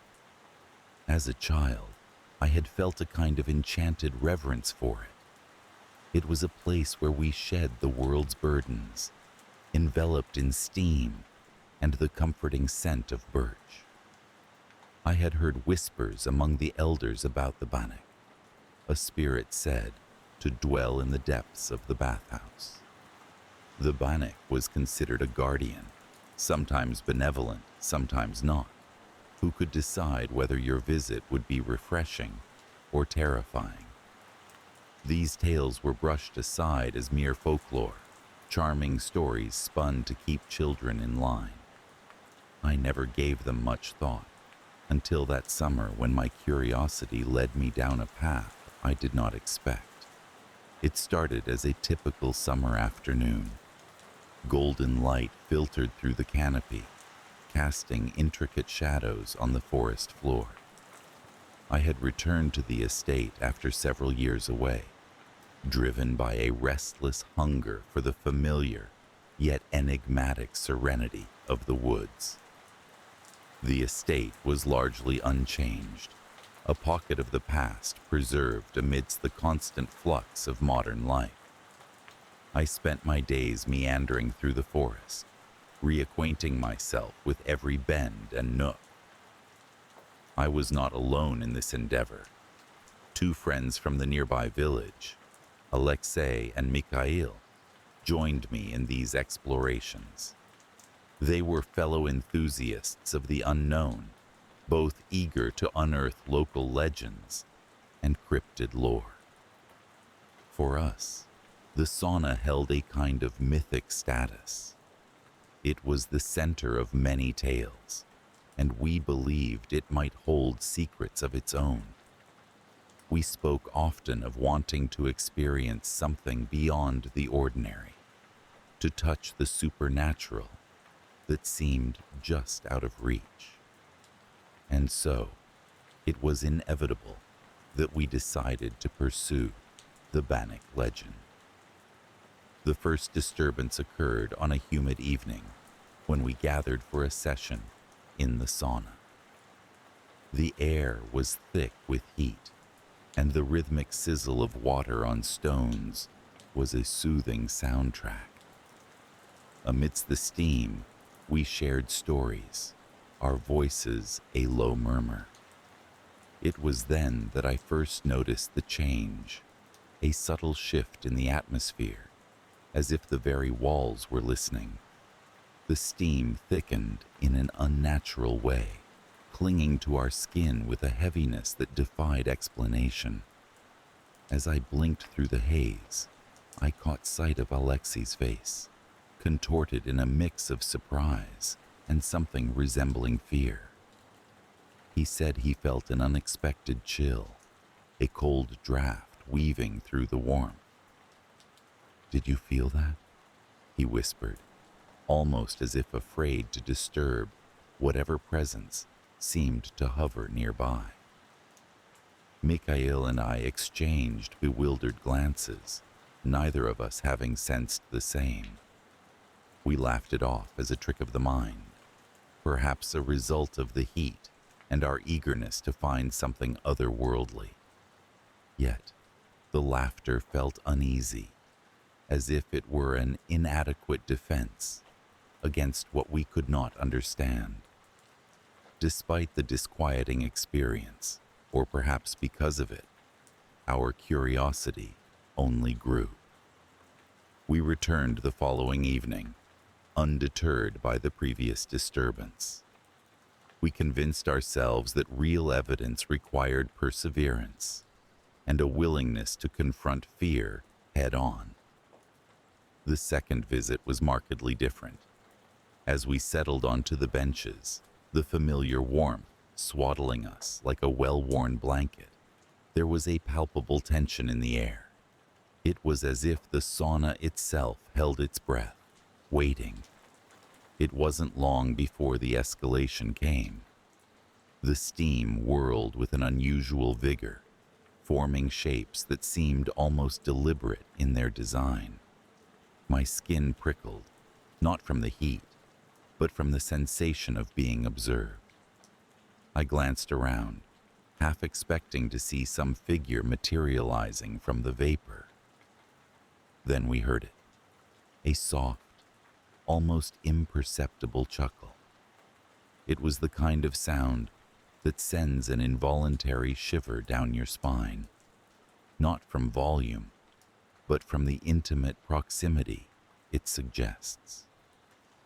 It felt as if the sound came from within the very walls, an ethereal giggle playing with our nerves. We sat frozen, silence our only refuge. Alexei, usually the bravest among us, shifted uneasily. "Maybe we should leave," he suggested, his voice uncharacteristically small. But Mikhail, ever the skeptic, refused to yield. "It's just the wind," he insisted, though his eyes betrayed a flicker of doubt. Reluctantly we stayed, though our previous enthusiasm had waned to a cautious vigilance. The light-hearted adventure we envisioned had become something else entirely, a test of nerve and resolve. Our resolve was truly tested on the third night. As dusk fell, the estate grew quiet, the forest around it an ink-black sea. We approached the sauna with a trepidation that bordered on reverence. Each creak of the wooden floorboards, each hiss of steam, was magnified 100-fold in the stillness. We entered, finding the air already thick with tension. As we settled in, the familiar warmth wrapped around us, but it was a comfort laced with apprehension. The silence was absolute, pressing against us from all sides. The climax came suddenly, without warning. The room plunged into darkness, the flickering candle we had brought snuffed out as if pinched by invisible fingers. In the pitch black, the steam seemed to pulse with life, shifting and stirring as though driven by a will of its own. Then came the voice, unmistakable and clear, a soft murmur, unintelligible yet laden with intent. It was a voice like no other, ancient and knowing, with a timbre that resonated in the marrow of our bones. It was the Banik, or so we believed, addressing us directly. We sat paralyzed, each of us held in thrall by the presence that filled the room. My heart thundered in my chest, my breath caught somewhere between disbelief and stark terror. There was no mistaking the sensation that we were no longer alone, that an unseen force had taken notice of our intrusion. As the voice faded, replaced by an oppressive silence, the darkness remained. We fumbled for the door, driven by a primal instinct to flee. The cool night air hit us like a wave as we burst from the sauna. Our steps hurried and clumsy as we sought refuge in the familiar embrace of the estate. We did not speak of the encounter in those first moments. Instead, we sat in the kitchen, the warm glow of the lamp a beacon of sanity amidst the chaos of our thoughts. The experience had shaken us, stripping away the bravado that had lured us into the sauna's depths. Though the immediate danger had passed, the lingering fear remained. It followed us like a shadow, an insidious presence that seeped into our dreams and colored our waking moments with a persistent unease.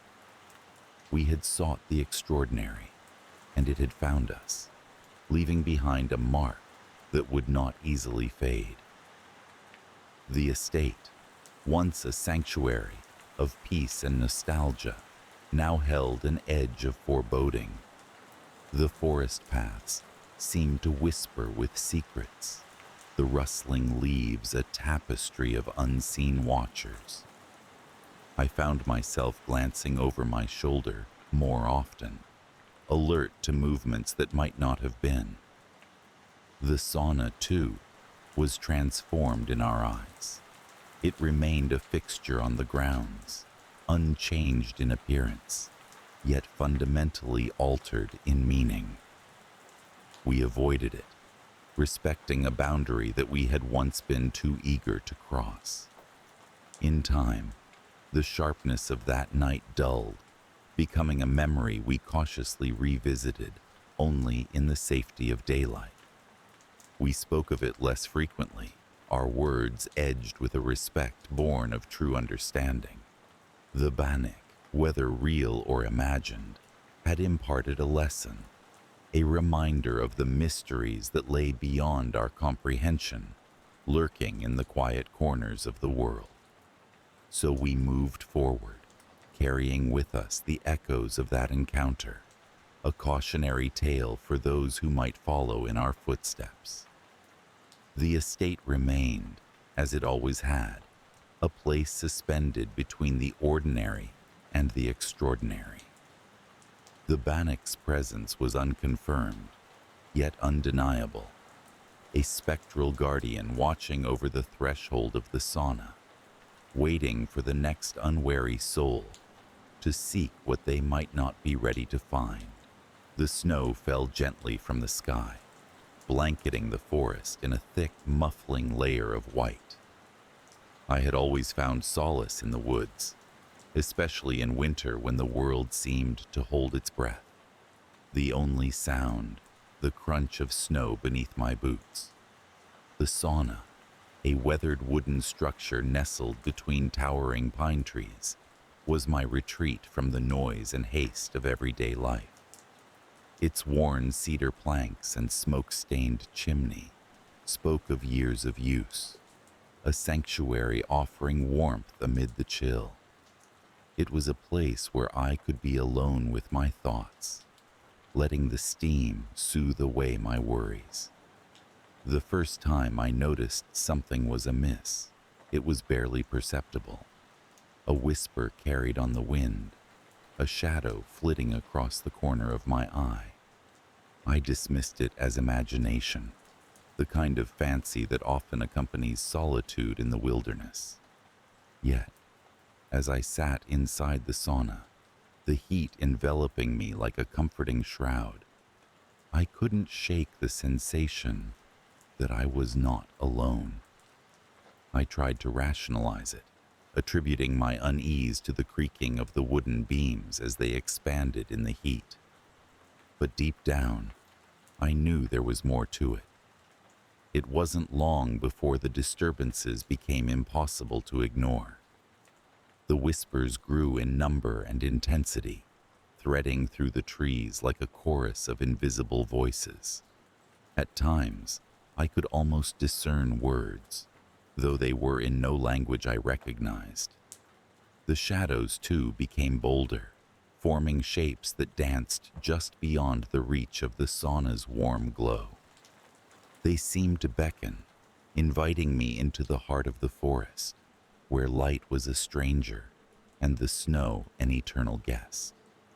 Driven by a curiosity mingled with a sense of impending dread, I ventured deeper into the woods. The air was sharp with cold, each breath I took crystallizing in the air before me. The path was difficult to navigate, the snow covering familiar landmarks and leaving me disoriented. The whispers had grown louder, resonating within my mind, guiding my steps with an insistent urgency. It was there, in a clearing blanketed in pristine snow, that I encountered them. They were creatures of myth and lore, their forms shifting and ethereal, eyes glowing with an otherworldly light. They circled me, their movements graceful and deliberate, as if participating in some ancient dance. I should have been afraid, yet there was a strange tranquility in their presence, a calm that belied the danger I instinctively felt. One among them stepped forward, its form more distinct than the others. It regarded me with a penetrating gaze that seemed to peer into the very depths of my soul. There was an intelligence there, an awareness beyond human comprehension. It spoke without words, a communication of thought and feeling that transcended language. I understood that they were entities bound to the forest, spirits of the land who had existed long before humankind walked the earth. They were guardians, protectors of a realm that defied the encroaching modern world. Yet there was something more, a presence among them that held a darker aspect. A figure emerged, its features obscured by shadow, a palpable aura of malevolence clinging to it like a second skin. The others regarded it with a wary deference, a respect born of fear. This was no guardian, but a creature of ancient evil, a being of immense power, bound by an age-old pact. In that moment, I realized that I had trespassed upon sacred ground, a place where the veil between worlds was thin, and the creatures here were not merely spirits, but beings capable of terrible acts. The dark figure approached, its intentions clear in the way it carried itself, a predator seeking prey. Yet, it did not attack. Instead, it offered a deal, a bargain whispered through my mind, promising power and knowledge in exchange for a simple pledge. The temptation was palpable, a siren call that resonated with the deepest parts of my ambition. But I knew the stories, the tales of deals struck with such creatures, bargains that always ended in ruin. The forest seemed to hold its breath as I pondered, the spirits watching in silent judgment. I refused. My voice was steady despite the fear that gripped my heart. The figure paused, its expression inscrutable. For a moment, I thought it might strike me down where I stood, but instead, it nodded slowly and faded back into the shadows, leaving me alone with the guardians, who watched with eyes full of knowing. Relief washed over me, though it was tinged with an unshakable sense of foreboding. I knew that I had narrowly escaped a fate that would have bound me irrevocably to the forest and its dark secrets. The spirits remained, their presence a reminder of the delicate balance between light and darkness that my refusal had maintained. But something had changed. The whispers followed me back to the sauna, their tone less insistent, yet ever present, a constant reminder of the choice I had made. The shadows were less pronounced, but they lingered in the corners of my vision, a testament to the otherworldly eyes that watched over the forest. The sauna no longer felt like a sanctuary. The warmth was no longer comforting, but oppressive. The steam a veil that obscured what lay beyond its walls. I could sense the spirits outside, their presence a gentle pressure against my mind, a reminder of their eternal vigilance. Time passed, and the forest remained unchanged, a timeless expanse of snow and silence. Yet, I was not the same. The encounter had marked me, a subtle shift in perception that altered the way I saw the world.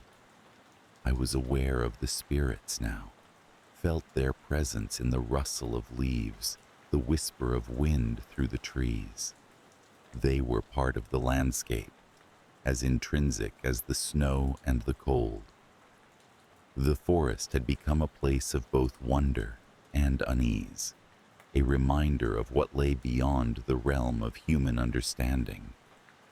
I still visited, drawn by its beauty and the sense of peace that lingered beneath the surface. But I was careful to remain within the boundaries, wary of the darkness that lurked at the edges of perception. The spirits allowed me to pass, neither welcoming nor hostile, simply present. I had become part of their world, an observer granted a glimpse into the mysteries that lay beyond the human realm. The whispers still accompanied me, a haunting melody that echoed through my thoughts, a connection to the unseen.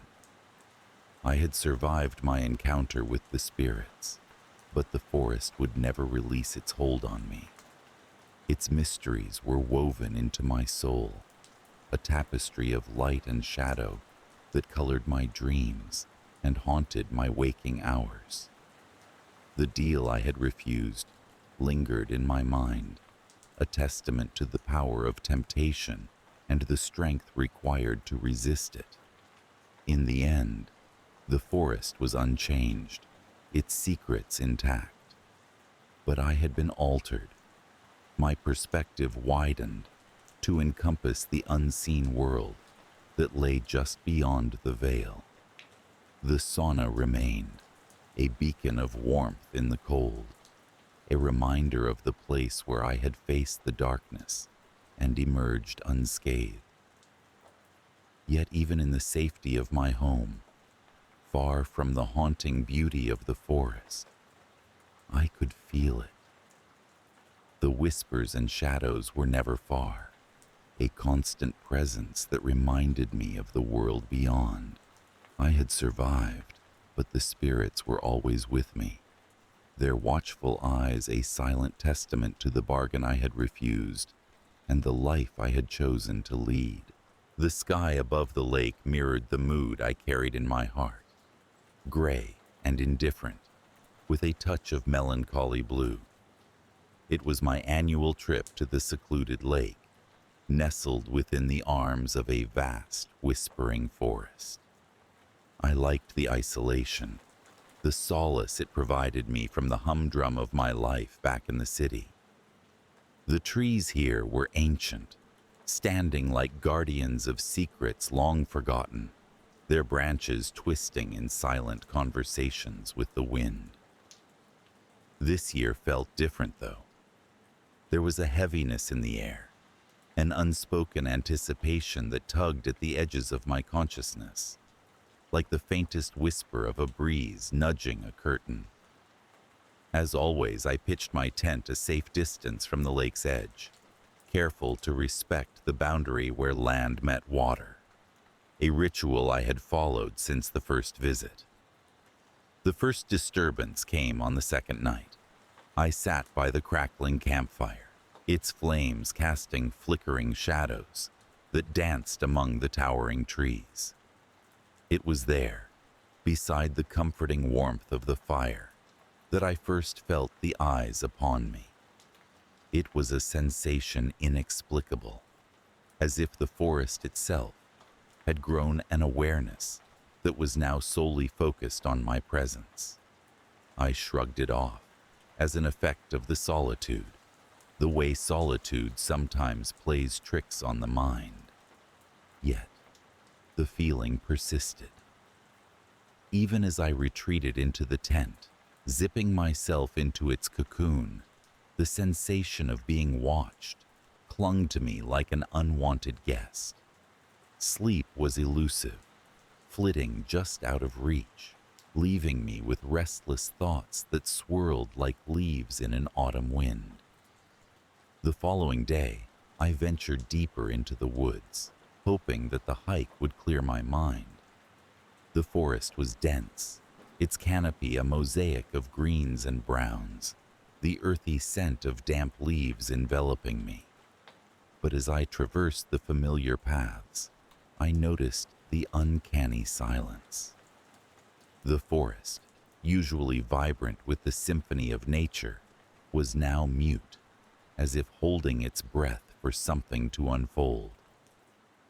It was then that I stumbled upon the path I had never taken before. Narrow and overgrown, it beckoned with a strange allure, a siren call to the adventurer within. Curiosity piqued, I veered off my usual route, each step deeper into the unknown, echoing in the silence. The path led me to a clearing, a circle of space devoid of trees, where an old stone well stood at its center. Time had not been kind to the structure.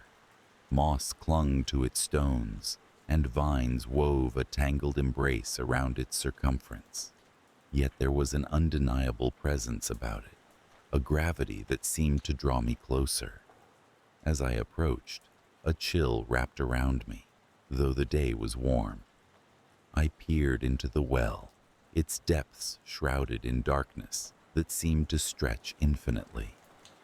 And then, as if the shadows themselves murmured, I heard it. A voice, soft yet distinct, emanating from the abyss below.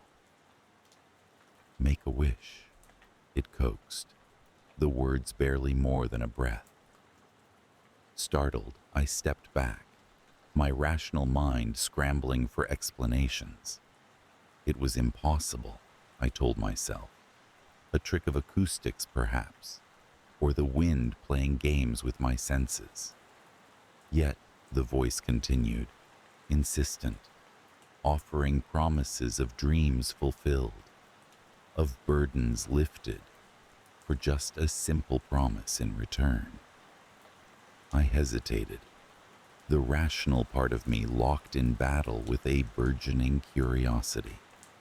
But then, like a dam breaking, the words spilled forth, a wish formed from the depths of my own desires, a wish for freedom from the constraints and monotony of my life, from the invisible chains that bound me.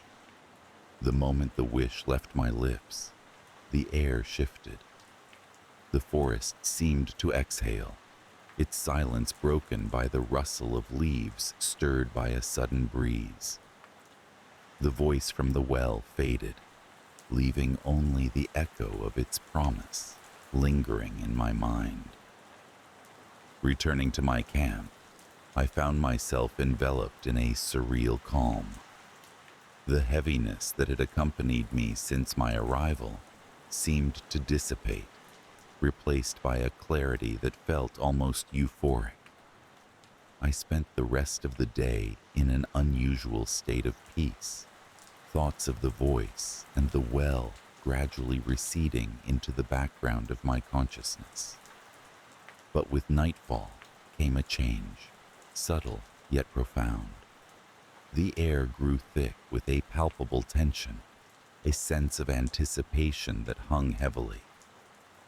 As darkness deepened, the familiar unease returned, more intense than before. The forest around me seemed alive with whispers, voices that thrummed at the edge of hearing. In the stillness of the night, I heard it. Footsteps crunching on leaves, deliberate and purposeful, approaching steadily. My heart thudded in my chest, a drumbeat of growing fear. Grabbing a flashlight, I unzipped the tent and stepped out, the beam cutting through the darkness, revealing nothing. The footsteps stopped, leaving the oppressive silence in their wake. Yet the feeling of being watched, of an unseen presence lurking just out of sight, remained. Unable to shake the unease, I spent the night by the fire, its warmth a fragile barrier against the encroaching dread. As dawn broke, I found myself questioning the events of the previous day. Had it been real, or merely a creation of an overactive imagination, spurred by isolation? The rational part of me clung to skepticism, yet a deeper instinct warned otherwise. Determined to confront whatever haunted these woods, I returned to the clearing, the path more familiar, yet no less foreboding. The well stood as before, its presence both invisible and undeniable. I approached cautiously, the memory of the voice a chilling reminder of the bargain I had entered. I called out, my voice steady despite the fear coiling within me. There was no response, only the oppressive silence of the forest. But as I turned to leave, the wind rose, swirling leaves in a vortex that seemed to dance around the well. And then, like an echo from the depths, the voice returned, colder now, its promises laced with menace. "You wished for freedom," it intoned, "and freedom you shall have." With those words, the ground beneath me trembled, and the world seemed to shift, the outlines of reality blurring like a painting caught in the rain. Panic surged as I tried to flee, but my limbs felt heavy, tethered by unseen chains. The forest closed in, its shadows enveloping me, and for an agonizing moment, I was lost in a swath of darkness. When the world righted itself, I found myself back at the campsite, disoriented and drenched in sweat. The sun was low in the sky, casting long shadows that crept toward the tent. The day had slipped away, lost in the haze of whatever had transpired. That night, the woods thrummed with life, an eerie vibrancy that set my nerves on edge. Every rustle, every crack of a twig seemed amplified, a sinister symphony conducted by unseen hands. Sleep was an impossibility, every attempt thwarted by the creeping dread that coiled around me. And then the dreams came, vivid, haunting landscapes, where the forest was alive with malevolent intent. I wandered through these dreams, pursued by phantoms that whispered promises of escape, of freedom bought with a price I dared not contemplate. When morning light finally broke, it brought little comfort. Exhaustion weighed heavy, and the realization dawned that I was ensnared in a pact that transcended comprehension. The freedom I sought twisted into a cage of shadows, binding me to the forest and its haunting whispers. Determined to break the cycle, I resolved to confront the source of my torment. Returning to the clearing, I stood before the well, defiant yet fearful, demanding release from the bargain that bound me. The forest responded, its voice a cacophony of wind and leaves, the well at its epicenter a dark maw that seemed to swallow hope. The voice emerged once more, cold as the grave, each word a death knell to my aspirations. Freedom comes at a cost, it declared, and your debt remains unpaid. With those words, the forest came alive, a storm of shadows and sound that enveloped me, tearing at the fabric of my sanity. I fought against the tide, struggling to reclaim myself from the grip of the pact I'd unwittingly forged. Time lost its meaning as I wrestled with the malevolent force. My world narrowed to the struggle against the darkness that sought to devour me. But as the storm raged, a realization dawned. A flicker of understanding that the true prison was the one I'd built within my mind. With a final desperate effort, I reached into the depths of my own will, summoning the strength to confront the fear that bound me. The forest's clamor faded, the shadows retreating as the weight of the pact lifted, leaving me breathless and alone in the clearing. The well stood silent, its presence diminished, a relic of a story it had once held. I turned away, the forest vibrant once more, its whispers tempered by an understanding that transcended words. As I made my way back to the campsite, the air felt lighter, the forest a familiar companion rather than a specter of dread. Yet, the memory lingered, a quiet reminder of the boundaries crossed, the supernatural pact that had both ensnared and liberated me. Packing up my belongings, I prepared to leave the lake and its surrounding woods, my heart a blend of relief and trepidation. This place had changed me, its secrets indelibly carved into the fabric of my being. As I left, I cast one final glance at the forest, a silent acknowledgement of the pact's lasting imprint. And though I returned to my life, the experience haunted my dreams. The line between reality and the otherworldly forever blurred. The forest remained with me, its whispers a lingering presence that echoed in the quiet moments, a reminder of the deal that in the depths of a shadowed well. The world moved on, but I remained tethered to that place, a subtle pull that promised both wonder and terror. And as I lay in the stillness of night, I knew that my last trip to the lake had left me forever altered, bound by a pact that defied the bounds of reason, a pact that whispered promises of freedom entwined with shadows. The house stood as it always had, nestled at the edge of a sprawling woodland that seemed to cradle it with age-old arms. Its white Victorian facade gleamed in the dimming light of dusk, and the surrounding gardens were meticulously kept, as my mother would have them. She loved her home, the way it existed in harmony with the encroaching wild, as if it were the last bastion of something human before nature reclaimed what was rightfully hers. For as long as I could remember, those woods had been both sanctuary and mystery to me. They were a place where I could escape the sometimes stifling air of family obligations and expectations. My walks through the trees were meditative, a chance to breathe deeply of pine and earth and forget the weight of being the daughter expected to uphold all my parents had built. Evening had just begun to settle like a soft, silken curtain, when the first disturbance whispered through our lives.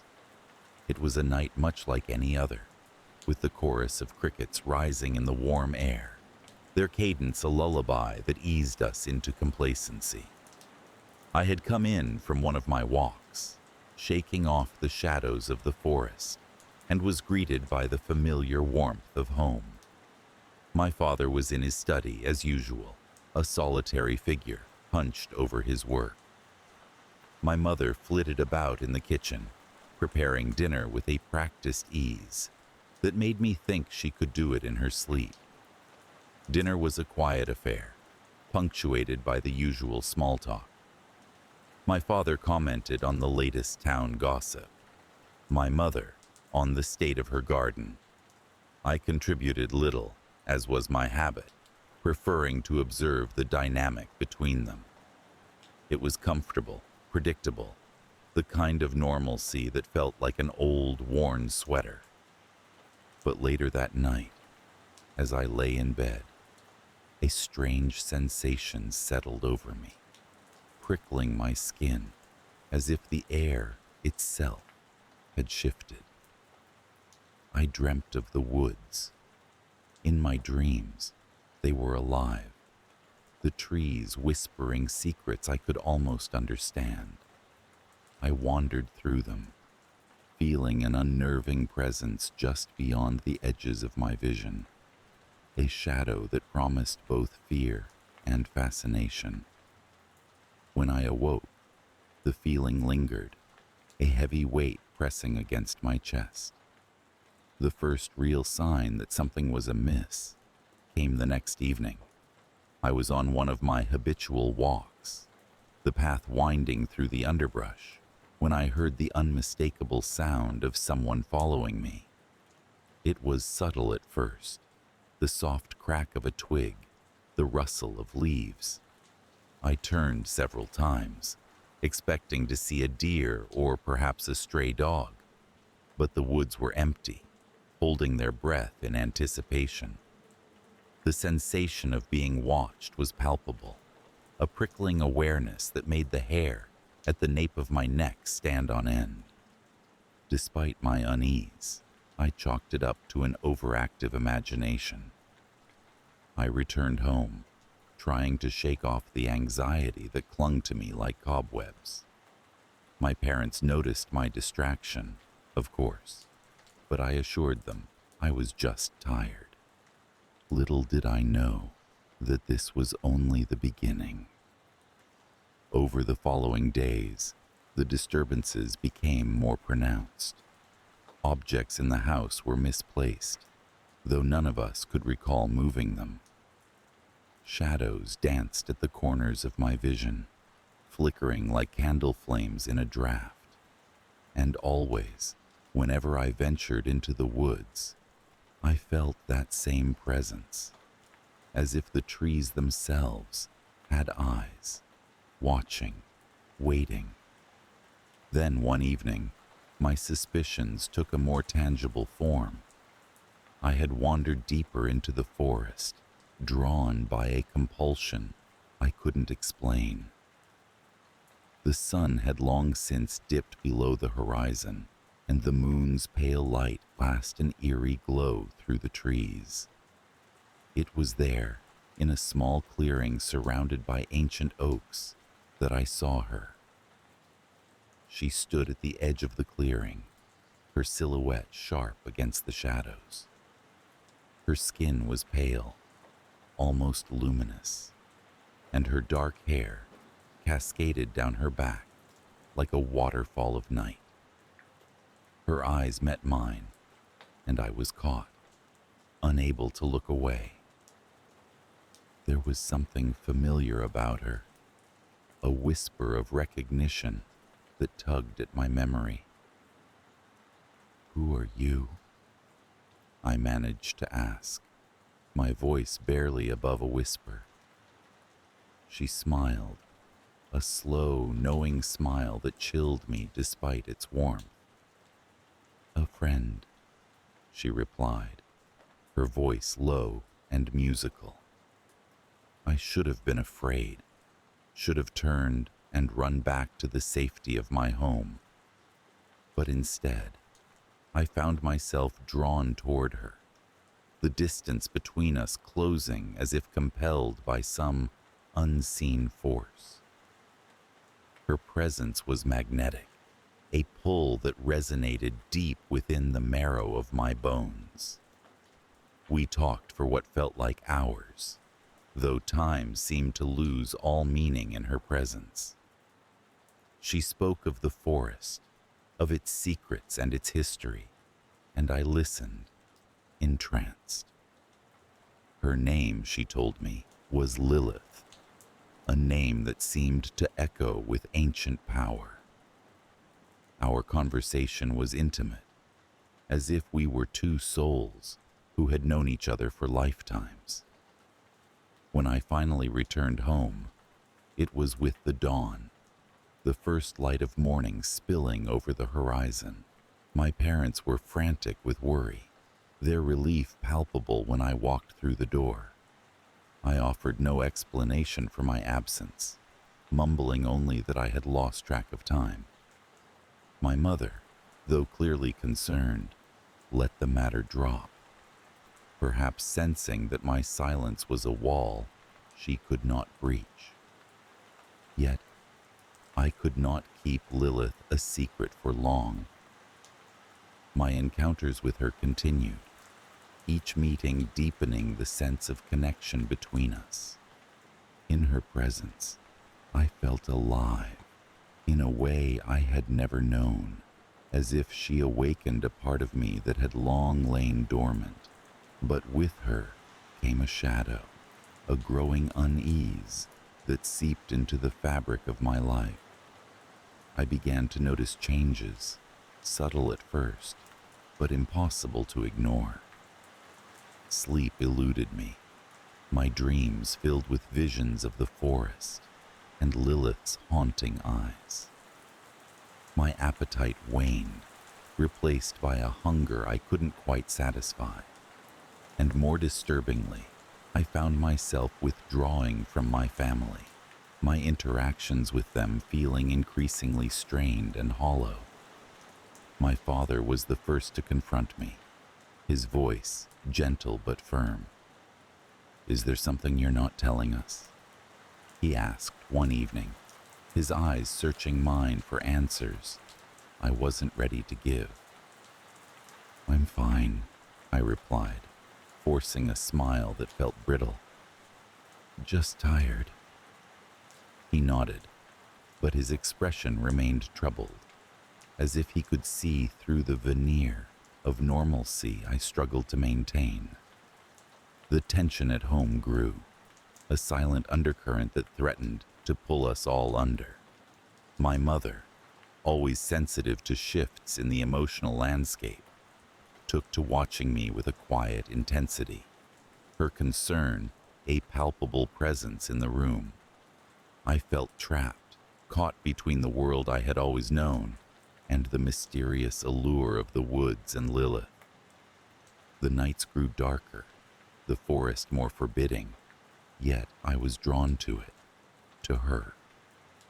Each meeting with Lilith was a dance on the edge of something dangerous, a thrill that both terrified and exhilarated me. She spoke of things I could barely comprehend, of worlds beyond my understanding, and her words wove a tapestry of enchantment that held me captive.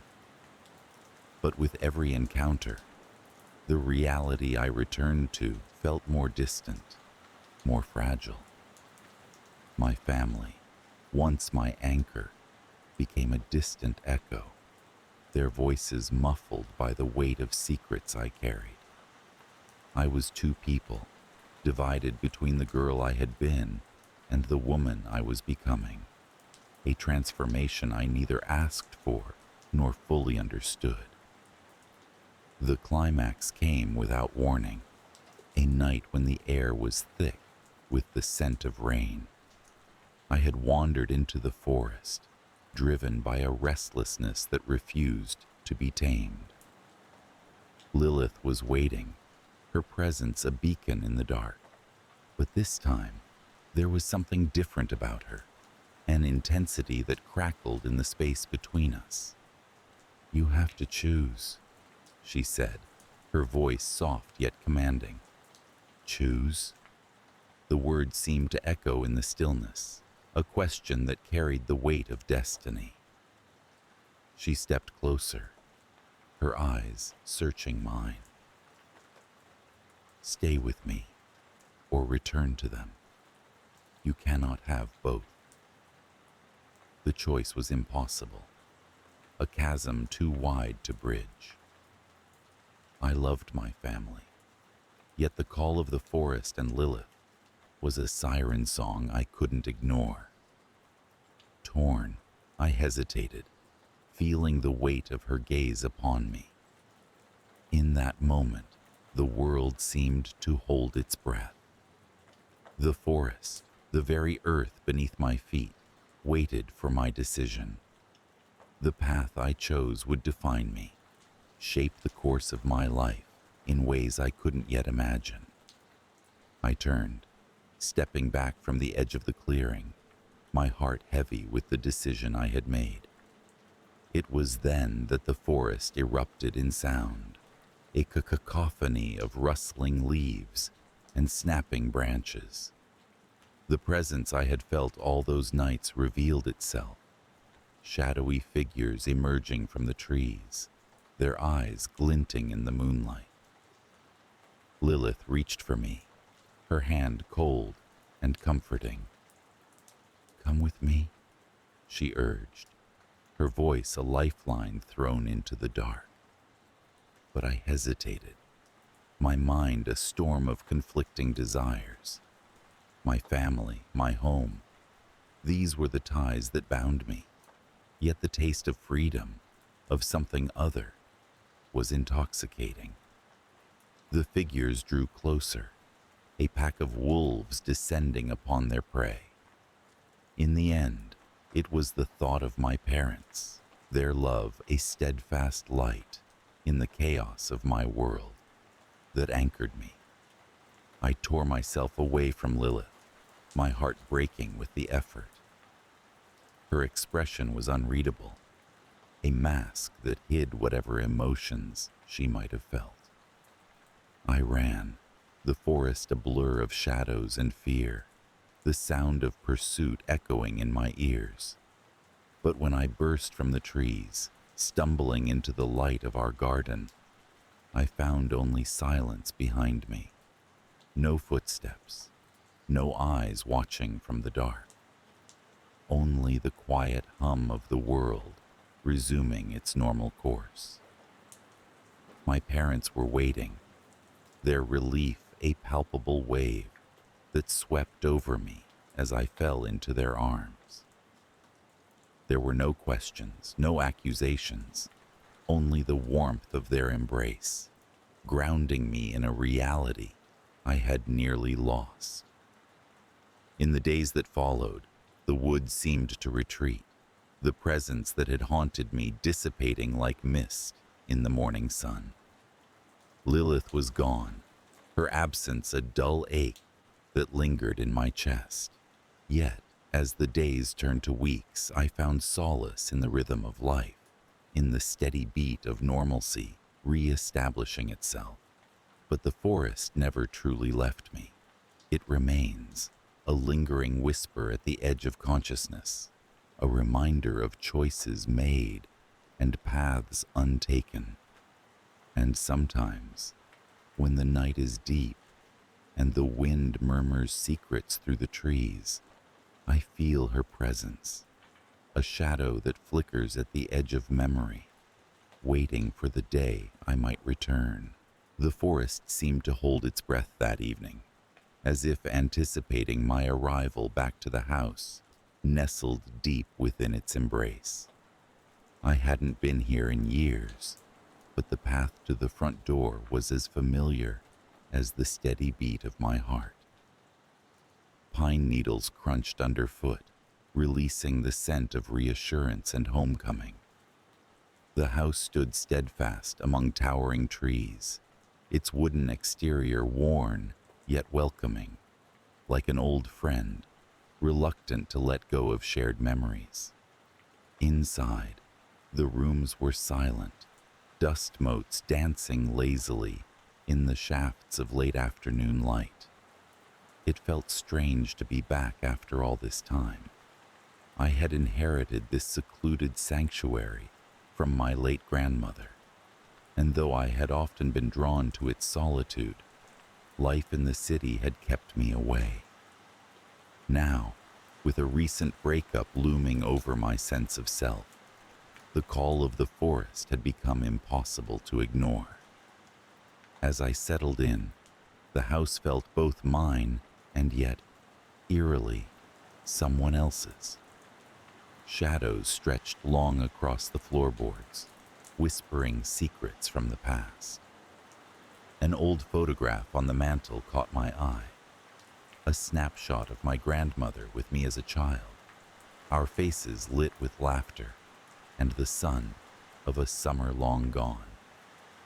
It was comforting to see her, to remember the warmth of her presence, though it did little to dispel the strange sensation that the house was holding something back, something just out of reach. The first night was restless. Sleep eluded me as an unsettling stillness wrapped around the house. The sounds of the forest, usually a symphony of life, seemed muted, as if the trees were conspiring in hushed tones. I told myself it was just the unfamiliarity, the disquiet of being alone in a space once filled with life. The second day dawned with a crisp chill in the air. I busied myself with chores, clearing out cobwebs and opening windows to let the forest breathe within the walls. It was during one of these unassuming moments, while I was sweeping the kitchen floor, that I first sensed it. A peculiar shift in the air, like a breath on the back of my neck. I turned sharply, the broom clattering to the floor. For a heartbeat, I thought I saw a shadow moving against the grain of sunlight streaming through the window. I blinked, and it was gone, leaving only the rustle of leaves outside as evidence that anything had been there at all. Brushing it off as a trick of the light, I continued with my day, though a shiver of unease lingered beneath my skin. I spent the afternoon walking through the forest, the autumn leaves crunching beneath my boots in a satisfying rhythm. The familiarity of the trails was soothing, yet I couldn't shake the feeling of being watched, as if the forest itself was a thing alive, observing my every move with ancient, knowing eyes. That evening, as the sun dipped below the horizon, painting the sky in hues of orange and purple, I heard a knock at the door. The sound was unexpected, startling in the serenity of the forest. Who could be visiting at this hour, here in the middle of nowhere? With a cautious curiosity, I approached the door and opened it to find Alex, standing on the threshold. Alex, my ex, whose departure had been as sudden as our love had once been deep, a whirlwind romance that had ended in a storm of silence and unanswered questions. And now, here they stood, a sheepish smile playing on their lips, eyes that once held promises, now shadowed with something I couldn't quite read. "I heard you were back," Alex said, their voice familiar yet carrying an undercurrent of something darker, unspoken. "I needed some time away," I replied, trying to keep my tone light, though my heart drummed a frantic beat against my ribs. "Mind if I come in?" There was an almost imperceptible hesitation in their request, a flicker in their gaze that sent a chill racing down my spine. I nodded, stepping aside to let them enter, the warmth of their presence unsettling in the cold confines of the house. We talked in the living room, skirting around the reasons for their sudden visit. It felt surreal, sitting here with them, the weight of the past pressing between us like a tangible thing. As the conversation meandered, I couldn't shake the feeling that something was amiss, that the person sitting across from me wasn't entirely the Alex I had known.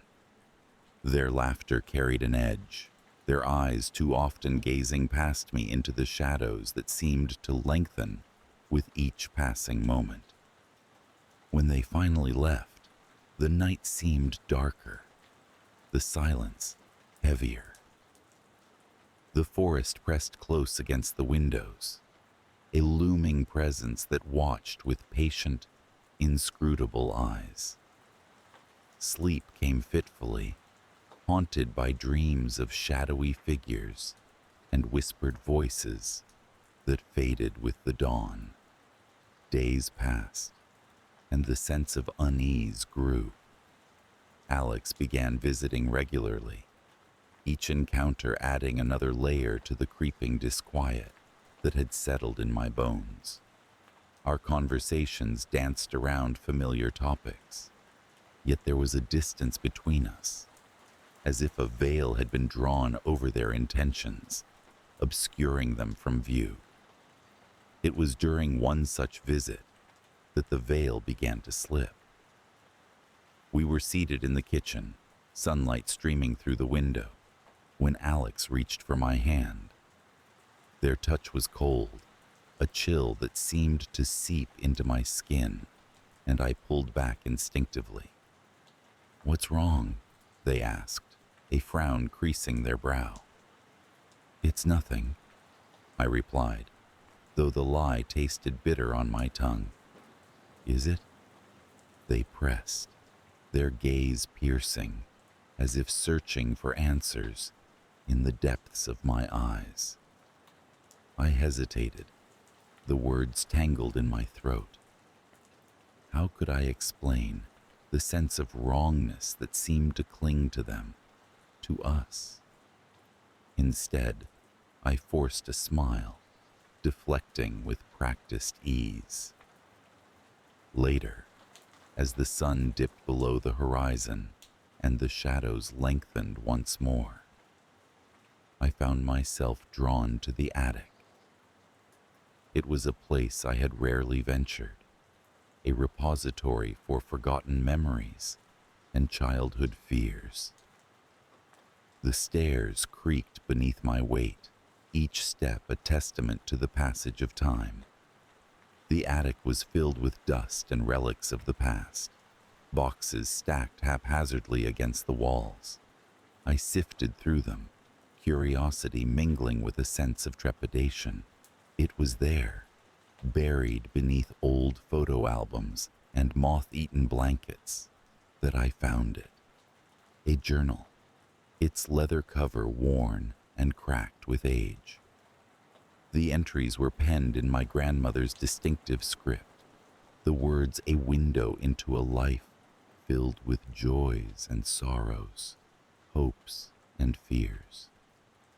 But it was the final entry that caught my breath. The ink smudged, as if hastily written. "They are here," it read, "the hidden ones. They watch and wait, wrapped in shadows and secrets. Beware their touch, their whispered lies. They come with faces familiar, yet not, seeking what is not theirs to take." The words echoed in my mind, a chilling premonition that settled around me like a shroud. I closed the journal with trembling hands, the weight of its warning pressing heavily on my heart. Could it be true? Had the forest's whispers reached my grandmother, as they now reached me? And what of Alex, whose presence seemed ever more like a specter haunting the edges of my reality? The following days were a blur, my mind racing with questions and half-formed theories. I began to notice things I had overlooked before. The way Alex's reflection seemed to linger a moment too long in mirrors. The coldness that seeped from their touch, like a warning. The shadows in the house seemed to stretch and curl, taking on shapes that dissolved when I tried to focus on them. It all came to a head one stormy night. The wind howled through the trees, rattling the windows with a ferocity that spoke of the chaos within. Alex arrived unexpectedly, their demeanor more urgent, their eyes wild with an intensity that bordered on desperation. "We need to talk," they said, their voice a low rumble beneath the storm's roar. I nodded, fear threading through my veins with icy fingers. We retreated to the living room, the fire crackling in the hearth, casting flickering shadows across the walls. "I know you feel it," Alex began, their gaze locked on mine. "The forest, the house. They're alive in a way that's more than just trees and stone." I swallowed hard, the truth of their words settling like stones in my stomach. "What do you mean?" "I didn't come here by accident," they continued, their voice strained. "Something brought me back. A force, an energy that wants to claim what it believes is its own." "Claim what?" I asked, my voice barely more than a whisper. "You," Alex said, the word a cold blade between us. "And me." The revelation struck like a thunderclap, the pieces falling into place with a sickening clarity. The forest, the hidden ones my grandmother had warned of, they were real, and they had set their sights on us. But why? I demanded, my voice rising with a mix of anger and fear. "The forest holds power," Alex explained, their eyes flickering with an emotion I couldn't name. "It draws on the energy of those it ensnares, feeding on their essence. My return was no coincidence. It wants us both, because we are connected, because our past binds us to this place." A silence fell between us, the crackling of the fire the only sound in the room. I felt a chill sweep through me, as if the shadows themselves were closing in. "So what do we do?" I asked, the weight of our predicament settling heavily on my shoulders. "We fight," Alex said, their voice firm with determination. "We can't let it take us." Throughout the night we worked, our efforts guided by the words of my grandmother's journal and the instincts that had been honed by years of living in the shadow of the forest. We gathered items of protection, salt, candles, symbols carved into wood, each a talisman against the darkness that sought to claim us. As dawn approached, we stood in the clearing behind the house, the first rays of light creeping through the trees. The air was charged with an unsettling energy, a crackling tension that made the hairs on the back of my neck stand on end. "I don't know if we can do this," I admitted, fear threatening to choke my voice. "We have to try," Alex replied, their grip on my hand a lifeline tethering me to the moment. Together, we formed a circle of salt around us, the ground beneath our feet solid, yet filled with an undercurrent of anticipation. The forest watched, its branches swaying in a breeze that seemed to come from nowhere, carrying with it the murmured voices of the hidden ones. As we chanted the old incantations, the air shimmered, the shadows around us deepening with a life of their own. I felt the forest's presence keenly, its ancient power pressing against our defenses, testing the strength of our resolve. For a moment, I feared we had failed, that the force we faced was too great to overcome. But then, as the sun broke free of the horizon, a radiant light washed over the clearing, dispelling the darkness in a blinding surge of warmth and clarity. The shadows receded, their whispers fading into the rustle of leaves, and the forest exhaled, as if releasing a long-held breath. We stood together, our hearts pounding with exhilaration and relief, the bond between us renewed in the face of a shared victory. As the day brightened, the forest around us seemed transformed, its watchful presence now a comforting embrace rather than a threatening specter.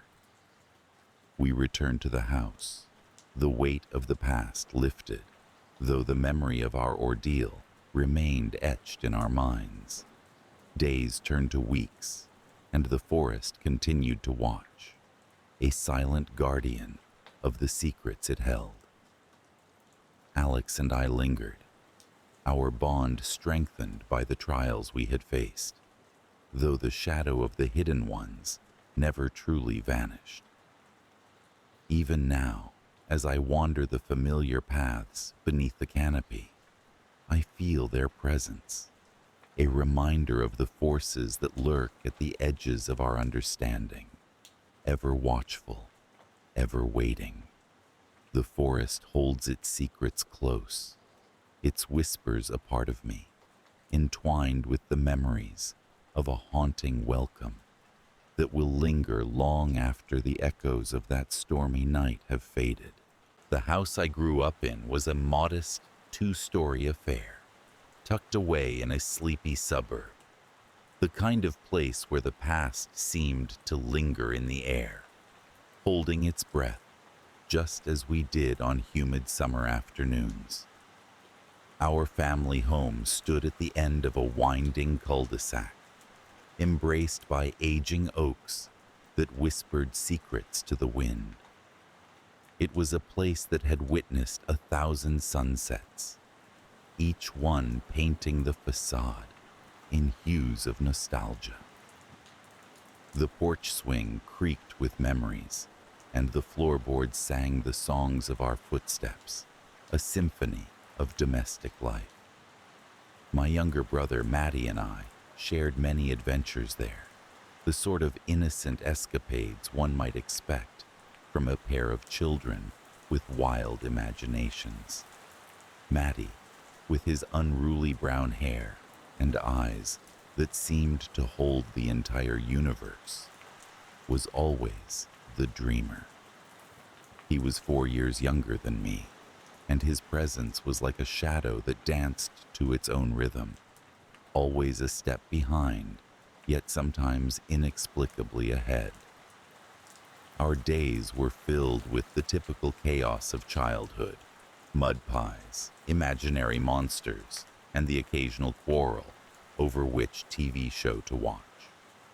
It was on an ordinary afternoon that I first noticed something amiss.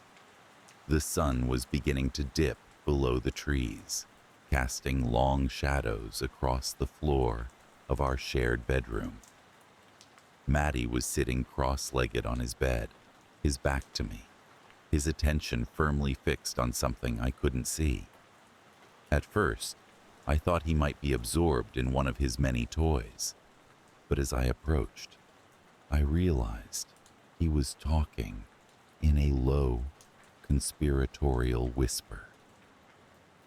"Who are you talking to, Maddie?" I asked, leaning against the doorframe. He didn't turn around. "My friend," I chuckled, assuming he meant an imaginary companion. We had always been encouraged to explore our imaginations, but something about the way Maddie remained so focused made the hair on the back of my neck prickle.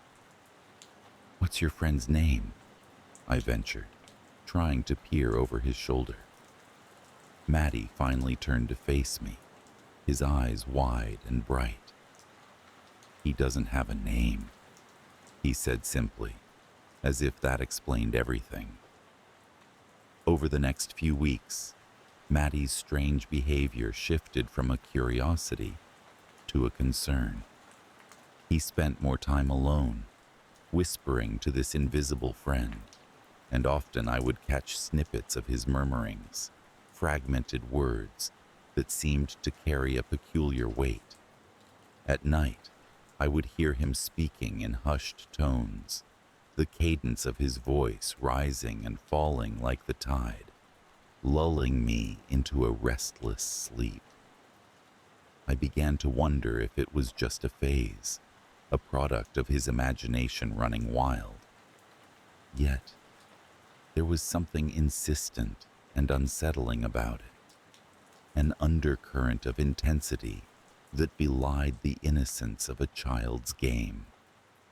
I tried talking to our parents about Maddie's new friend, but they dismissed it as harmless fun, a boy's invention to stave off the boredom of lazy summer days. Then came the day when things began to escalate in earnest. I was in the kitchen, helping Mom with dinner, when I heard Maddie's voice echoing from the living room.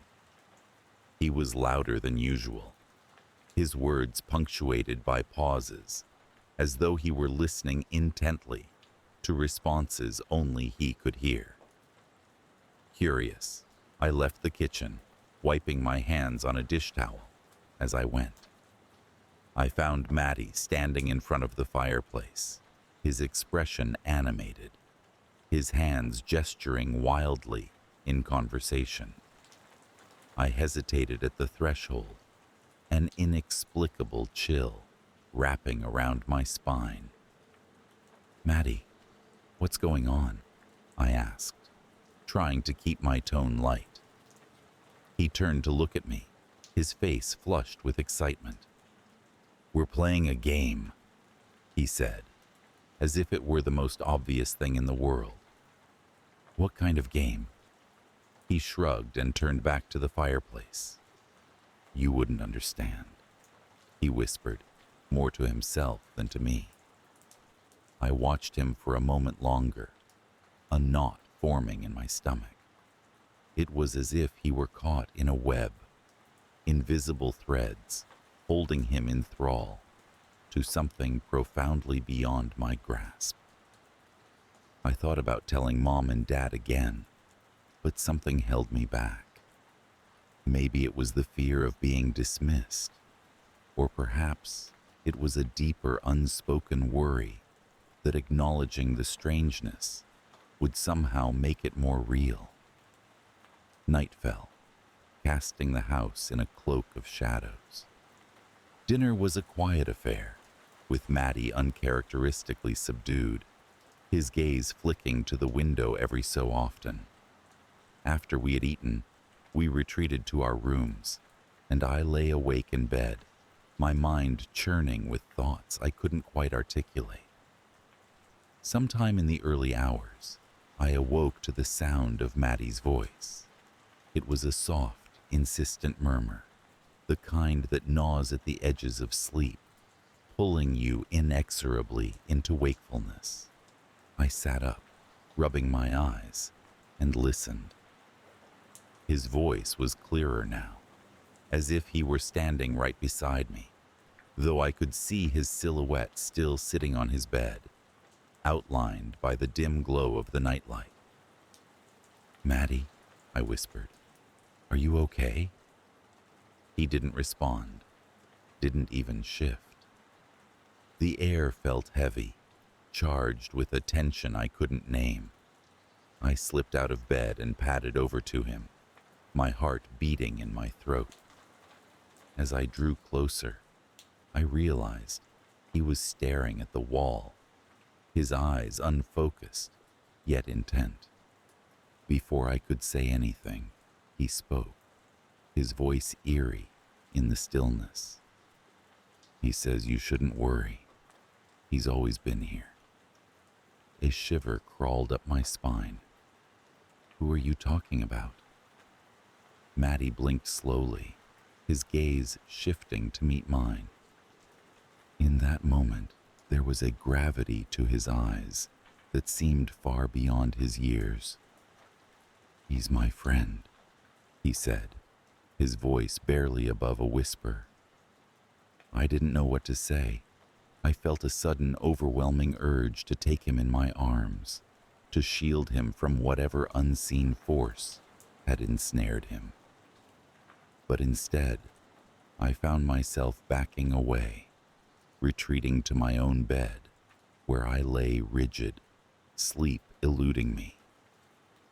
Days passed, each one bringing with it a subtle intensification of the inexplicable tension that hung over our home.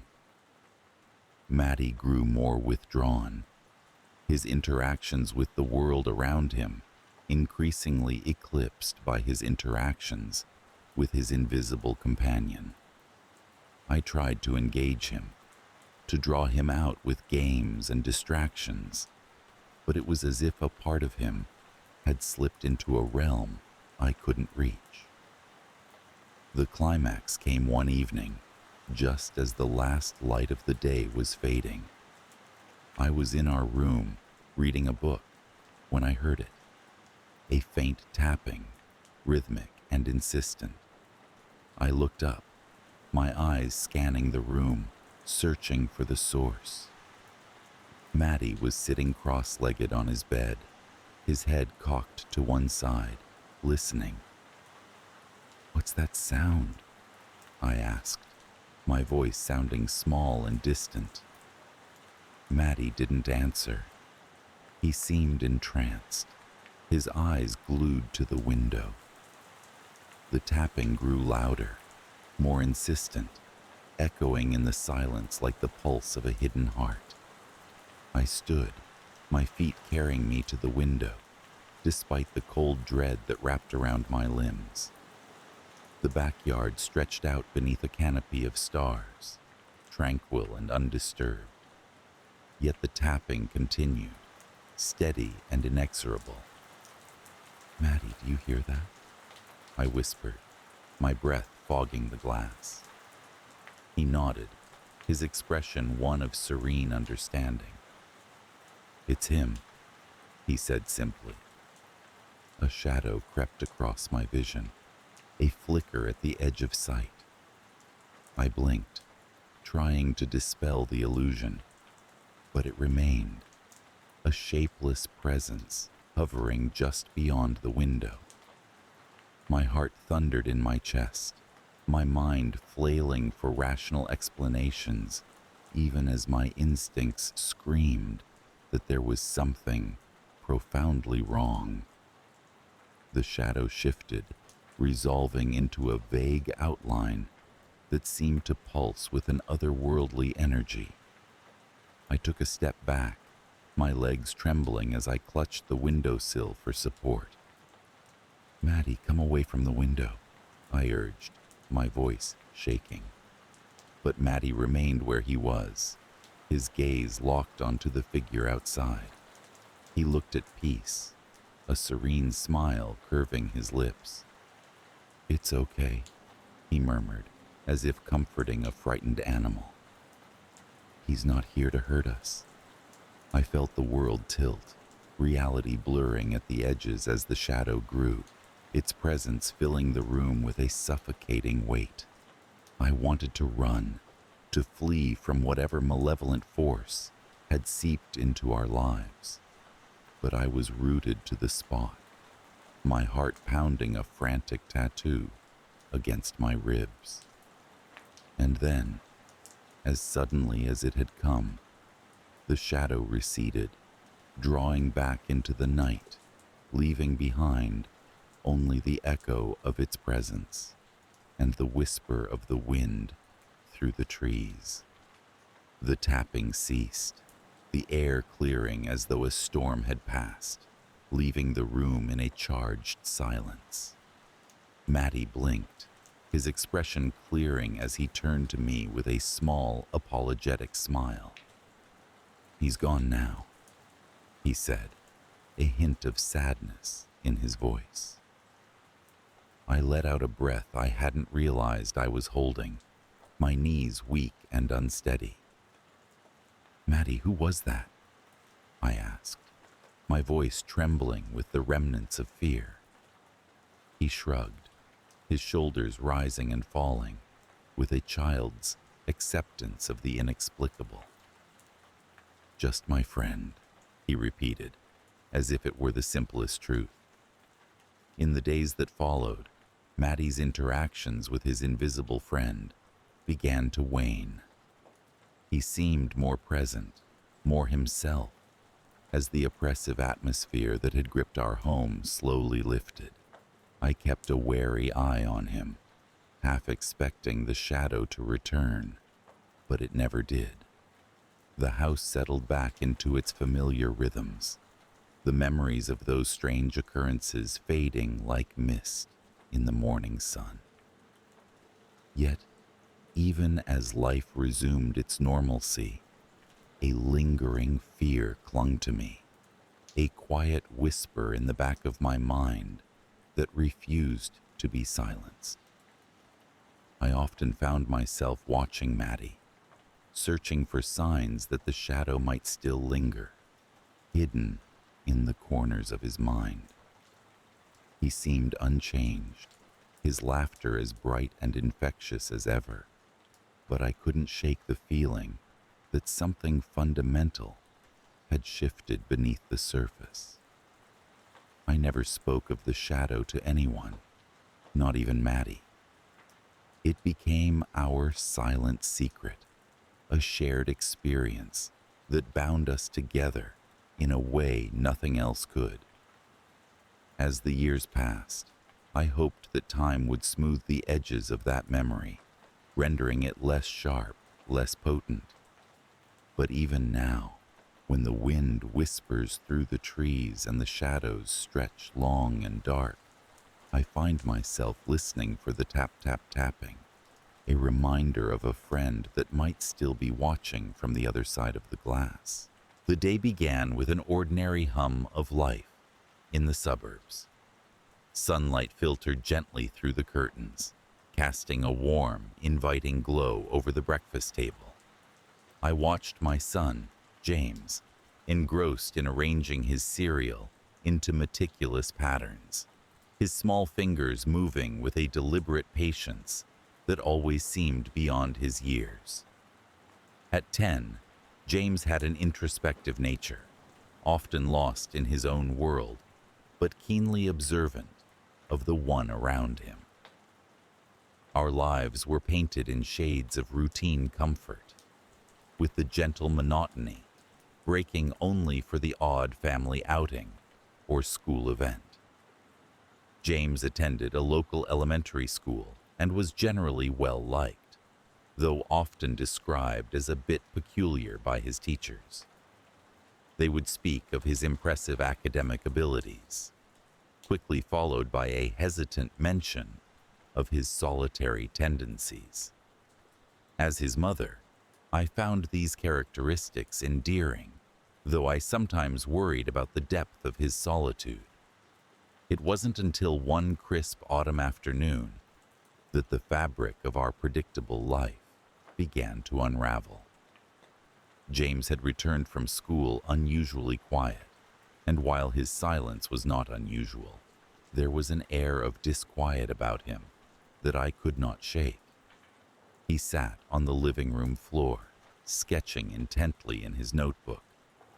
I peered over his shoulder, half expecting to see the usual mishmash of doodles and mathematical problems, but instead found a series of intricate maps. "What's this, sweetheart?" I asked, brushing my fingers gently through his hair.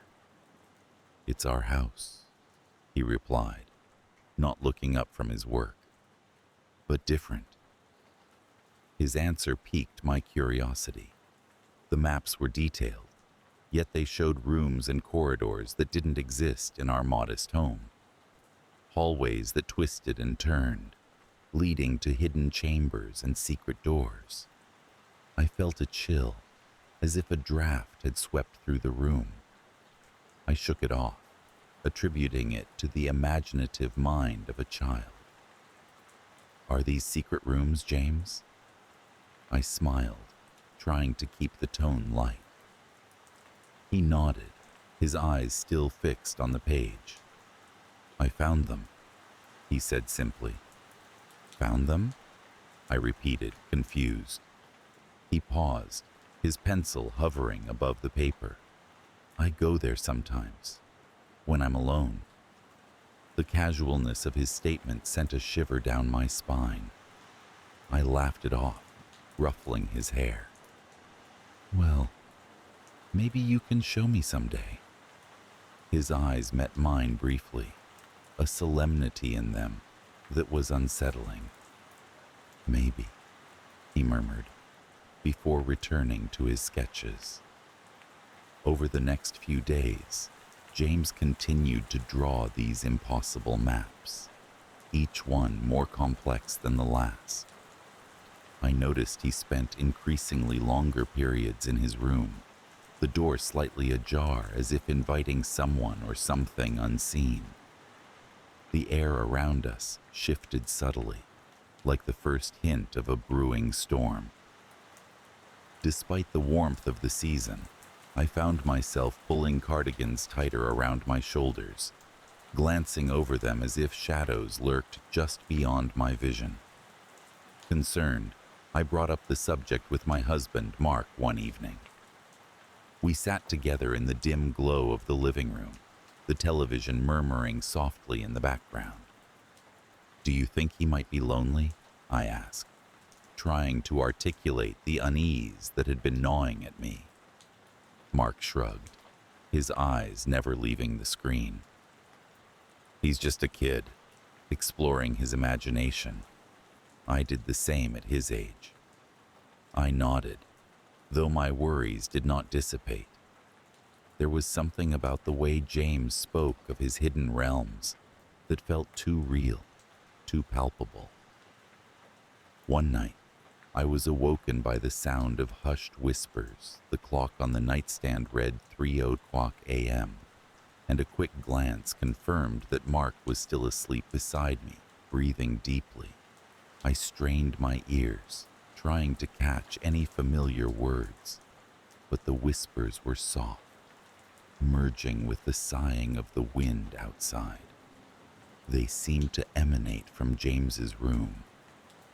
I hesitated momentarily before slipping out of bed, my bare feet silent against the cool wooden floor. As I approached his door, the whispers faded, replaced by an eerie silence. I knocked softly, crept the door open just enough to peer inside. James lay sleeping, his expression serene, though the notebook lay open beside him, pages filled with more of those detailed maps. A sudden wave of dizziness overcame me, and I had to grip the doorframe for support. The room felt heavy with an unseen presence, one that seemed to retreat as I stepped inside. I closed James's notebook and tucked it beneath his bed, hoping to quell the strange feelings that clung to me. As I made my way back to our room, the whispers resumed, faint but persistent, floating through the air like an intangible mist. The following day, I decided to keep a closer eye on James. After school, he went straight to his room, as was his routine. I pretended to busy myself with chores, all the while listening for any peculiar sounds. The house was unusually quiet, the silence punctuated only by the occasional creak of the floorboards or the rustle of leaves outside. An hour passed when I was jolted by a sudden crash. I raced up the stairs, my heart pounding in my chest. James was standing in the hallway, his face pale and eyes wide with an emotion I couldn't quite place. Behind him, a framed photo had fallen, the glass shattered across the floor. "What happened?" I asked breathlessly. James looked at the broken photo, then at me. "He got mad," he whispered. "Who got mad?" James hesitated, his gaze darting to his room. The man in the walls. The words hung between us, heavy and foreboding. My rational mind struggled to process them, to find a logical explanation. But logic seemed to wither in the face of such certainty. I spent the evening tidying up the broken glass and engaging James in activities to distract him. We played board games, had dinner, and watched a movie. Despite my efforts, I couldn't shake the feeling of being watched, of something lurking just beyond the edges of our perception. That night, sleep eluded me. I lay awake, straining to hear any disturbance. The house was silent, yet I felt a pervasive unease, as if the very air was charged with anticipation. When I finally drifted off, it was not to the comforting embrace of dreams, but a restless state where half-formed images danced behind my closed eyes. I awoke to find James standing at the foot of our bed, his silhouette outlined by the faint glow from the hallway. He seemed to be waiting for something. "James, what's wrong?" I asked, my voice thick with sleep. "I need to show you," he said softly. "Please come." His words were simple, yet carried a weight that brooked no argument. I glanced at Mark, who was still asleep, then nodded, slipping out of bed to follow my son. James led me through the darkened house, his small hand cool and steady in mine. We passed the living room, the kitchen, and finally stopped at the basement door. My heart skipped a beat. The basement was unfinished, a shadowy place filled with old furniture and forgotten memories. "Are you sure, sweetheart?" I asked hesitantly. James nodded, his expression inscrutable in the dim light.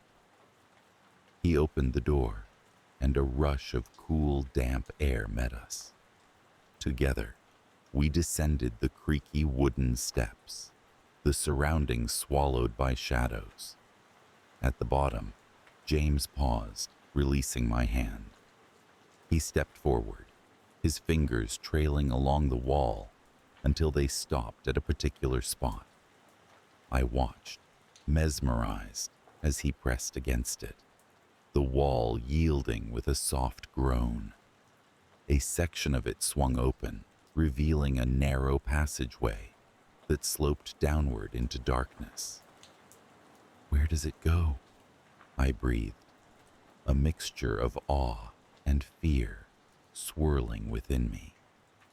"To the other rooms," James whispered, his voice barely audible over the pounding of my heart. Every rational part of me screamed to turn back, to wake Mark and leave the mystery for another day. Yet, the air thrummed with a sense of urgency, a pull that I could not resist. James had already started down the passage, and I followed, the oppressive darkness closing in around us. The passage twisted and turned, the walls damp and cool against my fingertips. We walked in silence, each step echoing into the void. An indeterminate amount of time passed before we emerged into a large chamber, the ceiling arched high above us. Faint light trickled in from an unseen source, casting ghostly shadows that danced across the floor. In the center of the room stood an old wooden chair, worn and frail, its presence both incongruous and ominous. James approached it with a familiarity that sent chills down my spine. He turned to look at me, his face partially obscured by the shadows. "This is where he stays," James said softly. "Who?" I asked, my voice barely a whisper. "The man in the walls." A sense of vertigo washed over me.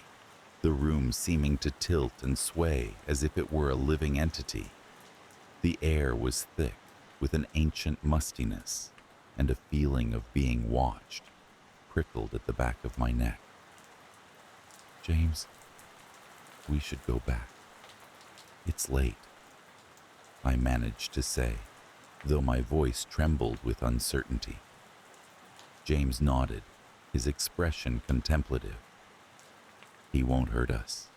He just watches." The knowledge that my son had been communing with some unseen presence, one that existed beyond the boundaries of our understanding, was both terrifying and strangely reassuring.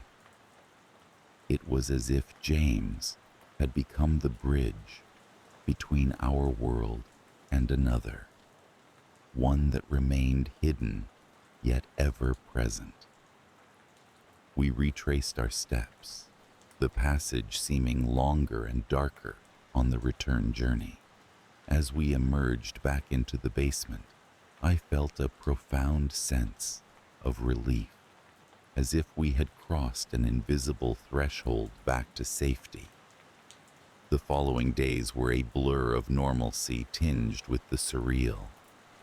James was his usual self, though there was a newfound lightness in his demeanor, as if a long-held secret had finally been shared. I watched him with a mixture of love and apprehension, wondering how much of what we had experienced was real and how much a product of my imagination. But there were moments, fleeting yet undeniable, when I felt the presence of something unseen. A whisper in the night, a fleeting shadow in the corner of my eye, the soft creak of footsteps in the walls. They were subtle reminders that our world was not as solitary as it seemed, that the boundaries between reality and the unknown were more porous than we dared to believe. I never spoke of that night to Mark, nor did I press James for further revelations.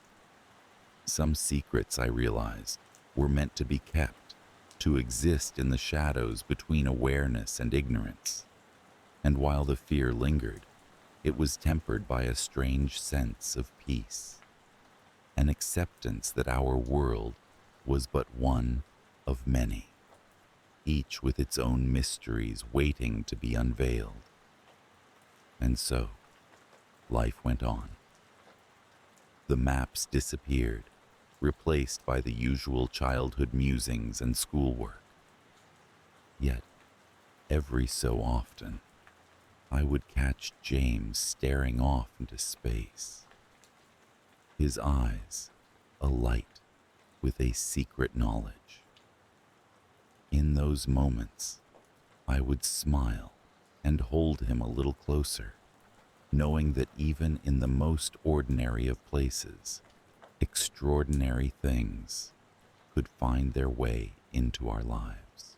There's a certain rhythm to life in the country, a gentle lull that cradles you into a sense of security.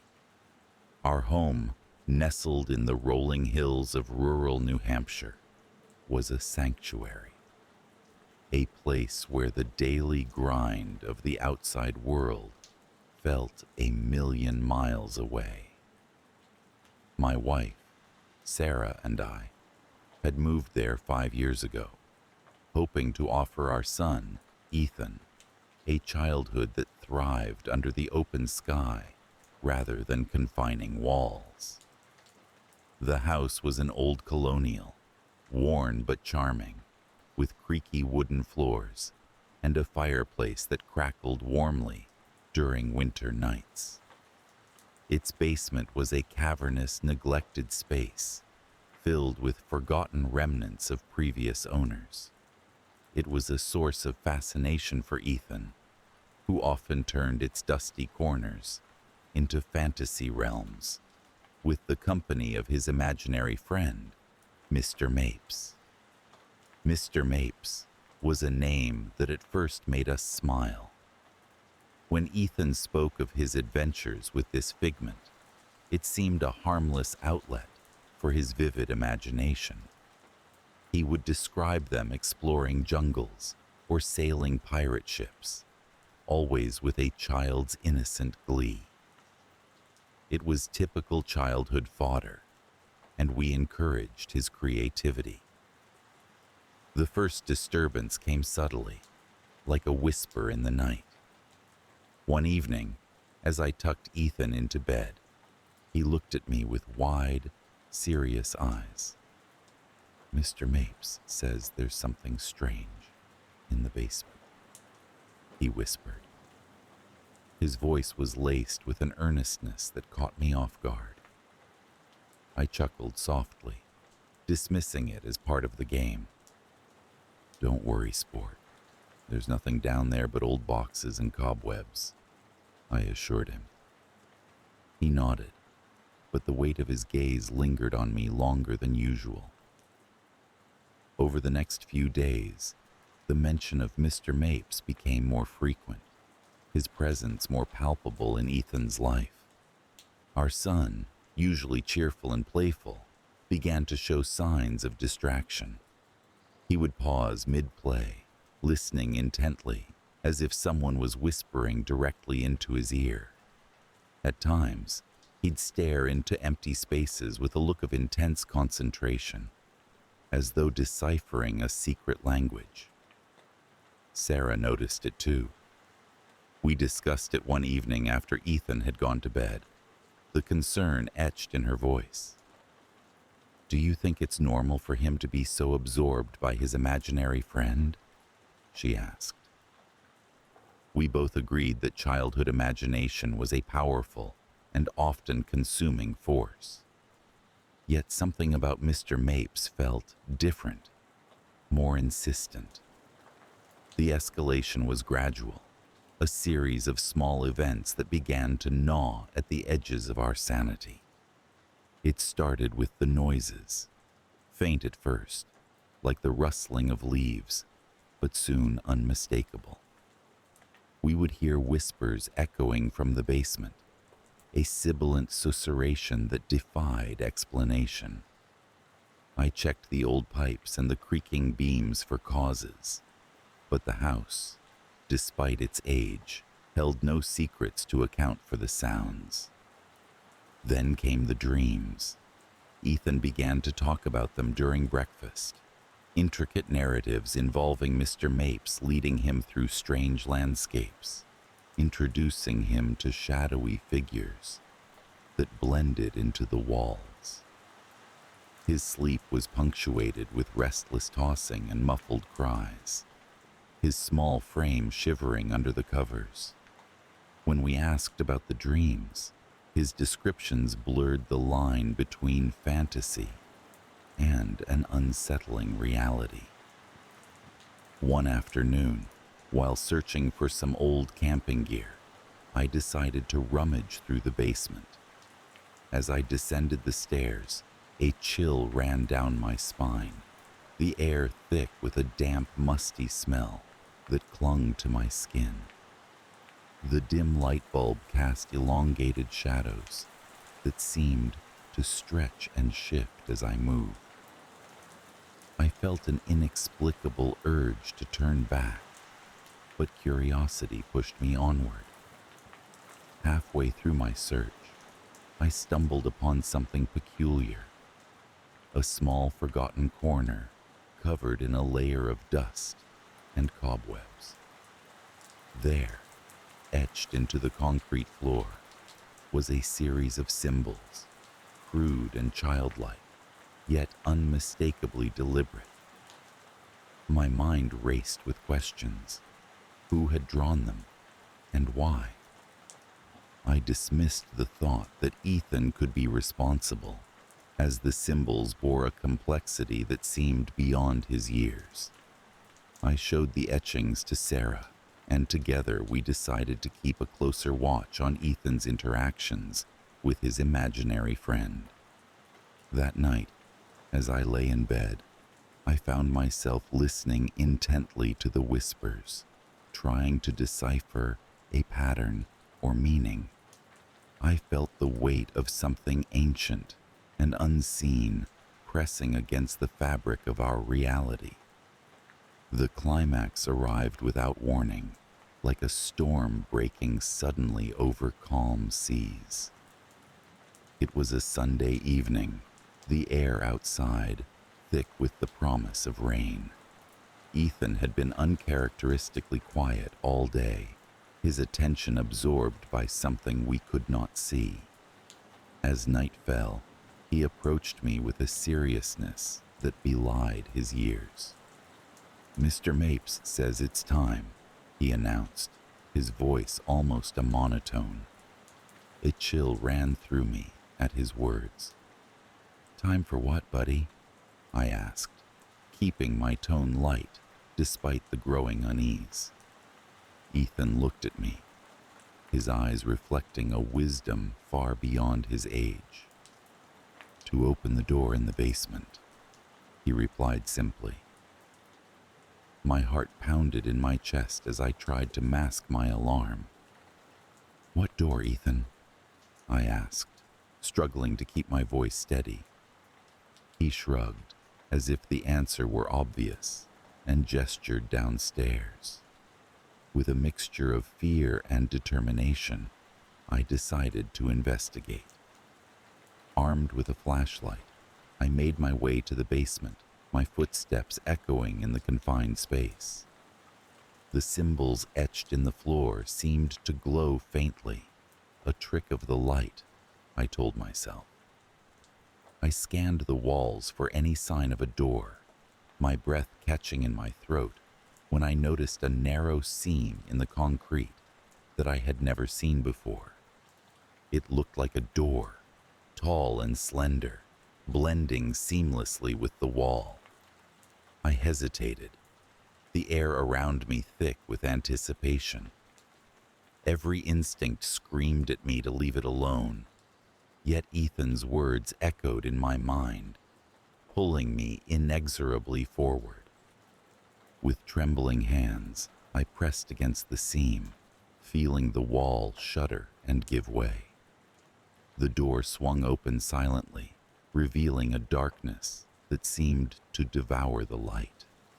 I stepped back, my mind reeling as I struggled to comprehend what lay beyond. It was as if I peered into a void, a place untouched by time or human presence. Whispers filled the air, louder now, a cacophony of voices that spoke of secrets and promises long forgotten. Just as I was about to retreat, Ethan appeared at the top of the stairs, his small figure silhouetted against the light from above. He looked down at me, his expression unreadable. "Mr. Mapes says it's okay," he called out, his voice carrying an assurance that belied the dread coiling in my stomach. I glanced back at the darkness, a turmoil of emotions warring within me. I knew then that this was a moment of choice, a crossroads between understanding and ignorance. But the whispers grew louder, compelling me to step forward into the unknown.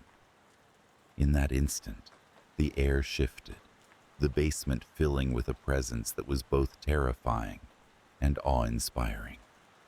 I felt it wrap around me, cold and unyielding, as if the shadows themselves had come alive. And then, just as suddenly, it was gone, leaving behind a silence so profound it was deafening. I staggered back, my mind struggling to process what had happened. The door stood ajar, the darkness within now still and impenetrable. Ethan watched me with calm eyes, as if everything was as it should be. The aftermath lingered in the days that followed, a shadow that refused to lift. The whispers ceased, leaving a hollow echo in their wake. The door, once opened, became an ordinary patch of wall, its secrets sealed away. Yet the feeling of unease persisted, a lingering fear that clung to the corners of our home. Ethan seemed unaffected by the events, his demeanor returning to that of a typical child, preoccupied with school and play. Yet his eyes held a depth that spoke of experiences beyond our comprehension. He no longer mentioned Mr. Mapes, as if the entity had served its purpose and vanished into the ether. Sarah and I decided to leave the past undisturbed, choosing not to speak of the incident. But I often found myself drawn to the basement, standing before the place where the door had been, listening for whispers that no longer came. The symbols on the floor remained a mystery, their origins and meaning locked away with the darkness we had faced. Life continued, the rhythms of our world slowly reasserting themselves. Yet beneath the veneer of normalcy, the memory of that night remained, a silent testament to the mysteries that lurk beyond our understanding. I often wondered what lay on the other side of that door, what truths Mr. Mapes had revealed to my son. In the quiet moments, when the house settled into its familiar creaks and groans, I would sometimes feel a presence, a reminder that the unknown is never far away. It was a comfort and a curse, a lingering fear that whispered of things unseen, and the knowledge that some doors, once opened, can never truly be closed. The sun poured its gentle rays over the neat rows of houses in the suburb, where every lawn seemed to tell a tale of meticulous care. The white picket fences framed a picture of idyllic family life, and the scent of fresh-cut grass wafted pleasantly in the air. Children played in the street, their laughter ringing out like a symphony of innocence, while parents exchanged pleasantries over their garden fences. In the midst of this mundane paradise, I found myself drawn into the rhythm of suburban life, after moving into a modest but comfortable home. It was more than just a change of scenery.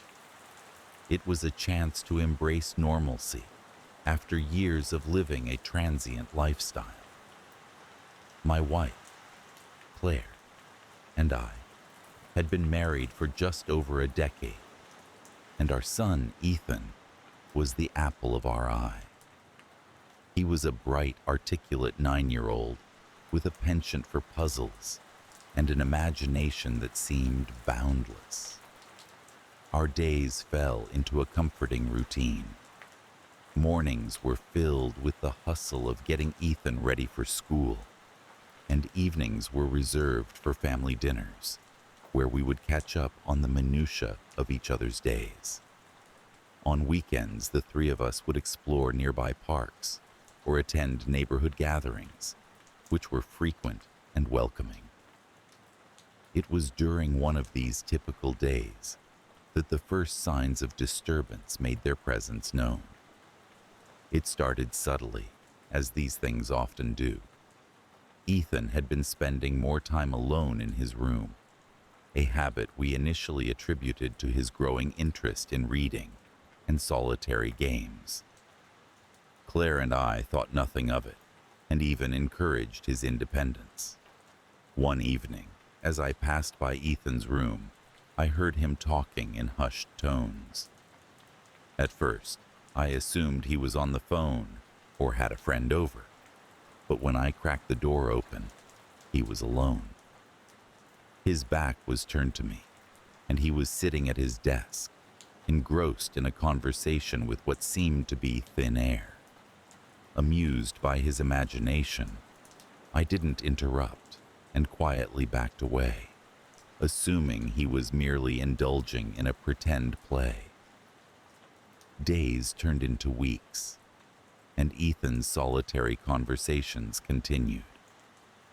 Claire mentioned hearing him too, though she dismissed it as part of a child's creative play. Her reassurance did little to quell the growing unease in my mind. Ethan's demeanor had begun to shift subtly. There was a certain detachment in his gaze and an unsettling calmness that belied his age. During family dinners, Ethan's stories had taken on a darker tone. He spoke of shadows that danced on his walls at night and mentioned a friend who visited him when we were asleep.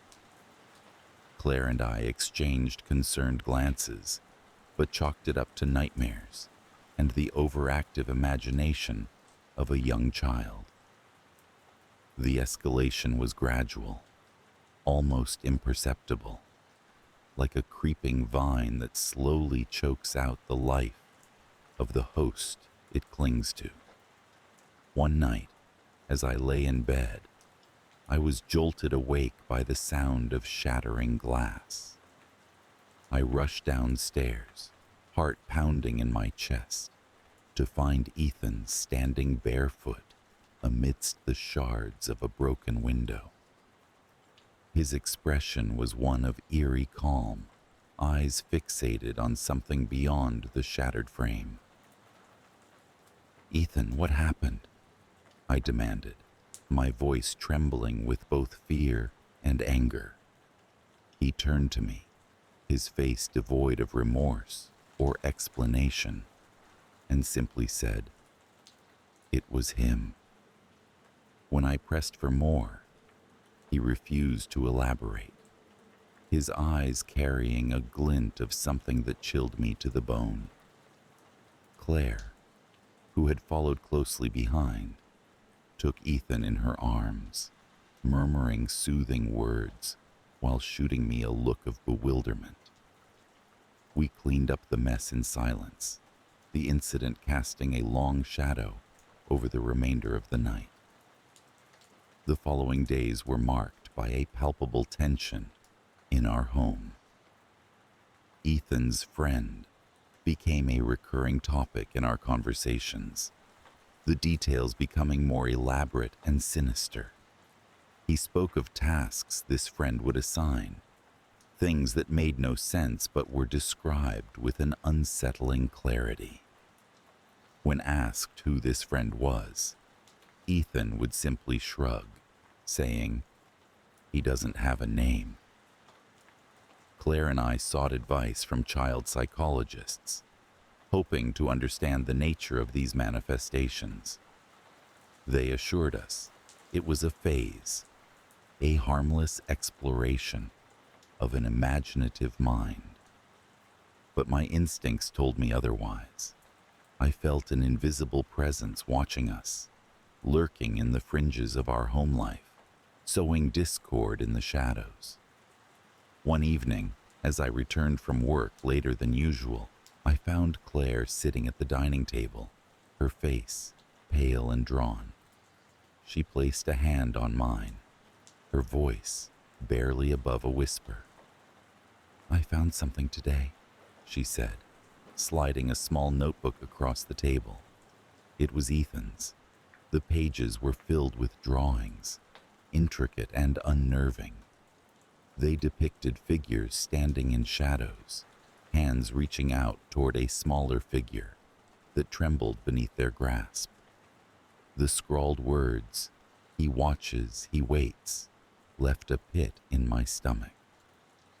The climax came one stormy night, the wind howling through the eaves of the house like a chorus of lost souls. I awoke to find Ethan standing at the foot of our bed, his silhouette illuminated by flashes of lightning. In his hand, he clutched the notebook, and his eyes bore into mine with a disquieting intensity. "He wants you to leave," Ethan said, his voice carrying an authority that wasn't his own. "He says it's time." Fear surged through me, followed by a rush of anger. "Ethan, this has to stop," I exclaimed, sitting up in bed. But his expression remained unchanged, his words echoing in the room long after He had returned to his own. The storm raged on, and I found sleep impossible. I lay awake, thoughts swirling in turmoil, the sense of an unseen force pressing down upon me. Claire's breathing was steady beside me, a reminder of the normalcy I so desperately clung to, yet felt slipping away. Morning brought with it a deceptive calm. The storm had passed, leaving the world washed clean, but the tension in our home remained. I resolved to confront Ethan, to break through the barrier that had risen between us. But as I approached his room, I found it empty. His bed lay undisturbed, the window slightly ajar, curtains billowing inward with the breeze. Panic set in as we scoured the house, calling his name, our voices echoing in the empty spaces. Claire was frantic, tears streaming down her face, while I felt a cold, creeping fear that something had taken Ethan away.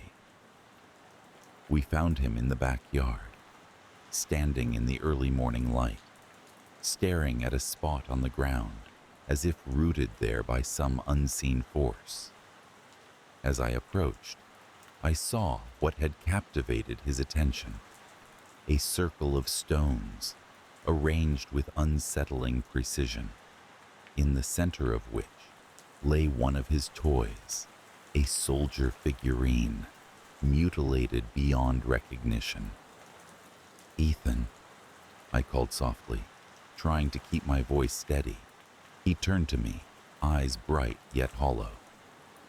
"He said it was a game," he replied, as if that was all the explanation the world needed. In the weeks that followed, we struggled to regain some semblance of normalcy. The event with the stones remained a forbidden topic, pushed into the periphery of our minds, though it lingered, a specter of fear that refused to dissipate. Ethan's behavior slowly returned to something resembling normal, the dark episodes becoming less frequent, but the memory of his words and the look in his eyes haunted me. The suburban idyll we had so eagerly embraced now felt like a facade, the cracks in its surface revealing a reality we had not anticipated. I often found myself watching Ethan closely, searching for any sign of the child who had once filled our lives with light. Yet, there was always a part of me that remained vigilant, waiting for the shadows to return, for the specter of his friend to rise again. And so we continued, living in the shadow of an unseen horror, our hearts burdened by a fear that lay just beneath the surface.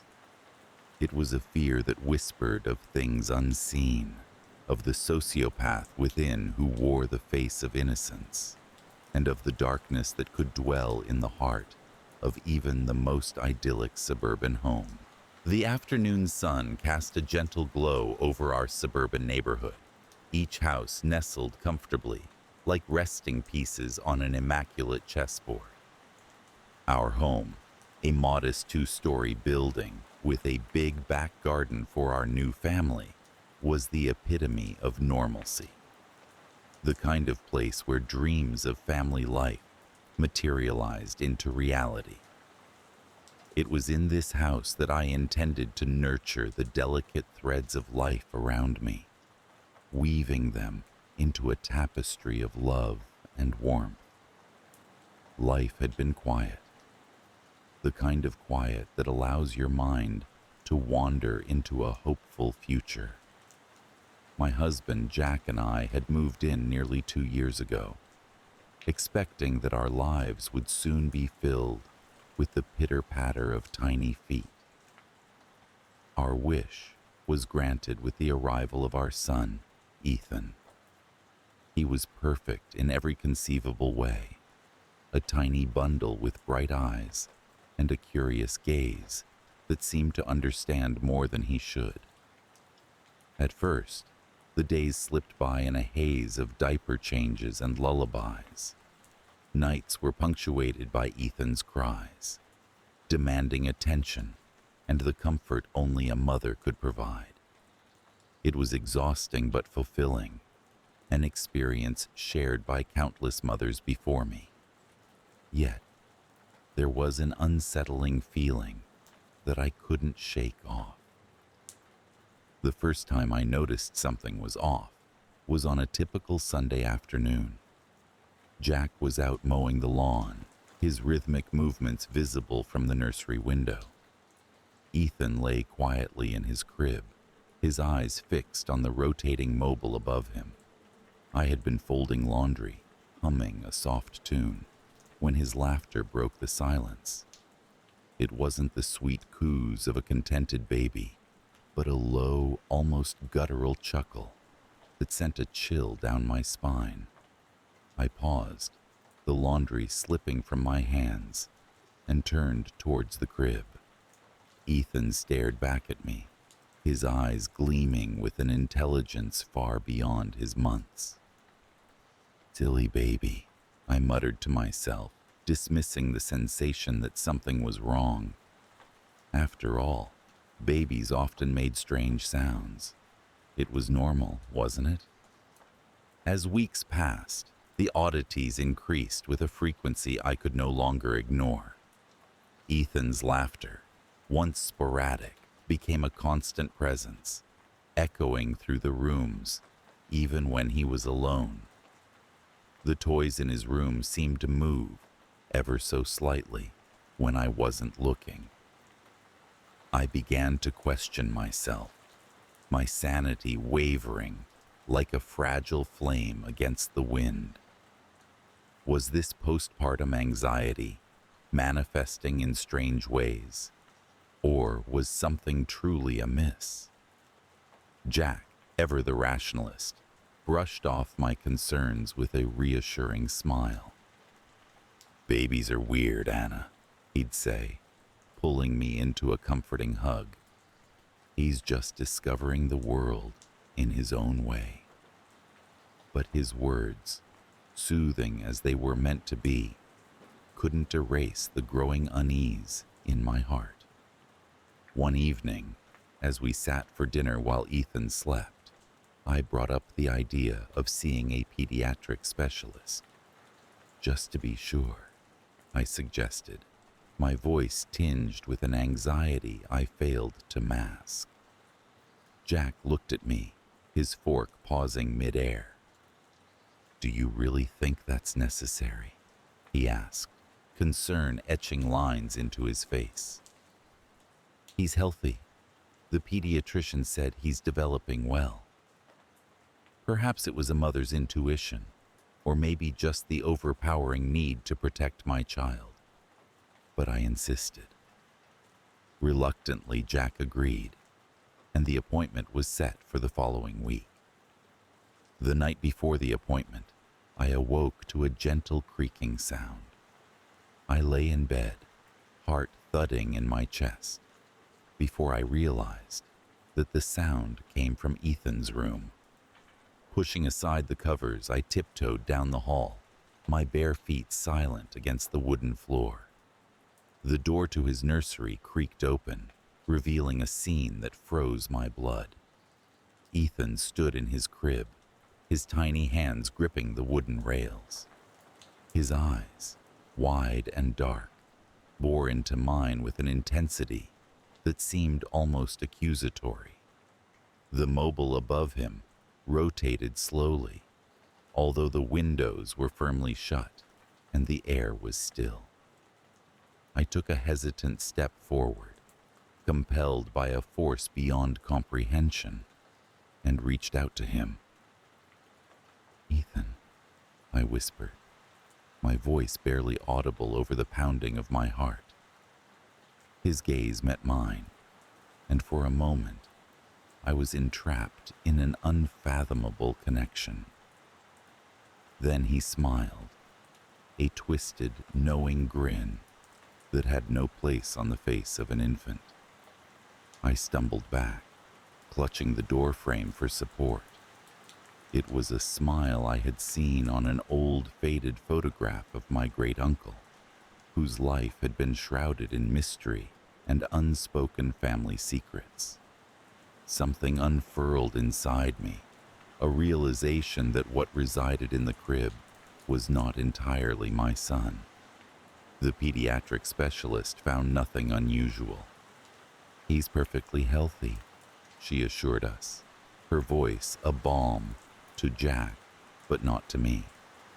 "Babies can have peculiar behaviors. They grow out of it." I nodded, my lips curving into a facsimile of a smile, but inside, a storm raged. Days turned into nights, and the cycle of unease continued. Ethan's room became a sanctuary of dread. I could no longer bear to be in there alone, opting instead to keep his crib in our bedroom. Jack, sensing my distress, tried his best to help, but even he couldn't deny the chilling atmosphere that cloaked our home. One afternoon, while Jack was at work, I decided to clear my mind with a walk in the garden. The sky stretched endlessly above, a canvas of blue unmarred by clouds. As I strolled past the flower beds, I noticed something buried in the soil. Kneeling down, I brushed away the earth to reveal an old rusted key. Its presence was both foreign and familiar, as though it had always been there, waiting for me. I couldn't shake the feeling that this discovery was significant, an unspoken part of the puzzle. But how could a key connect to the eerie aura surrounding Ethan? My thoughts were interrupted by a soft cry from inside the house. Ethan had woken up. The weeks that followed were a descent into a waking nightmare. Ethan's behavior became increasingly sinister. Once, while feeding him, I glanced away for a moment and returned to find his spoon hovering midair, the puree untouched. Another time, I found him in his crib, quietly babbling to the shadowy corners of the room, his words forming an indecipherable language that chilled me to the core. Jack finally witnessed something inexplicable one evening as we settled in the living room. Ethan was in his playpen, gurgling happily, when the lights flickered. The room was momentarily plunged into darkness, and when the lights returned, Ethan was standing outside the playpen, his eyes fixed on us with an unnerving calmness. Jack's face drained of color. "How did he began, but the words died in his throat. For the first time, he shared my fear. We knew we couldn't ignore it any longer. A sense of urgency propelled us to act. We contacted a local priest, hoping that his presence might bring some much-needed clarity or comfort. Father Matthews was an elderly man, his face creased with wisdom and kindness.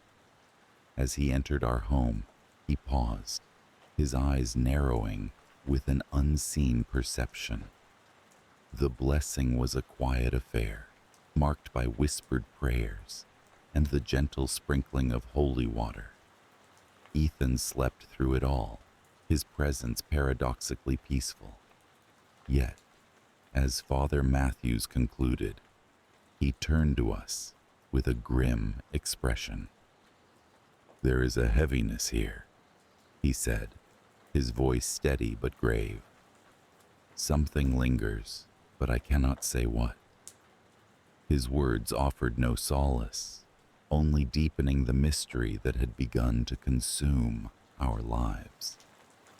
I watched Ethan, his cherubic face serene in slumber, and wondered how such innocence could harbor something so sinister. As the days wore on, the atmosphere in the house grew oppressive. Jack and I found ourselves trapped in a cycle of fear and helplessness. The laughter that once filled our home was replaced by whispered arguments and anxious silences. Even the garden, once a place of refuge, seemed to pulse with an unseen force. The rusted key a constant reminder of unanswered questions. The climax came one stormy night. The wind howled outside, rattling the windows as rain lashed against the glass. I lay in bed, unable to sleep, my mind racing with thoughts of Ethan, the key, and the unraveling threads of our once perfect life. A sound pierced the night, a soft melodic tune that floated through the air, drawing me from the edge of sleep. Sitting up, I realized it was the mobile in Ethan's room, spinning and playing its lullaby, despite being packed away days ago. Trembling, I crept down the hallway, my heart a wild drumbeat in my chest. As I pushed open the door, I saw Ethan standing in his crib, the mobile whirling above him in defiance of the laws of nature. His eyes met mine, and in that moment, I understood. This was not merely a haunting, it was Ethan, or rather, something within him, reaching out, seeking something. Driven by an unknown force, I fetched the rusted key from its hiding place and returned to the nursery. Ethan watched, an odd serenity on his face, as I held the key aloft, its weight heavy with unseen significance.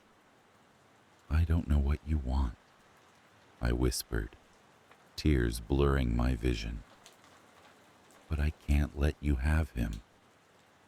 With a final, desperate plea, I placed the key on the floor between us. The air seemed to still, charged with anticipation, as if waiting for something to happen.